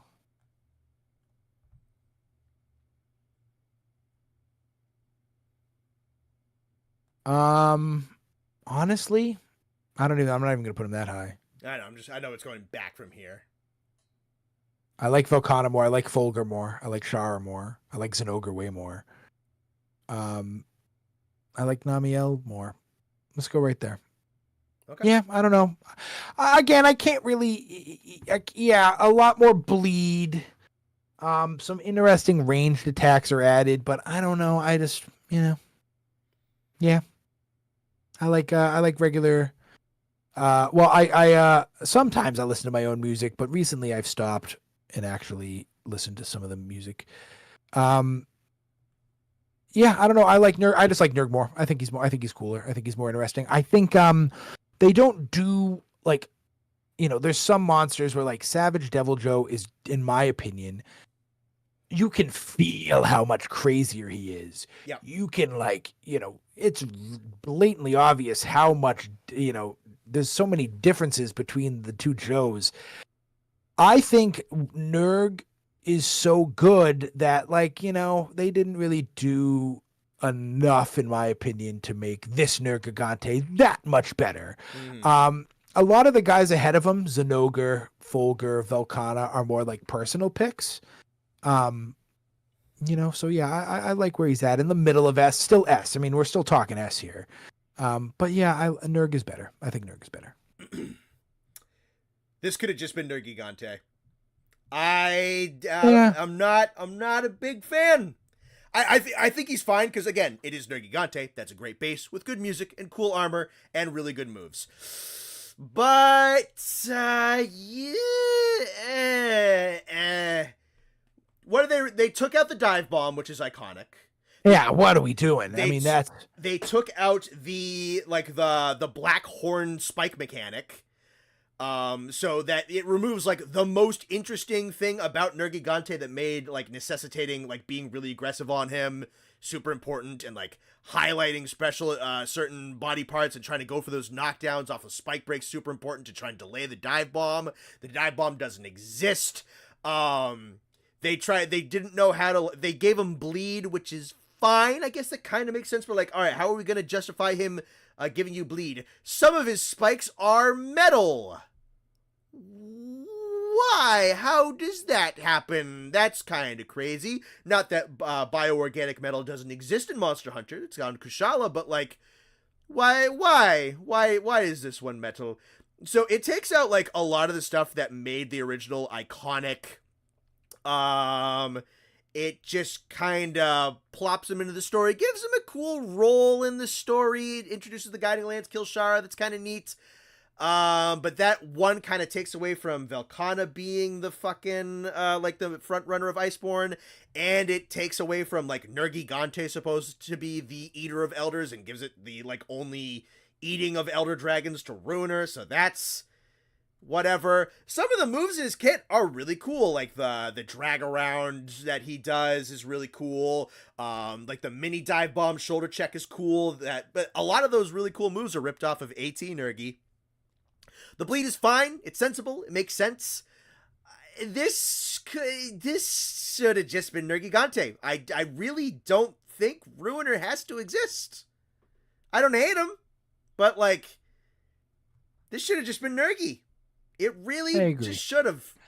I think especially because they did an AT version. Yeah. I don't think they needed to do this. Yeah. Like I think that's a lot of, like, because some of them it's like, oh, this is the high rank version and this is like the master rank version. But like, I would have just rather had just a more constant Nergigante. Yeah. Rather than whatever, this guy is. I think that could have been more sick. Is like, all right, like all the monsters from higher rank are coming back. Is like, yeah, Teostra's in there, and Kashala's in there, and Kieran's in there, and all this other stuff is blah blah blah. It's all back. It's like, but where's like, is Nergigante gonna be like in master rank? Blah blah blah. And then you see the spikes in the Basil Geese quest. Like, ooh, okay, so he is there. And then he rocks up. He kills Shara. You fight him, and it is the exact same moveset as Arch-Tempered Nergigante with the dive bomb, with the spikes, with more moves, and then you could like jack up his attack and his speed a little bit. I think that would have been way fucking cooler than Ruiner. Yeah, I agree. I don't think. I mean, I think I said in my little bip that I don't think he's not necessary. Like I think, like you said, it's Nerg. I'll take it. Yeah. But I could have lived without him. He falls into that category that I could have totally been okay with him not being there. I think I fought him 3 times. I never felt the need to go back and fight him. Yeah, this is one of the few like I don't think this one needs to exist. I think this could have just been Nergigante. All right, so let's roll into title update monsters, and we can get out of here. So number 1, Monkey Rajang. Yeah, I was under the assumption that we'd do 2 monkeys, but if we have to do 1 monkey, this makes a lot of my points just mute because second monkey is in here somewhere, but he's okay, perfect. Oh, so this is just regular monkey. This is monkey number 1. Okay. I mean, one of the best. SSS right across the board. Okay, maybe not right across the board. S fight, S monster. I don't love Rajang's armor. That's fine. I think that's fine. It's not the best armor. Yeah. The weapons are cool. It's not the best armor. I don't want to talk about Furious Rajang too much because a lot of my notes were just kind of comparing the two of them. Yeah. But yeah, I mean, it was the first monster that made all of us sweat. Oh, yeah. Connor and I were sweating. Sam was sweating. Nate was never really sweating. And then when we fought the monkey, Nate was sweating. So that was huge. I think that's really fun. I like how creative he is for just being a monkey with fists. I like how he doesn't just punch you every single time. He's got a really cool pin attack. He's got the breath, which I think is a really, really, really interesting addition that they did. I would have never thought to give a monkey a breath attack. I love calling it the banana beam. That's one of my favorites.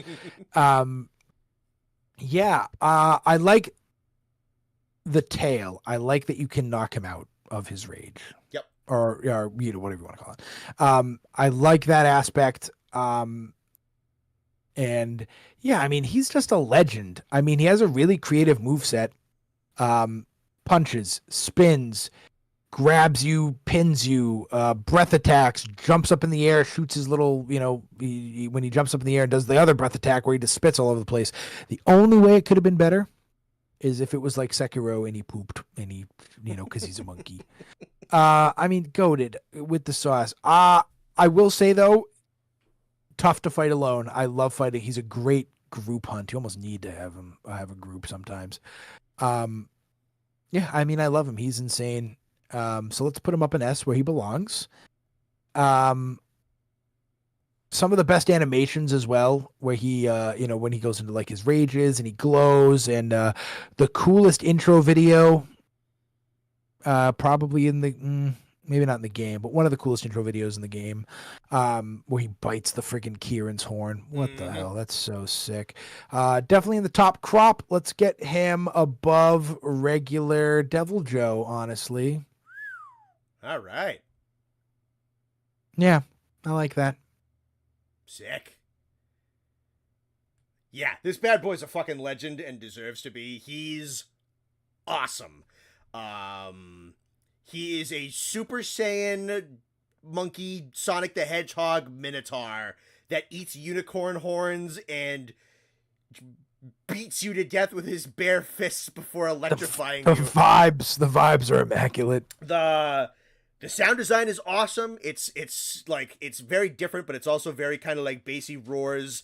The music is so cool. Whoever decided that like the Iceborne version of Rajang's theme was gonna have a fucking saxophone in it deserves a raise. It's so fucking good with that saxophone. I don't know how they thought of that, but it's awesome.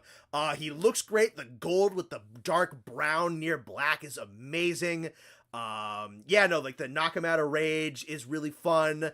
Um, I like how he has a lot of abilities that punish bad behavior, so he can if you knock him out, if you knock him into walls, he can like catch the wall and go for the dive punch. If you grapple on him and he's not like preoccupied with something, he can rip you off and throw you to the ground. He's got that cool pin where he'll just like crack his shoulder back and then go to just beat you into the dirt.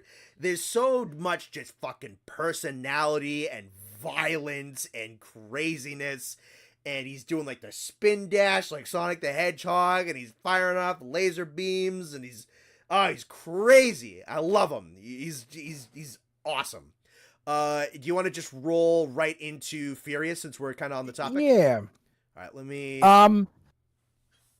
Honestly, I like the regular Rajang a little more. I like having the ability to knock him out of rage because he has a tail. I don't love the metal arm thing where you like clang off of him and whatnot, but that's a both of them thing, isn't it? They Yes. both have that. Yeah, so that's not a knock on Furious. Furious has a lot of really cool animations, like when he goes extra Super Mega, Saiyan. I don't watch Dragon Ball Z, whatever the fuck the next level's called. Super Saiyan 2. So there's a lot of those really cool animations where he has the pin. The Furious pin is awesome. Oh yeah. The armor is definitely better. Furious definitely has significantly cooler armor than regular Rajang. Regular Rajang's armor is kind of meh. But I don't know. Something about having the ability to knock him out of rage with the tail is nice. I do like that. So the fight, in my opinion, is I give the edge to regular Rajang just by a little. Mm-hmm.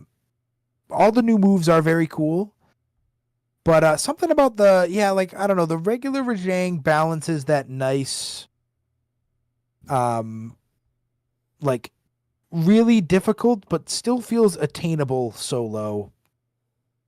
Honestly, I'm gonna drop Furious below Nergigante. Okay. That's a very small gap, to be fair, though. Yeah, sure. But yeah, I don't know. I just like I don't know. I like the monkey that gets angry rather than the monkey that is angry. Sure. Yeah, I think Furious I think is good in this game. I actually think I kind of agree with you that I prefer the regular one a little bit better. This will be another one. You'd hit Sunbreak Furious. That is probably one of my favorite Rajang. I know we're not talking about it specifically, but with Furious, since you can't go for the tail, the way you knock him out of his super mode is you aim for his head. And I think the Sunbreak Furious has a lot more attacks that, if you know how to capitalize it, give you the opening on his face. Like, it actually caught me off guard when we were doing it streaming, because I'm so used to the Sunbreak Rajang. You know the one where he'll jab his fingers into the ground? He does, like, those electro, like, currents through the ground? Yes. So, the Sunbreak one has a direct path right through the middle. It's super narrow, but if you can get in, you can get to his face to kind of punish him and go for, like, the knockout of rage mode. And I prefer that over the Iceborne one where it's completely covered. So, I think Furious is still fun in this one. But I like the moveset and the punishability of the Sunbreak one a little bit more. Alright, so let's backtrack here and go for Stygian Zinogre. Fairly similar to regular Zinogre. I like how the big like backflippy move where like I don't want to say it's like his ultimate, but it kind of is. I like how it changes, from time to time versus the Zinogre one, which is the same every time. So I like how it's a little different than just the regular same attack that Zinogre does. I like the like diving dragon attack that he does too, where he like spins in the air at you. Like that one's very cool. I like Stygian a hair more. It mostly comes down to for the first time, I think red is better than blue here. I think Stygian's red is just that much cooler, and I think Stygian's weapons are way cooler. The longsword, I have his charge blade, I have his dual. I mean, like, I have a lot of Stygian weapons, and I do think the red lightning is. I know it's not lightning, but you know it fucking is. It looks like lightning. So they're the same to me. I mean, I don't really notice a crazy difference unless I'm just like missing something really bad. But I think Stygian is a little more fun. I think he's a little cooler, and I've definitely fought him more. So I'm gonna put him literally one space ahead of regular Zinogre. All right, so that puts you right there. Cool. Yeah, I think in terms of just like cool factor, I think Stygian is another just like really, really good historic subspecies. Probably one of the coolest subspecies, just flat out. Black, red, and silver is a fucking banging color palettes. And then, yeah, move-wise, he is a pretty good evolution. His combo paths are a little bit different and a little bit more volatile, a little bit more extended, but nothing too crazy. He has, like, the sheets of lightning instead of just, like, the regular projectiles, which is cool. His ultimate, which is the double slam into the, like someone mentioned it, the Psycho Crusher out of Street Fighter, is fucking tough. Yeah, no, it's Berserk Guts Dog. It is edgy and cool, done wicked well. Love him. Great subspecies. I agree. Yeah, I think that again, I don't think there's like a crazy difference between them, but they are definitely peak monsters. I mean, they're so good. Yeah. All right. Safi Jiva. It's hard to say. It's the best siege in the game. I was using air quotes with my fingers. But it's like not really a siege. You know what I mean? Like the Zora Magdaros one, you have to like go around and do things, and like the Kulve Taroth one, you have to like go around, and she doesn't really fight back, but you have to like break as much as possible. The Safi Jiva siege is really just a fight. Yeah. That they just drag out and they let you bring multiple people, which I think is very cool. I had a blast doing that one. It's a very fun fight. They make a really large monster feel very intricate. I feel like it does a lot. It has a couple variations of the tail attack. It has a couple different variations of, like different claw attacks. Like I think they make a really large monster feel different. I love the aspect of like the energy and like she literally is like sucking it out of the ground. That's sick. It's a dragon, but it is a cool dragon. So it's the best siege, which is good, but again, it's not really. The reason it's the best siege is because it's not really a siege. It foregoes a lot of the. Yeah, it definitely ignores a lot of the sieging, but it is very fun. So S tier dragon, S tier monster with one of the coolest attacks in the game. That nuke attack is bonkers. It feels like a slog. It doesn't feel like a slog. They do well. Then again, we had 16 people there. It doesn't feel like a slog. They make it feel like a real fight. And it is possible to one run it. I mean, we had a couple people one run it when we did it a bunch. Once or twice. So yeah, they do a really good job of balancing like big giant monster siege. I like this is ecology stuff, but I do like the aspect of like Xenojiva, Tusafi Jiva. I think that's very cool. Sure. Weapons are questionable. I don't love the weapons. I don't love how they look. Okay. I like the mechanics of the weapons. I like how you can, add all those things to the weapons, but I don't love the look. They look like alien weapons, which I never really understood. So I don't love them, but I love how you can like some of my best weapons in the game, are I have a Safi Jiva dual blade and it's like plus 60 defense. Affinity is like 50%, like it has a shit ton of paralysis. Like I love the mechanics of it, but I don't love the I don't love the look of them. They're kind of whatever.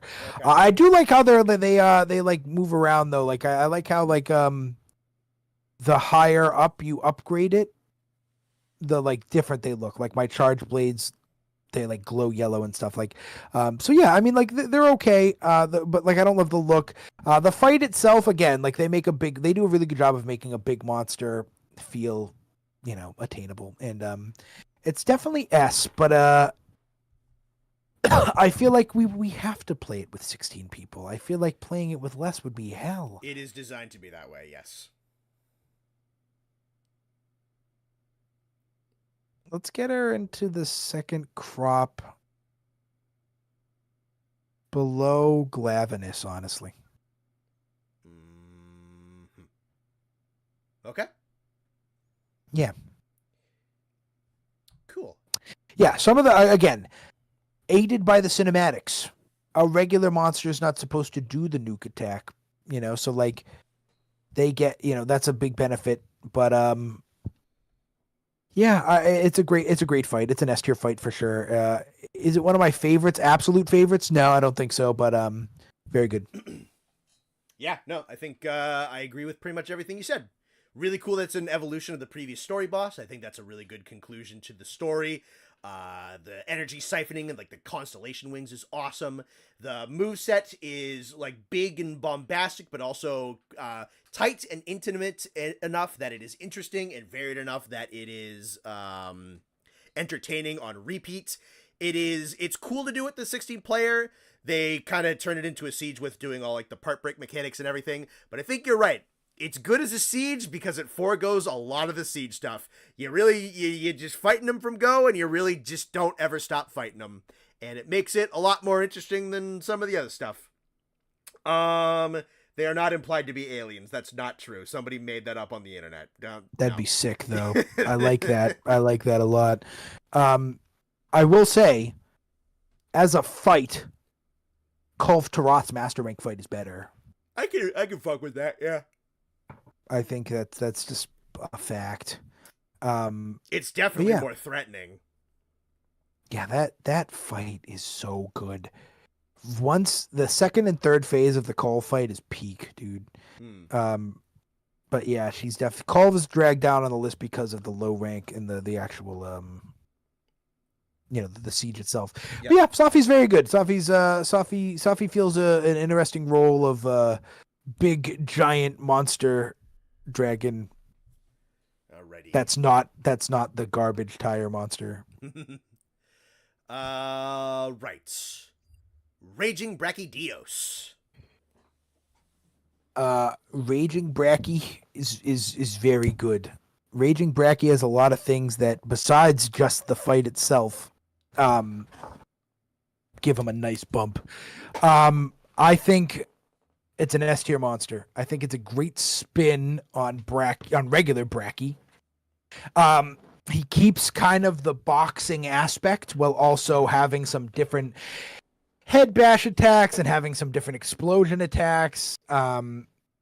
He's got a lot of cooler attacks, that make him not Bracky that hits harder. Mm-hmm. You know what I mean? Like, it's not just, it's not just the same guy. And I think he looks cooler too. Sure. I think the darker, I love purple, don't get me wrong. But like you said earlier, goofy, kind of nerdy look. I love the dark look with the different slightly colored slime that changes colors as the fight goes on. I think he was overhyped a little bit in terms of difficulty. Sure. Again, maybe, I can't just always say, oh, well, we had us four, blah, blah, blah, blah. I don't think we were over leveled. I don't think we played that much, especially in master rank. I stopped playing by myself a lot. So, I don't think he was that outrageously difficult. He was hard, and I think he's a nice level of difficulty. We could lose, but but we're better. We pulled through, So like, yeah, so I like that, and I like how he locks you into that last room. Wicked. That punching cinematic move is very cool, where everything blows up. The end of the fight with that friggin' music is crazy.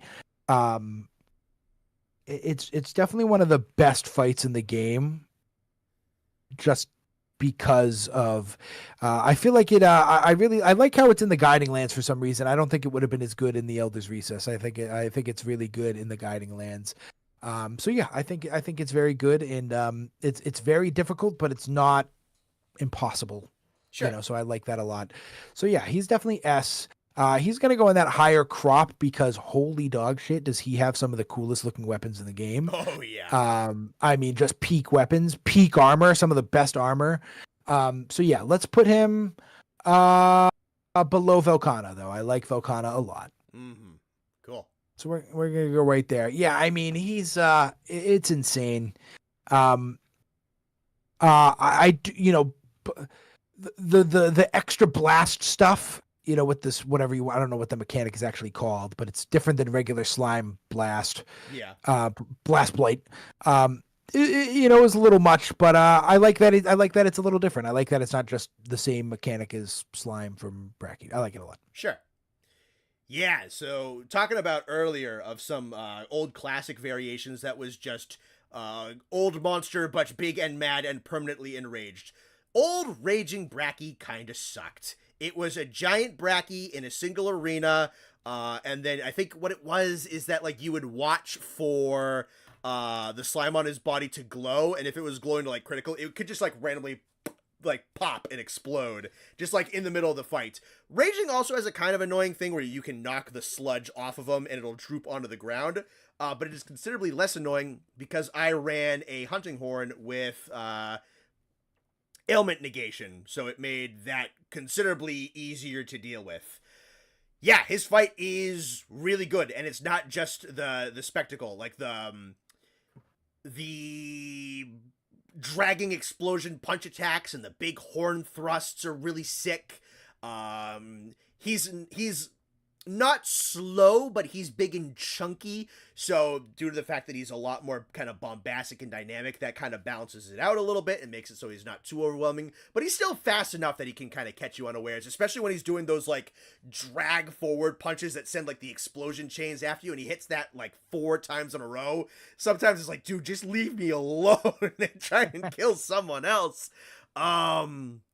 That last phase is sick when he like dispels the slime off of him, and it's blowing up, and you can like try to kill him with his own explosions, and he's going nuts all over the place. And dude, the theme music is so good, because what they do is they take the Bracky theme, which was already really good and then already remixed really good in Iceborne.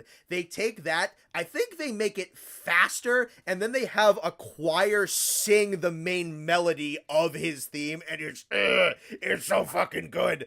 Yeah, it's so good. I think I like the darker green a little bit more than the purple. I think that's pretty good. This art especially, like the green with like the red, orange, and yellow looks super cool. Yeah. Yeah, no, they took a like honestly a kind of poopy doo-doo variant that I don't think anybody ever gave a shit about, and then turned it into just one of the craziest, most fun, awesome variants they've ever had. Ooh. Yeah, he's a blast, an absolute blast, pun intended. Hey. All right, 3 left. We're gonna do it slightly out of order because it feels wrong to do Frostfang. Yeah, it does. Yeah, it does. All right, so we're gonna do Frostfang before the Black Dragons. Barioth would be S if Frostfang didn't exist. I think Frostfang is better. Yeah. And I really like the I like how it's not just it's a Barioth, but he lives in the sand. Or it's a Barioth, but like he lives in the like volcano. I like that it's Barioth, but old Yeah. and grizzled Yeah. and like experienced, Mhm. and he friggin' is reliant on his on his big bombastic moves, and he knows what does damage. He's experienced, and he is using that breath attack, which is super cool. I like how he retains a lot of the aspects of regular Barioth by climbing and jumping, and like he flies a lot.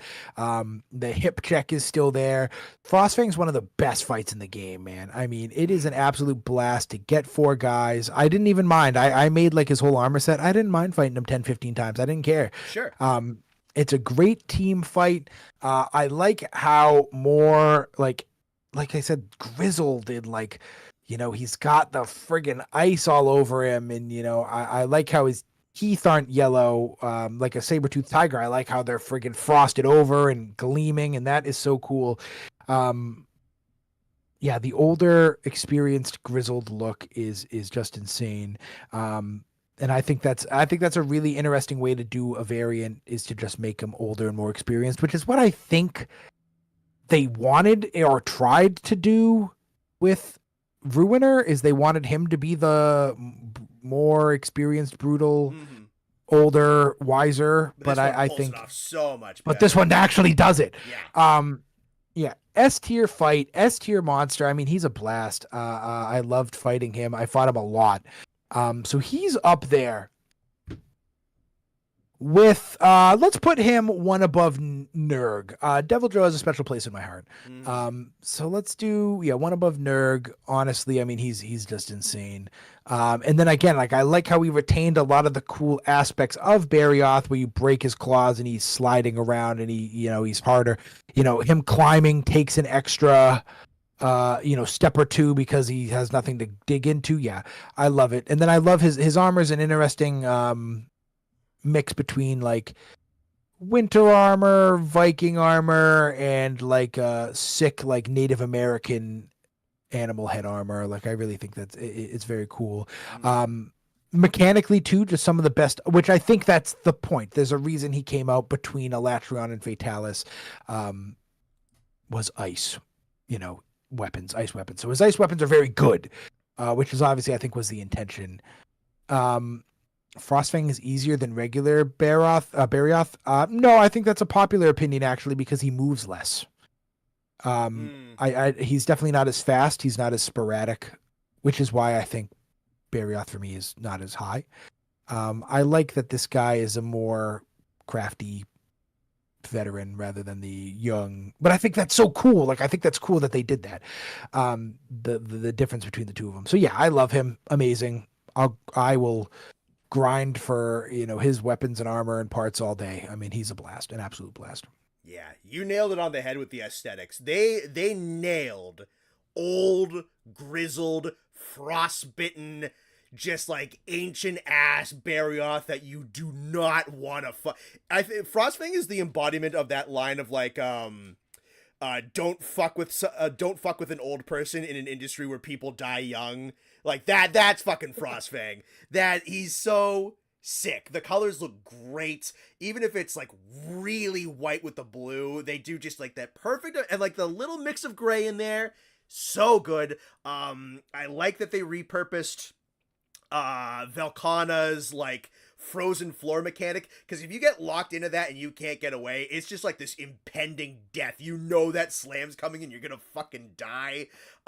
Doesn't feel bullshit like at all. He's not too sporadic, but he is kind of crazy, very icy, but like he's not as bad as Shrieking. It's well balanced. It's a good moveset. It's a great vibe. It's sick armor. It's great ice weapons. He's just fucking awesome. Yeah, I love him. Like, I think he fell just out of the top 5. I think he's 6 right now. Yeah, we'll check in a bit. But yeah, I love him. Amazing. Okay. These are going to be interesting. I'm very interested to hear what your final verdict. We're going to do Elatrion first. All right. So this all started when I was too tired to join stream, and I was watching a Frontier stream, And Nate was like, Austin's not going to do homework. Like, we're not going to tell him anything, blah, blah, blah. So out of spite, I did homework. And a lot of the big complaints about Elatreon were, oh, I don't like how the game makes me play a certain way. Like, shut the fuck up, you loser. Shut up. You're such a chump. Like, what are you talking about? Like, that's life, dude. Like, so the monster does not adapt to you. You need to adapt to this god of elements, right? Like, sorry you don't get to go in there with your friggin' lance and poke him 7 times and dive around and block. The game mechanic is meant to keep you consistent. Instead of inflating his difficulty by using bullshit, they make him hard and they make you have to do constant damage. Because, like, that's, like, I don't know, like, I think that's good. I think that's cool. Like, I like how there's a certain, like, you know, like, I don't know, like, the idea that you should be able to play however the hell you want is, like, kind of bullshit. I like how they add in this, do it or die. You know, like, I like that mechanic. I think Eschaton is sick. I like how he changes elements. And I like that they make you do it a certain way, because guess what? If this was real life and there was a real dragon in front of you and you had to kill it, that dragon is not going to wait to nuke you because you wanted to play defensively, or you wanted to play, you wanted to run away and heal, and you wanted to let the fight last 60 minutes. Like, that's not going to happen if this was, like, first off, I just play Unga Bunga. You know, I like being up in the clack. I think it's sick fighting against the timer, begging for him to have that animation where he falls over. I think that's insane. Then to have him do that nuke attack, which is visually very cool, and the name is just sick. Eschaton Judgment is nuts. You know, I think he's a great fight. I think he's a very good like duo. I don't even know if they're duo because there's like a big gap between Elatreon and Fatalis in my opinion. Difficulty wise. So like it's a nice preamble. I think it's I think it's a nice like setup to go in, and I think it's really cool. Again though, the story, kind of the plot armor helps him out. He's like the element guy. So him having lightning and him having fire and him having dragon and him having ice and him having all this bullshit. Like, I think that's obviously very cool. And yeah, I like the race against the clock, motherfucker. Like, get to it. Like, because, like, I don't know, I think that's cheap. This idea that you should be able to do whatever the hell you want, run around, dance, friggin' block and dive and stab them 6 times. It's like, no, I don't think it forces you to play a certain way, but it forces you to be consistent. You have to always be doing damage, because if you don't do damage, guess what? You're a regular dude, and this guy is like an apex predator, and he's going to blow everything up if you don't friggin' hurt him. And that's how it would be if there was a dragon in front of you right now and we all had swords. That's how it would be. Kill the dragon as fast as you can before he does God knows what. So, yeah, that idea that, like, it's unfair, it's bullshit, you're wrong. You're just wrong. Blatantly wrong. I think Eschaton is sick. Visually, I like his horns. I think Elatreon is the cooler of the two. I think he has cooler... I think he's a cooler dragon. I think he looks cooler. I think Fatalis is an interesting looking dragon, but I think the cooler one is Elatreon. Yeah, it was a blast. It was hard and it took time and we had to learn and figure it out, but like it wasn't like, holy shit, this is impossible. It was like we're going to do this. I'm determined. This is fun. More walls would be nice. At least consistent walls. Holy shit. Those walls are bad. Those are bad. Yeah, I think it would have been cool if he did more, like does he do every element? The only ones I recognized were lightning, dragon, fire, and ice. He does water, yeah. Does he have water? Okay, I must have. Yeah, it's those little like oil puddles that he can cough up. Yeah. So yeah, I'm in the camp of like get good, figure it out, man. Like, like I don't know. I don't know. Yeah, like knowing that I had to do a certain amount of damage because there was an invisible bar um of whatever damage or element that I had to hit didn't make me panic. It didn't make me sweat. It made me like it got my heart racing a little bit though. And it was fun. He's a blast. SSS all the way down. Great armor. Great weapons. Really good weapons. I really like his dual blades. He is. What is gonna bring him down though is I just don't have the relationship, and that's not his fault. I just don't have the relationship I do with him like I do with Devil Joe and them. But I think putting him above Nurg is fair. Because the rest of the guys, that's my personal top 5 favorite. Sure. If I fought Elatrion 20 times, maybe he'd be up there too. But he's not because I haven't fought him that much. And the other guys are just like, they're way more fun. Elatrion is very fun. But like, I don't know. I definitely have just like I said, the rivalries, the relationship with those guys. So, but yeah, I think if you think Eschaton's stupid, you're a chump. I do. I really do. It's just life, dude. There was someone who made a point that I agree with, that Eschaton in of itself isn't that bad, and that like but it's not. Eschaton is fine because it's unique. If that's kind of what Monster Hunter turned into, that's a little bit more of a problem. I like that take. I think that's pretty good, because I think that counter building and learning the fight and understanding where the monster's coming from and equipping yourself with skills and with weapons and whatnot that actually go up against the monster that you're encountering has been a part of Monster Hunter for the longest time. Now, with 99% of the fights, if you don't want to engage with that, you can still skirt by it and do fine. And even with Elatrion, if you are good enough and have a good enough set, you can raw damage through Eschaton Judgment. Perfectly capable of doing it.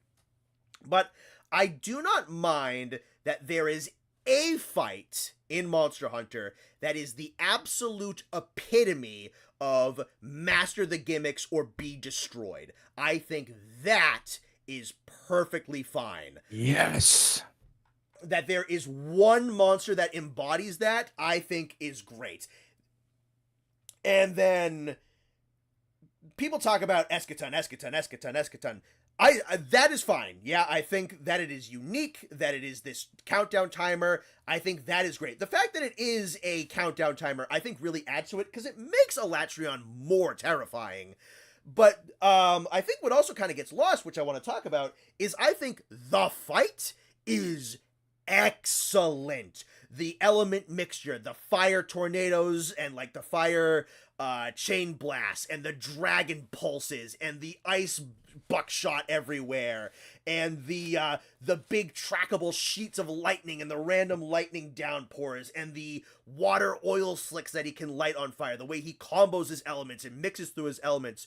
But again, kind of like a few of the other ones, it's really crazy and really hectic, kind of like Savage. But also like Savage, there is some very, very clear windows. He's got some nice, meaty animations where his head is nice and low, or his paws are exposed, or he's stuck in place because of an attack that he's doing. If you get nice and close, especially during the lightning sheets, you can really punish him.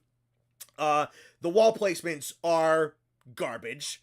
I don't know what they were thinking, and half the time, he's like slips and slides off of them. Those are awful. But the fight is excellent, and it has a little bit of a ramp up where it gets a little bit more aggressive towards like the back half of his health bar, which is really cool. But yeah, no, awesome fight. Great mastery of elements. Every element has something that's wicked cool to do. He still has physicality to his fight, so it's not pure range spam. Eschaton is a cool timer. He is the only one like it, which is perfectly fine. And I think that having the one embodiment of the prep or die aspect of Monster Hunter, which has been here since the beginning, is great. And I think once you get past Eschaton, that's actually the really cool thing, is having a wipe countdown timer like there. Every time you get that knockdown on the elemental, it is this huge burst of relief. It's like, oh god, all right, we're living through another one. And then you crack the horn, it's like, oh, it may be tense and it may be different from the rest of Monster Hunter, but there's very little that's more satisfying than those tiny little micro victories along the battle that means that you're going to like live to fight another day and continue on. That is awesome. So I think this is a fucking god level monster. And I've said this before. You know, I can tell you for a fact it's not that bullshit because I soloed it on one death with light bowgun, a weapon that I don't play. All right. Yeah. I love him. You ready? I'm ready. I got a lot for this guy. Hit me with it. All right, let me get my shit off here. So I texted. So for those of you, there's a lot of names that I don't recognize, but for those of you who do know, we have a gentleman in our chat of Discord who is has a very strong opinion about Fatalis and has listed his opinion many times in the Discord. And I have screenshotted the time where he literally like numbered them all out. And I texted him, and he knows what I'm going to say already because I kind of gave him like a preamble of what I was going to say for this because he's in Germany. He wouldn't be here. So these are his 5 main points, and I told him that I wasn't picking on him. I wasn't telling him, I wasn't, dogging on him or anything. I just was going to reference his points because I think they, they're all relevant. 1 is the fight is artificially made harder with a 30-minute time limit. 2, the blue flame phase is bullshit because pretty much they all one-shot you. 3, he punishes you for playing ranged. 4, hitboxes, and 5, the AI. The reason I bring them up is because 4 of the 5 of those things are blatantly true. Undeniably blatantly true. The difference between Bones and I is how dramatic we feel about it. He thinks that it is the worst, most horrible fight, and it's total bullshit. I can acknowledge they are true while still acknowledging that it is an amazing fight. The one that is not true is the 30-minute time limit. I don't think that is artificially enhancing the fight. And my biggest point about that is because if you, in my opinion, based off what we did, and don't say that we didn't play good because we never even sniffed that 30-minute time limit. We didn't even get close. Our best run when we died, he did 2 nukes in the end of that 3rd phase, which means, and we Dragonated him because Proof of a Hero was playing, so we were close. Ish. Probably around the 20-30% range. And we died at the 18-minute mark, which still means that we had 12 minutes to get 20 to 30% of his health. The only reason you hit that time limit is because you aren't consistently doing damage, and that is not Fatalis' fault. That is your fault. The game, similarly with Fatalis and Elatrion, it makes you be consistent. It makes you be consistently doing damage. And if you get buffed out by that 30-minute time limit, I just think you're playing it wrong, personally. I don't think anybody that was the first time I ever played Fatalis. How many times have you played Fatalis, Connor? Probably an additional 10. Okay, that's not a lot. Oh, Nate's 10 played it like clears. Yeah. Okay, 10 clears. Okay, so and then Nate's played it a bunch and Sam hasn't gotten that far that much. So if you are 4 regular hunters who are just all getting there for the first time, your ass is not surviving 30 minutes anyways. I don't give a shit if you have insurance twice. Safe, you aren't living that long anyways the first time you play them. So I don't think the 30-minute is really, like, if it's 50 minutes, I don't think you're surviving that long anyways. So I think the 30 minutes, that's the one point that I don't think that's artificial difficulty. Maybe if you're playing solo, it is, because you have to do so much damage by yourself. So 30 minutes, throw that in the trash. I don't think, one more point. If you have more time, the idea that you having more time is a good thing, wrong. You have more time to allow the dragon to hurt you more. That's all that is. So I think the 30 minutes makes you play consistently, like Eschaton does. I think it makes you think about, we have to get going. We have to do this shit. It 100% mathematically and physically discourages ranged play, without a doubt. I don't give a shit about hitboxes, but it is true. I did look it up. I didn't just take his word for it. The hitboxes, if you wanted to play bow, are just blatantly worse. And you have to hit the head so much. It is just so much worse. I mean, it's like brutally worse. But not only is it just mathematically worse, there are times where, and this kind of ties into the AI aspect. There are times where there are 3 hunters beating the shit out of him, and he's like, who's this dude 8 miles away? Fireball, fireball, fireball, fireball, fire, big breath cone. And it's like, it's almost like he prioritizes hunters at a distance. And it doesn't matter. Sometimes and we've said this a lot, if you're playing songs, healing, or sharpening, the monster is definitely coded to prioritize attacking you, because just a fuck you. But sometimes you're just running, and you're just running at him, and he prioritizes the farthest hunter away. A lot. Like that happened to me, and don't say I didn't experience enough of the fight.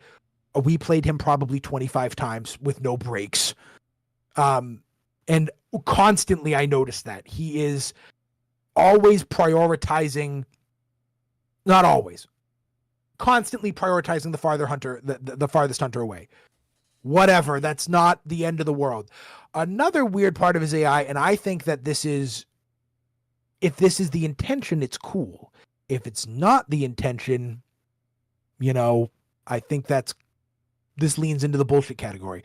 Connor and I have talked about this in a D&D sense.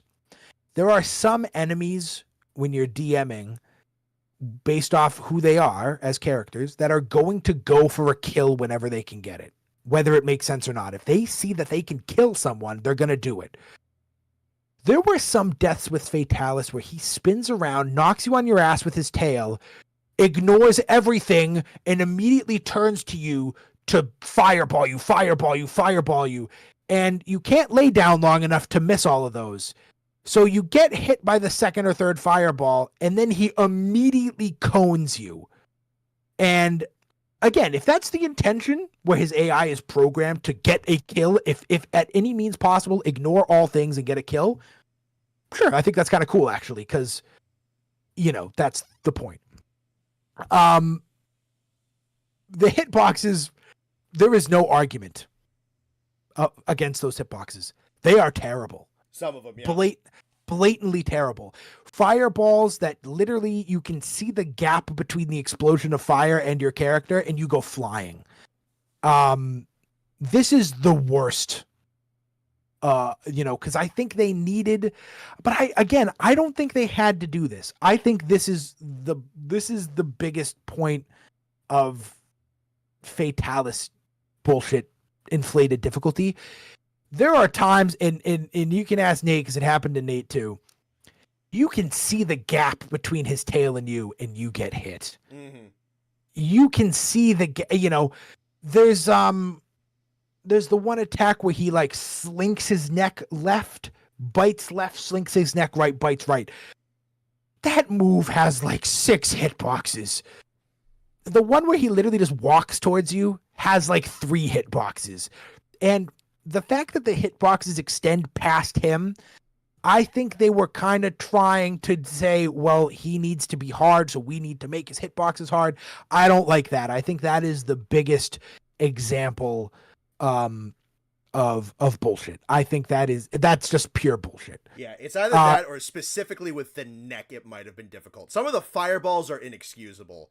No, some of the outrageous that you can get bombed from 20 feet away from where the fireball blew up. There was one in particular that I very distinctly remember where the fireball went past my sides and exploded behind me and I died. I'm like, what did I die from? Did like the heat of the flame liquefy, like boil the liquids in my body?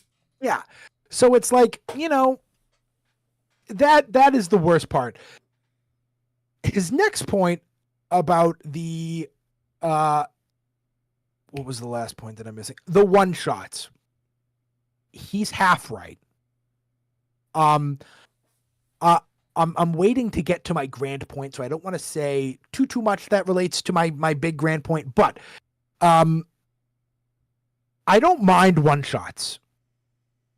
I think they're okay. They're fine. But when Fatalis has 3, 4, 5, 6, 7 moves, 8 moves, 10 moves that one shot, that's when it starts to get kind of crazy. I don't mind when the cone attack, dead. You should be dead. I think if you get caught in the dead center of that, there should be no way out. I think that's fair. Because it zooms out, it does this thing, there's a delay, you can get out of it, but if you get caught in the dead center, that should kill you no matter what your health is. You could have max health, and I think that should kill you. Even out of the blue phase in the second phase, when he is just like, hey, there's a hunter a mile away, like, fireball, bang, and that one-shots you at full health, that's crazy. I think if it's a special big attack, like the one, a lot of people have already started talking about it, where he rears back and like stands up a little bit and does like the right under his chest fireball, that should one-shot you. It's a charged attack. It takes time to warm up. But when just his regular ass, like, oh, I'm going to turn around, kills your whole health bar, that's bullshit. So I think one way to make him better would be to just cut down. I don't mind the damage. If he fireballed me from halfway across the map and it did 3/4 of my health, I think that's fine. But then you get to the blue attack area and like every single attack one-shots you. I don't even think that's outrageous. But again, that's when he's in like his blue final phase, Yeah, and so it's like, that's okay. Iceborne.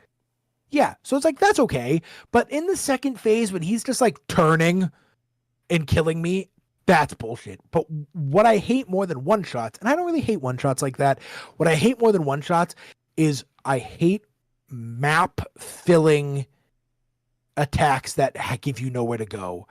In the blue phase where he tilts his neck and he charges up and he does the flamethrower that literally goes from him to behind him straight backwards and spins the whole map and I had evade window 5 and I could not dive through that. I hate map filling attacks. I think once you see him doing that, if you ran away, it should not go the whole distance of the map because that's a big map. That's another kind of bullshit. But now to get to my main point. I don't think he's too hard. This idea that he is the end-all be-all of video game bosses, I don't think that's true. I fucked up a lot in that fight. I was pretty tired towards the end. And I fucked up a lot, and I still felt like we could bounce back. You can make a mistake and bounce back. If you've ever fought Sword Saint from Sekiro, you can't mess up. Literally can't mess up. If you miss one parry, you're toast. Absolutely, you are done. You borderline have to be perfect. Fatalis has a lot of health. That is true. He's an absolute sponge. But it's not even the story boss, or the DLC boss, or the end game. It's like the end games boss. And he should be hard. Like, that's the point. I was okay with quitting that night because I knew that we would win. I knew that if time was no object and it wasn't 3 a.m. and we could just go till we won, I knew that we were pretty close and I think we would have got it. So that's why I was okay with like, I was like, I'm going to bed. It's tired. I'm tired. Like we were going to do it eventually. So like the reason it's so hard is because he is the dragon in the game. He is the boss of the game. Proof of a Hero starts playing because a dragon that has never been able to not kill anything is struggling to kill a hunter that has killed everything. It is like such a perfect duality of like, I watched a really good video about this fight yesterday, and it was like the way he put it was like the immovable object, that analogy. And I think that's so perfect. This idea that you can't run through this, dragon of destruction in 3 fights. Well, I think you're kind of a weenie. And I'm not saying Bones is a weenie. I'm not. Because like I said, he makes a lot of great points. But this like is the dragon. This is the end all be all dragon. If you expected to waltz through him, tough, dude. Like, you're not supposed to do them in one sitting. It's supposed to be the intention is that you sit down, you do them, you fail, you get better, you do it again the next day, the next weekend. It's supposed to take time. The lore is that he is like this world ending. He hates everything that moves. Like just this hate-filled dragon. So it's supposed to be hard. Like, that's the point. Do I think they could have accomplished that by doing some different things? Yeah. Smaller hitboxes, cut the one shot kills in half. But other than that, this fight is amazing. It is absolutely spectacular. It's so fun. And maybe it's because I play Dark Souls games, that like I'm okay with sitting there for 10 hours and fighting one boss. It took me weeks to beat Sword Saint. It took me weeks to beat fucking that pre-patch Radagon. Took me weeks, months. I stopped playing the game to have to go back and beat him. So the point is that it's supposed to be hard. So like this idea that there should be an easy mode, bullshit. That's you're get better. I think Fatalis rides such a nice line of being bullshit, but get better. I think Fatalis does that absolutely perfectly. So someone was saying it's either S or garbage zone between. It's S, and it's not even close. Not once did I ever think that monster was going to be garbage. I'm not even going to go into the actual looks of the attack because I think I've spoken enough. My grand point is it is the monster. When they talk about Monster Hunter, that's that motherfucking monster. That's the dude. So like, yeah, I would hope it's hard. If I waltzed through him in 5 tries, I'd be upset. I like that it took us 10 hours. I thought that was amazing. I was going to call out of work. That's how fun that fight was. I should have called out of work. I wish I called out of work. I went to work the next day and it didn't sit well with me that I didn't beat him. So like, yeah, this idea that like he's impossible, he's too hard. I don't, like I said, he's not even like on the list of top 5 hardest bosses I've ever fought. I don't think he does too much damage. That's the point. He, like I'm repeating myself at this point, but like he's insane and it's awesome and it's amazing and it's probably the best fight in the game. Proof of a Hero makes me like fucking tear up. That song's amazing. So to hear it play, like, dude, that fight got my heart beat. One mistake I think we made was we never stopped for even a moment to just go get a snack. No, we didn't. Go pee. Yes, Blast. That loser, not you, Blast. That loser A-lister said it perfectly. You're fighting history, dude. That's so cool. So yeah, like, I don't think he's impossible. I don't think he's too hard. I don't think he does too much damage. Close up the hitboxes. Lower some of the one-shots. and make that big spinny, the blue phased one where he like covers the whole map. Shorten that up a little bit. Other than that, perfect. Peak. Amazing. He's a goated fight. One of the best fights. I don't think I actually ever saw the armor. I'm not going to lie to you. So I didn't really take that into consideration. It was pretty much all the fight. But yeah, he's amazing. And I'm definitely going to recruit 3 of you. I don't care if it's literally the 3 best hunters in the friggin' Discord. I want to go beat this guy. And I do think I do want to go back and have Nate and Connor and Carrie and I beat him eventually. Or Sam, whichever one's there. Yeah, he's peaked, dude. And again, I'm not going to call Bones crazy. I'm not going to say he should be institutionalized. I almost did, but that's wrong. That's just me being dramatic. That's just my personality. But yeah, I think Bones is right, and I agree with him almost 100%. I just don't feel as strongly about it as he does, and I think that's fair. I think he makes a lot of good points, but I also think that's the point. That he is supposed to be hard. I don't give a shit about the armor and how good the armor is and how, once you have that armor, why use anything? I don't live like that. I will put on what I think is cool. So yeah. I think I filled about 20 minutes of just talking about him, so. That was great. Yeah, no, I think that is a fair breakdown of him. It's hard. That's the point. It makes you play a certain way. That's the point. If there was a dragon that landed on Earth right now and was going to light the entire planet on fire, do you think he's going to wait so you can take your lance and your shield and jump around and poke him? No. I don't even think he needs less health.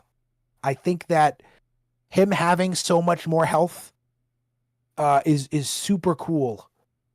I think because guess what? This guy that's the point. I'm going to say it again. That's the point. He's supposed to have a lot of health because he is the end all be all of monsters in this game. Is he the end all be all of monsters in all Monster Hunter? Probably. Or is there some? I can talk about that in a bit, but there you go. There you go. That makes it even more dramatic. So yeah, I love the idea that, I'll put the video in the chat because it really helped me form my opinion wholeheartedly, because I kind of felt this way already, but I was leaning at first. I was kind of like, this guy's kind of bullshit. I was like at first, but he's not. He's really not. I think he's amazing. One of the best fights in the game. He is also going to have the unfortunate aspect of, I've only fought him the one night, so like I can't put him above Devil Joe. I can't put him above. Oh, man. Honest to God, the cinematics, the fight, the dragon itself is cool. I like how he's not just a dragon. I like how he has the fire hose head. He's significantly aided by the cinematics, but I'm not gonna lie, all that put together, I think he is one below Savage Deviljaw. I think I'm gonna put him at second place, and I didn't even beat him. I love Legiana. Is Legiana's fight better than Fatalis? No. I think Fatalis looks better. I think the fight is better, but again, it's the point. It should be he's the final boss. But I can't bring him down because he's the final boss. You know what I mean? So, yeah. I'm curious. But Bones surely does anybody know? You guys talk in the Discord more than I do. Has Bones beaten him? Surely, I would hope. If not, well, maybe he has to. And maybe he'll have a different opinion. I didn't even beat the guy, and I love him. I think that fight is peak. I think everything about him is amazing. I just think there's some edges that could be smoothed out. But other than that, I think that's it. I almost don't want to talk. Yeah, I covered a lot of bases, man. Yeah. I could, yeah. I mean, I feel like I'll be repeating myself if I keep going, but Yeah. I love them. Let's go back to the full list here. Let me do like a full. Let me just do one last glance to see if there's anybody crazy that I want to slide up or down one. Yeah, Fatalis is definitely up there with one of my favorite end game fights, but you know, again, hard. I can name three or four boss fights in my brain right off the dome that were harder or felt more bullshitty. I didn't think I was ever gonna beat Sword Saint. I didn't think I was ever gonna beat the Sigurd, the Valkyrie Queen. I didn't think I was ever gonna beat her. That she's a menace. That psychopath. I didn't think I was ever gonna beat Radagon. I didn't think I was gonna beat Radagon so much that I stopped playing the game. And if you think I'm a chump for not being able to beat Radagon, you should have played him pre-patch. That shit was bonkers. Freaking Radon, the new Radon, Consort Radon. What the fuck? That shit was crazy. This guy though, it was I knew the whole time we're gonna get this guy. We just need time. And if time was no object and it wasn't, 4 a.m., we would have got his ass. And I think it was funny. I told Connor before the stream we were gonna win and we were gonna win at 10:01. Wasn't right, but the stream, full runtime, 10 hours and 1 minute almost to the second. That's crazy. It wasn't like a Latreon where I literally called out like the minute within 10 minutes, the run. That was, yeah. Yeah. So, yeah. Let's go down to the bottom and work our way up. There's not going to be a lot of shit here at the bottom. Alrighty. Leshen. Yeah, it's fine. They can't. I gotta zoom out like one more tick because they can't see it on OBS. All right. Oh no, the Viper Toby fan is in the chat. We were talking about you earlier when I was talking about Viper. All right. In Garbo, we have Leshen, Kulu Yaku, Shrieking Legiana, Giratotis, Lavasioth, and Zitzi Yaku. Yeah, that's valid. I think that's totally fair. I don't think I'd move any of them. I hate Kulu, but Leshen is just that bad. Yeah, it's pretty bad. All right, so we're satisfied with Garbo? Yeah. In lower mid-tier, we have Zora Magdaros, Uragon, and Great Gyros. Yeah, Zora is out of Garbo because I like the way the story works around it. I like the armor. I like the weapons. The fight itself is bad, but they throw a Nergigante at you in the middle of it. That's kind of cool. So it's not like all around. Like Kulu, I don't think there's a single redeemable quality about Kulu. Zora has some things that I like. Are they enough to climb over the insurmountable shit pile that is that fight? No. Uragon, whatever. And Gyros is the king of just boring ass. Like, so I'm okay with that. All right. In the medium mid-tier, there is Baroth, Great Jagras, Dodogama, Pink Rathian, and the normal Rathian. Yeah, I mean, high mid or mid, that is there's a big gap between low mid and Garbo and mid. Mid is as mid as it gets. That is a C plus, C average. You're going to pass. You're going to graduate.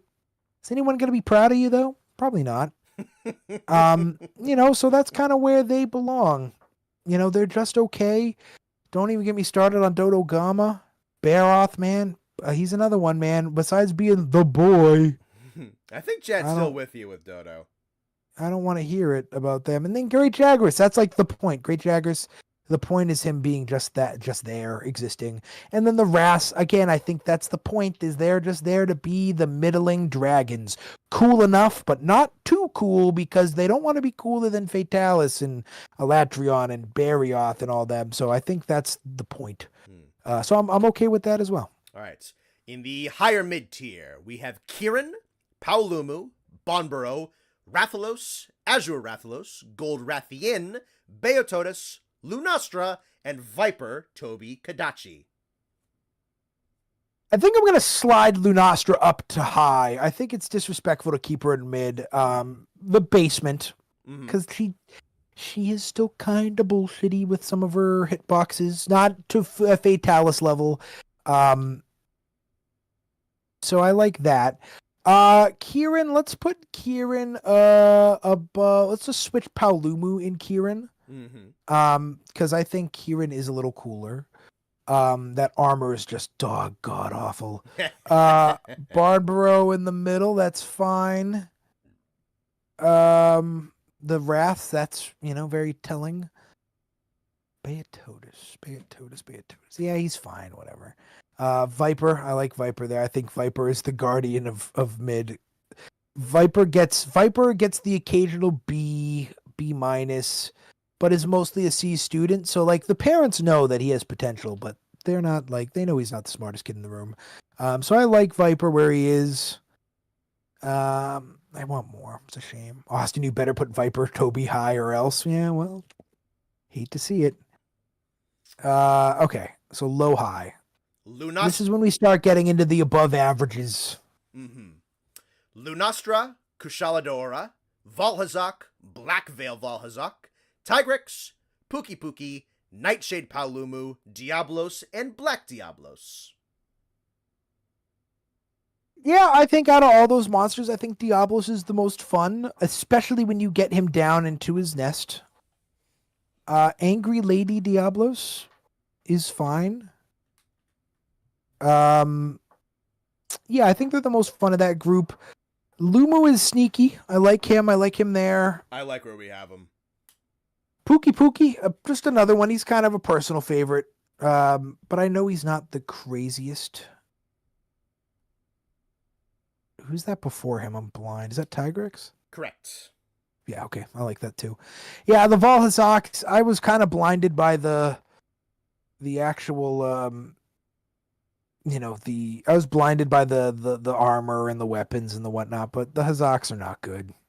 It's a shame. Which is worse, normal or Coral Pookie? Worse is dramatic. I wouldn't call either of them worse, but Pookie is just the lesser of the two. Medium high is Coral Pookie, Xenojiva, Behemoth, Nargacuga, and Tobi Kadachi. All right. Now we get into the slightly above slightly average. So here we are with getting like Coral. B pluses and A minuses here. Yeah, because I think Coral is distinguished enough by being the best variant or subspecies that they belong a tier above the average in low high. Because I think that means something, being the one of the better or best variant subspecies. I think that's good. Xenojiva is just kind of up there because of the cinematics, and it is still a very a cool looking dragon. Replayability is questionable, and armor is goated. That armor is nuts. Behemoth is kind of a victim of. I've just never. I played him the one time. Fought him once, and it was a crossover. Yeah, it was cool, but it wasn't anything to write home about. I don't think I've ever talked about it until this moment of my life. Who's that after him? Narga. Yeah, I mean, I made all my points about Narga. I want more, need more. Apparently, according to literally everybody, that he's not. There's way better Nargas besides him. I know I've been told to be excited for Lucent, and I am. But yeah, I mean, Narga, I want Bat Panther to be cooler, but he's not. It's a shame. And then Toby, yeah, I love Toby. Toby's a personal favorite. That's why he's up so high. Toby, I'm talking to Viper specifically in the chat right now. I think Toby looks cooler. I think the sun shining on the blue sparkly skin is much cooler than the bronze. I don't like the bronze that much. I don't think Viper adds as much to Toby as it should. I think it's a step in the right direction, but I think it's just okay. Toby is mostly that, but Toby, if it wasn't a personal favorite, would probably be a tier lower. But I really like Toby a lot. I think he's very cool. All right, higher high. Acidic Glavenus, Yangaruga, Scarred Yangaruga, Brute Tigrex, Silver Rathalos, Brachydios, Barioth, and Kolv Taroth. The only one that has me kind of like, oh man, is Kolv, dude, because that master rank fight is one of my absolute favorites. I mean, it is so good. But I have to, if there was 2 separate Kolvs, I'm moving her up. But that siege part is really bad. I mean, it's really slow. Barioth, love him. These are all the kind of like, they're on the student council, but they're nothing crazy. They're running second, third fiddle here. So they're close to being really good, because S to me is like, wow. Mm-hmm. I like Kolv being like the gatekeeper, she's the royal guard of the S. Silver, I like, Brood, I question. Do I really like Brute more than some of the guys below him? Yeah, I do. I do like. I don't know. Brute's one of those guys. I didn't fight him a lot, but I do think he deserves to be up there. Acidic Glavenus, I'm gonna slide him down. Okay. I just don't think I think. Just think. Someone just mentioned it. Thinking about how much I talked bad about him, it does feel weird that he's up there. Put Toby above him. Put Narga above him. And I think that's okay. Okay. And I believe we have 27 entries in S tier.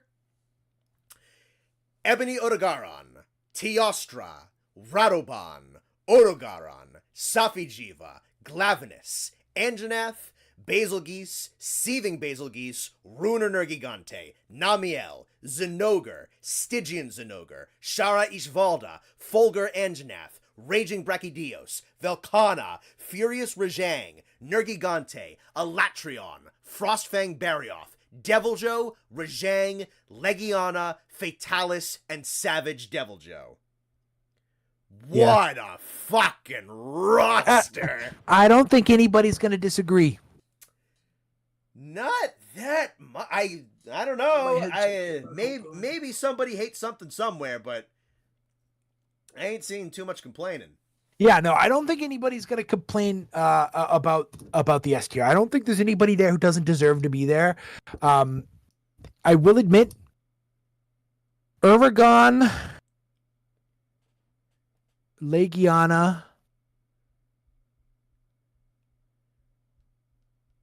Odogaron for some people, and Anjanath definitely are favorites, like personal favorites. That's why they're in there. Yeah. Mostly Radobot. I'm sure a lot of people don't think Radobot is an S tier monster, but I know there's a lot of people who do. Sure. Teostra's in there for contractual obligations because I like this job. I'm gonna slide Ebony out of S. I think that's fair. I'm gonna put I like Kolv way more. Yeah, right. Yeah. Because I fought Ebony significantly more than Barioth, and not Bracky, but I do like Ebony more than Bracky. Yeah, I just wish. Yeah, I mean, you want to talk about just doing nothing to that monster and saying, "Here you go," like that's bullshit. Teostra belongs. Not my favorite, but it's definitely not high. I mean, you can't put Teostra in the same category as Bracky and Silver. There's no way. Radobon's just a personal favorite. Love that guy. Ebony is just great. Ebony's not even that much of a personal favorite as it is just good. Just so good. Mm-hmm.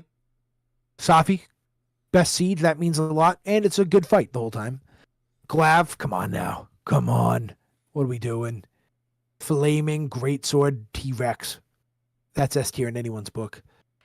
Anjanath, love that dude. The more I think about it, like I was looking at some of them and I'm like, every time I see Anjanath up in S, I'm like, yup.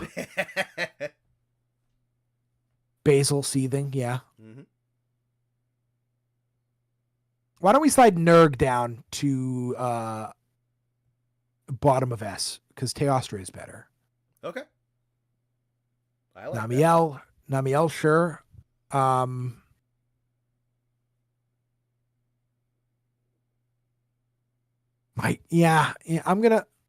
gonna slide Colv up into S. I think so good, dude. So good. And that Master Rank fight is amazing. Put Nurg behind. I'm gonna make a big jump, and I know this seems dramatic for this late in the game, but go for it. Colv behind Anjanath. So we're gonna bump her up like 7 spots, 8 spots. Okay. That Master Rank fight is crazy. Crazy. I'll overlook that siege part. All right, where was I? Namiel, great, pretty, not the most amazing crazy fight in the game, but I think it's really good, and it's not far off from being like double S tier fight. It's like a high fight with like a double S tier monster. Dogs, love the dogs. Goated. Shara, goated, not even close. Fulgur, I mean, what a homie. Raging, yeah.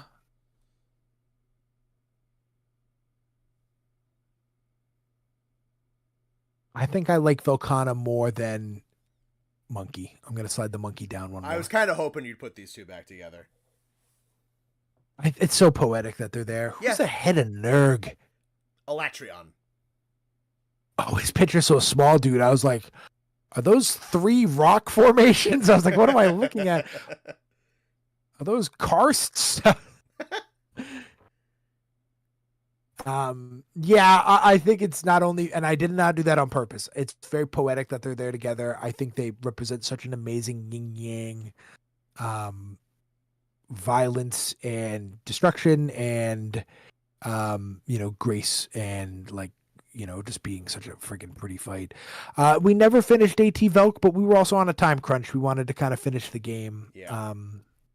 So we could, though. We were me and Connor almost 2-manned it. We were pretty close. We did good, yeah. And if we just didn't, I just didn't want to force him to play the same fight all night. So we moved on to like grind for other stuff to actually be ready for Alatreon. So we would have probably beat it that night. Alatreon, just, I mean, again, a great duo. The rest of the guys ahead of him, except for Fatalis, are just personal favorites. They're just better. I fought them more. So they're better in that category. Are they better fights? No. Alatreon mechanically, element-wise, move-wise, cinematic-wise, is just a better fight. But I fought him 7 times, so it's tough. Mm-hmm. Frostfang, personal favorite, love that guy. Savage Devil Joe, or Devil Joe, regular Devil Joe. He was my first real rival. I spent like a whole day fighting him once, literally. Like, I was like, I woke up at like noon. I fought him till like 7 p.m. We did kill an AT Velk, Kaiser. You're right. I brought a group of guys to do AT Velk with me. It was me, you, Nate, and Greg. Sethiana, it was one of those guys. We did. You're right. I apologize. I forgot that we did that because we did it in like the first try. Devil Joe is a personal put Devil Joe ahead of Monkey. Honestly, I think I like Devil Joe more. It's pulling at my heartstrings to put Devil Joe ahead of Legiana, but I can't. I just love him so much.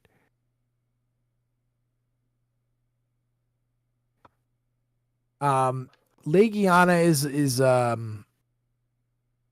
is just like, it's such a fun fight. The armor is amazing. It's one of my favorite armors. I never got a chance to actually make it and wear it because at the time of low rank and high rank, we were just moving so fast. It's one of my favorite armors.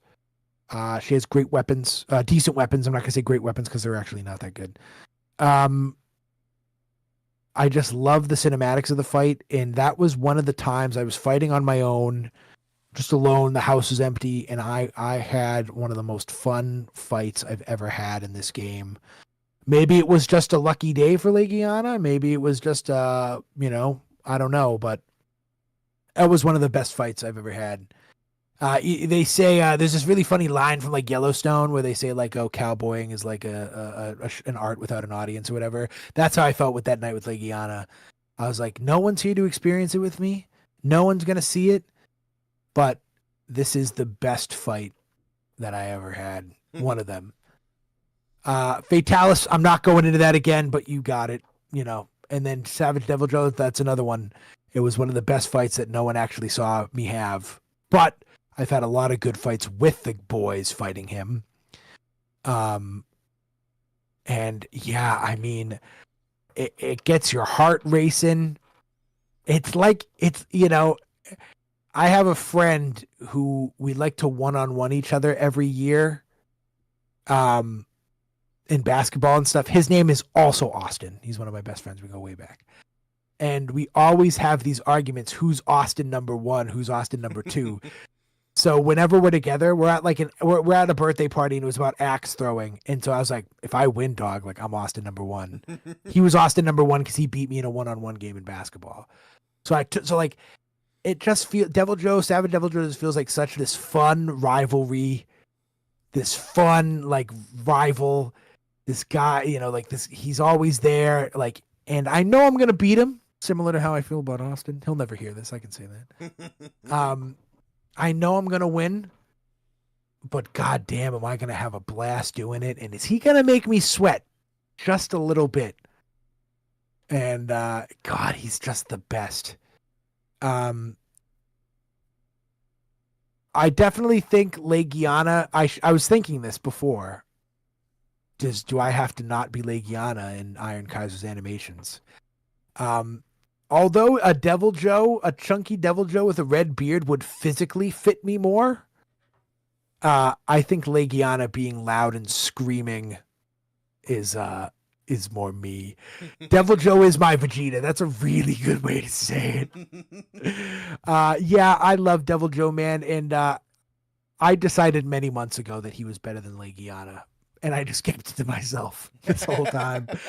The older I get, the quieter I become. I'm able to keep secrets now, like I wasn't able to 10 years ago. So yeah, I knew he was my favorite one night, like 2 months ago, and I was just like, I was just gonna hold on to that one for a while.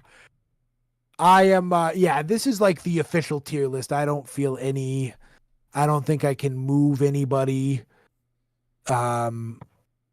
Yeah, I don't think I'm going to move anybody. I think that's it. And I think we can call it a night.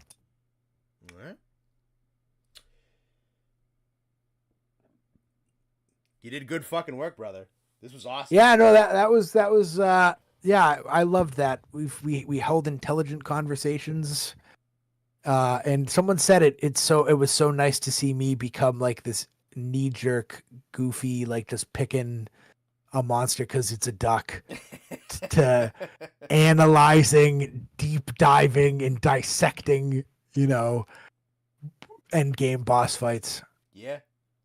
I am so excited to play Rise. Because there were so many top 20 monsters on that poll list that were from Rise. So I'm just so excited to play new monsters, new games with new mechanics, and I'm just ready to friggin' play. Whether it's next weekend or the weekend after, I'm ready. Yeah, soon for sure. We'll figure out the exact specifics in case there's something else that comes up. But yeah, because it's gonna be so. We'll have to get Sam. Sam is a tough fella to tie down sometimes. Mm-hmm. It'll always be at least me and Connor. And then I would imagine Nate will pop in similarly to Frontier where he joins to talk, which is totally fun. Yeah, we'll obviously probably have Nate and Carrie in the Peanut Gallery semi-regularly. God, okay. The invitation was for Nate and yeah, Nate only. I don't think Carrie cares. The Peanut Gallery, the heckling gallery. What the fuck are you talking about? Yeah, we just Carrie being there just turned this into like an away game, and I have to play in front of the freaking fans who hate me. Yeah, I really see it sucks. It doesn't suck. It does not suck. Let me rephrase. I really wish this was 6 months ago and we had time to play all of Rise. Yeah. Because I really do want to make a full Rise tier list and have all of them be out there, because I think it's going to be really interesting to compare new monsters to the second iteration of monsters from World. Monsters that have been, because, like I said, some of these monsters have been around for ages and I fought them once. Yep. So I don't know when we'll do it. But I do definitely want to beat Rise eventually. And I think it'll be easier. Who knows, Connor? If me and you buckle down, we might be able to blitz a lot of it more than we think, because like you said, there's nothing Fatalis level hard in Rise, right? There's nothing like that's going to wall us, I think. Not as bad, no. Yeah, I still think that it sucks that we'll probably have to break it up, because exactly what we have to. Yeah. We have to. We can't not. Because if we wanted to beat Sunbreak before Wilds comes out, I'm afraid that we wouldn't enjoy Rise. Yeah. So I definitely want to beat it eventually. Maybe we can. Well, I don't know how much longer you're gonna. How are you even close? This is a good question. Are you even close to like ending Frontier, if there's a thing? I don't really know. Not really. I don't know. I kind of don't really know. Yeah, because unless Rise becomes like the middle of the week thing. Because a lot of people like Rise. I was shocked because I always envisioned, before I knew anything, I thought Rise was the BT Miles Morales side game. There's a loud group of people that really don't like it. Thankfully, that's starting to go away. I think there was a lot of people who started on World, didn't realize how like the games worked and how they kind of flopped or flip-flopped a little bit. Rise was quite a bit different, and a lot of the World babies were not happy about it. Thankfully, it's been pretty widely regarded that viewpoint is stupid, and we don't do that nearly as much anymore as a community. Yeah, so because I know a lot of people think Rise is better than World. And that's not an unpopular opinion, it seems, the more I'm here. Yeah, so we'll figure it out, because I do want to beat Rise eventually. Yeah. Even if I don't have to stream it, even if I just beat it so I can tier list it, we can play Rise, whether Rise becomes like a middle of the week stream or whatever. We'll figure it out, because we're going to do it eventually. Yeah. But yeah, if not next week, it'll be the week after, gang. So you be on the lookout. What would hold us back, and this is not a deterrent for Sam to join us, is it the same 3-player scaling? I am 90% certain, and someone can correct me, that they actually just scale it per individual hunter. Okay. All right. Perfect. Okay, never mind. I was going to say, because if it's 3 players playing a 4-level scale, that might hold us back for some time. But I would anticipate a lot of Connor and I. Sam will be there when he can, and then Nate will probably be there every week just talking. Yeah. All right, we're closing the book on World for now, at least. Yeah, like I said, not impossible that we'll go back, but for now, it's done. Yeah, we finished at an interesting time, because we're diving right into Rise, and then a whole new game's coming out, so World's really going to be on the back burner. Yeah, no, shit's about to get kind of nuts. All right. So, we'll get back to you next week. We'll do something next week. We have a couple of things floating around and some other stuff we're not entirely sure how we're going to slot, but World and Iceborne is done. And we're gonna be moving into that's a fair question, James. Do you have any final thoughts on Monster Hunter World, and Iceborne, Austin? I think oh, that's a good point too. We could, if Nate doesn't want to play, Sam's not there, let's fucking bring the fans in. That'll speed it up. But again, I want to enjoy it. So I don't want to just bring in fans that are level 999 and smoke everything. Yeah. But yeah, fans will be open to join. I'm sure, I don't oppose that at all. Final thoughts, man. I used to be a guy who made fun of people for playing Monster Hunter. And now I play Monster Hunter. So life's funny like that, ain't it? Mm-hmm. It's Fire Emblem 2, baby. It's one of my favorite games I've ever played. Maybe it's because I played it with my best friends. But I found myself playing that game on my own volition a lot. So it's gonna be hard to beat because I know a lot of people say, "Oh, there's things in World that are better in Rise," so on and so forth. But to me, it is the only Monster Hunter. It's not even the only Monster Hunter I played. Technically, I played Wilds, but to me, World is like the perfect Monster Hunter. There was a lot of I complained about the monsters, but in terms of world mechanics, I didn't find a lot to complain about. So in World is like, if they made a World 2, I'd be happy, and I know a lot of people wouldn't be. So yeah, I love this game. I'm glad I actually decided to play it. And I guess I can let this secret out. I don't think I ever said it on stream. I bought World a long, long time ago, and I was going to play it and surprise Connor and just be like, hey, look what I play. And I hated it. And I stopped playing. So, yeah. But I don't count that because it was only like a night or two. But yeah, so this is my first real playthrough of World, and yeah, it's amazing. And it's really funny that this game isn't, I know that this is like the first Monster Hunter that really was like brought in to like mainstream popularity. And I'm shocked that it's not more popular because it is amazing. It's so good. And so I'm really excited to play more Monster Hunter because I just want to see, because it seems like every game is so different. Mm-hmm. And so I'm super curious to see what Rise is like.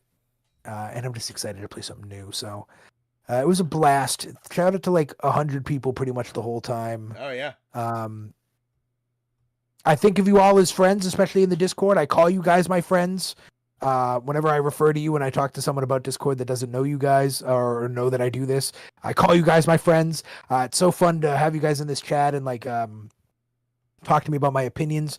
Shout out to the people who just wholeheartedly agree with my opinions, seemingly no matter what I say. You're the best.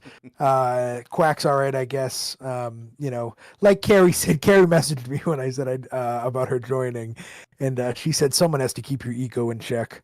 So that's why Quack and Carrie exist, But yeah, I absolutely love this. It's so fun to get on a mic and talk about video games. Yeah, so I love you guys, and I love this channel, and I love Connor, and it's been an absolute blast playing this game, but I am ready to move on. Yeah, let's do it. All right. We will we'll let you guys know exactly what we're doing, probably part way through it next week, but as for right now, we're done. We're wrapped. This is the list. And we are ready to log off. So, have yourselves a fantastic rest of whatever the fuck day, time thing it is for you. We appreciate you. We love you. Thanks for tuning in. Thanks for sticking around like the 110 to like 80 range for that entire time. That was awesome of you. We appreciate you. Love having you around. Thank you for a very fun 5.5 hours of just listening to us talk about dinosaurs. That's the kind of autism your money can't buy. So we'll talk to you very soon. Enjoy your weekends, everyone. And yeah, I think that's about it. See ya.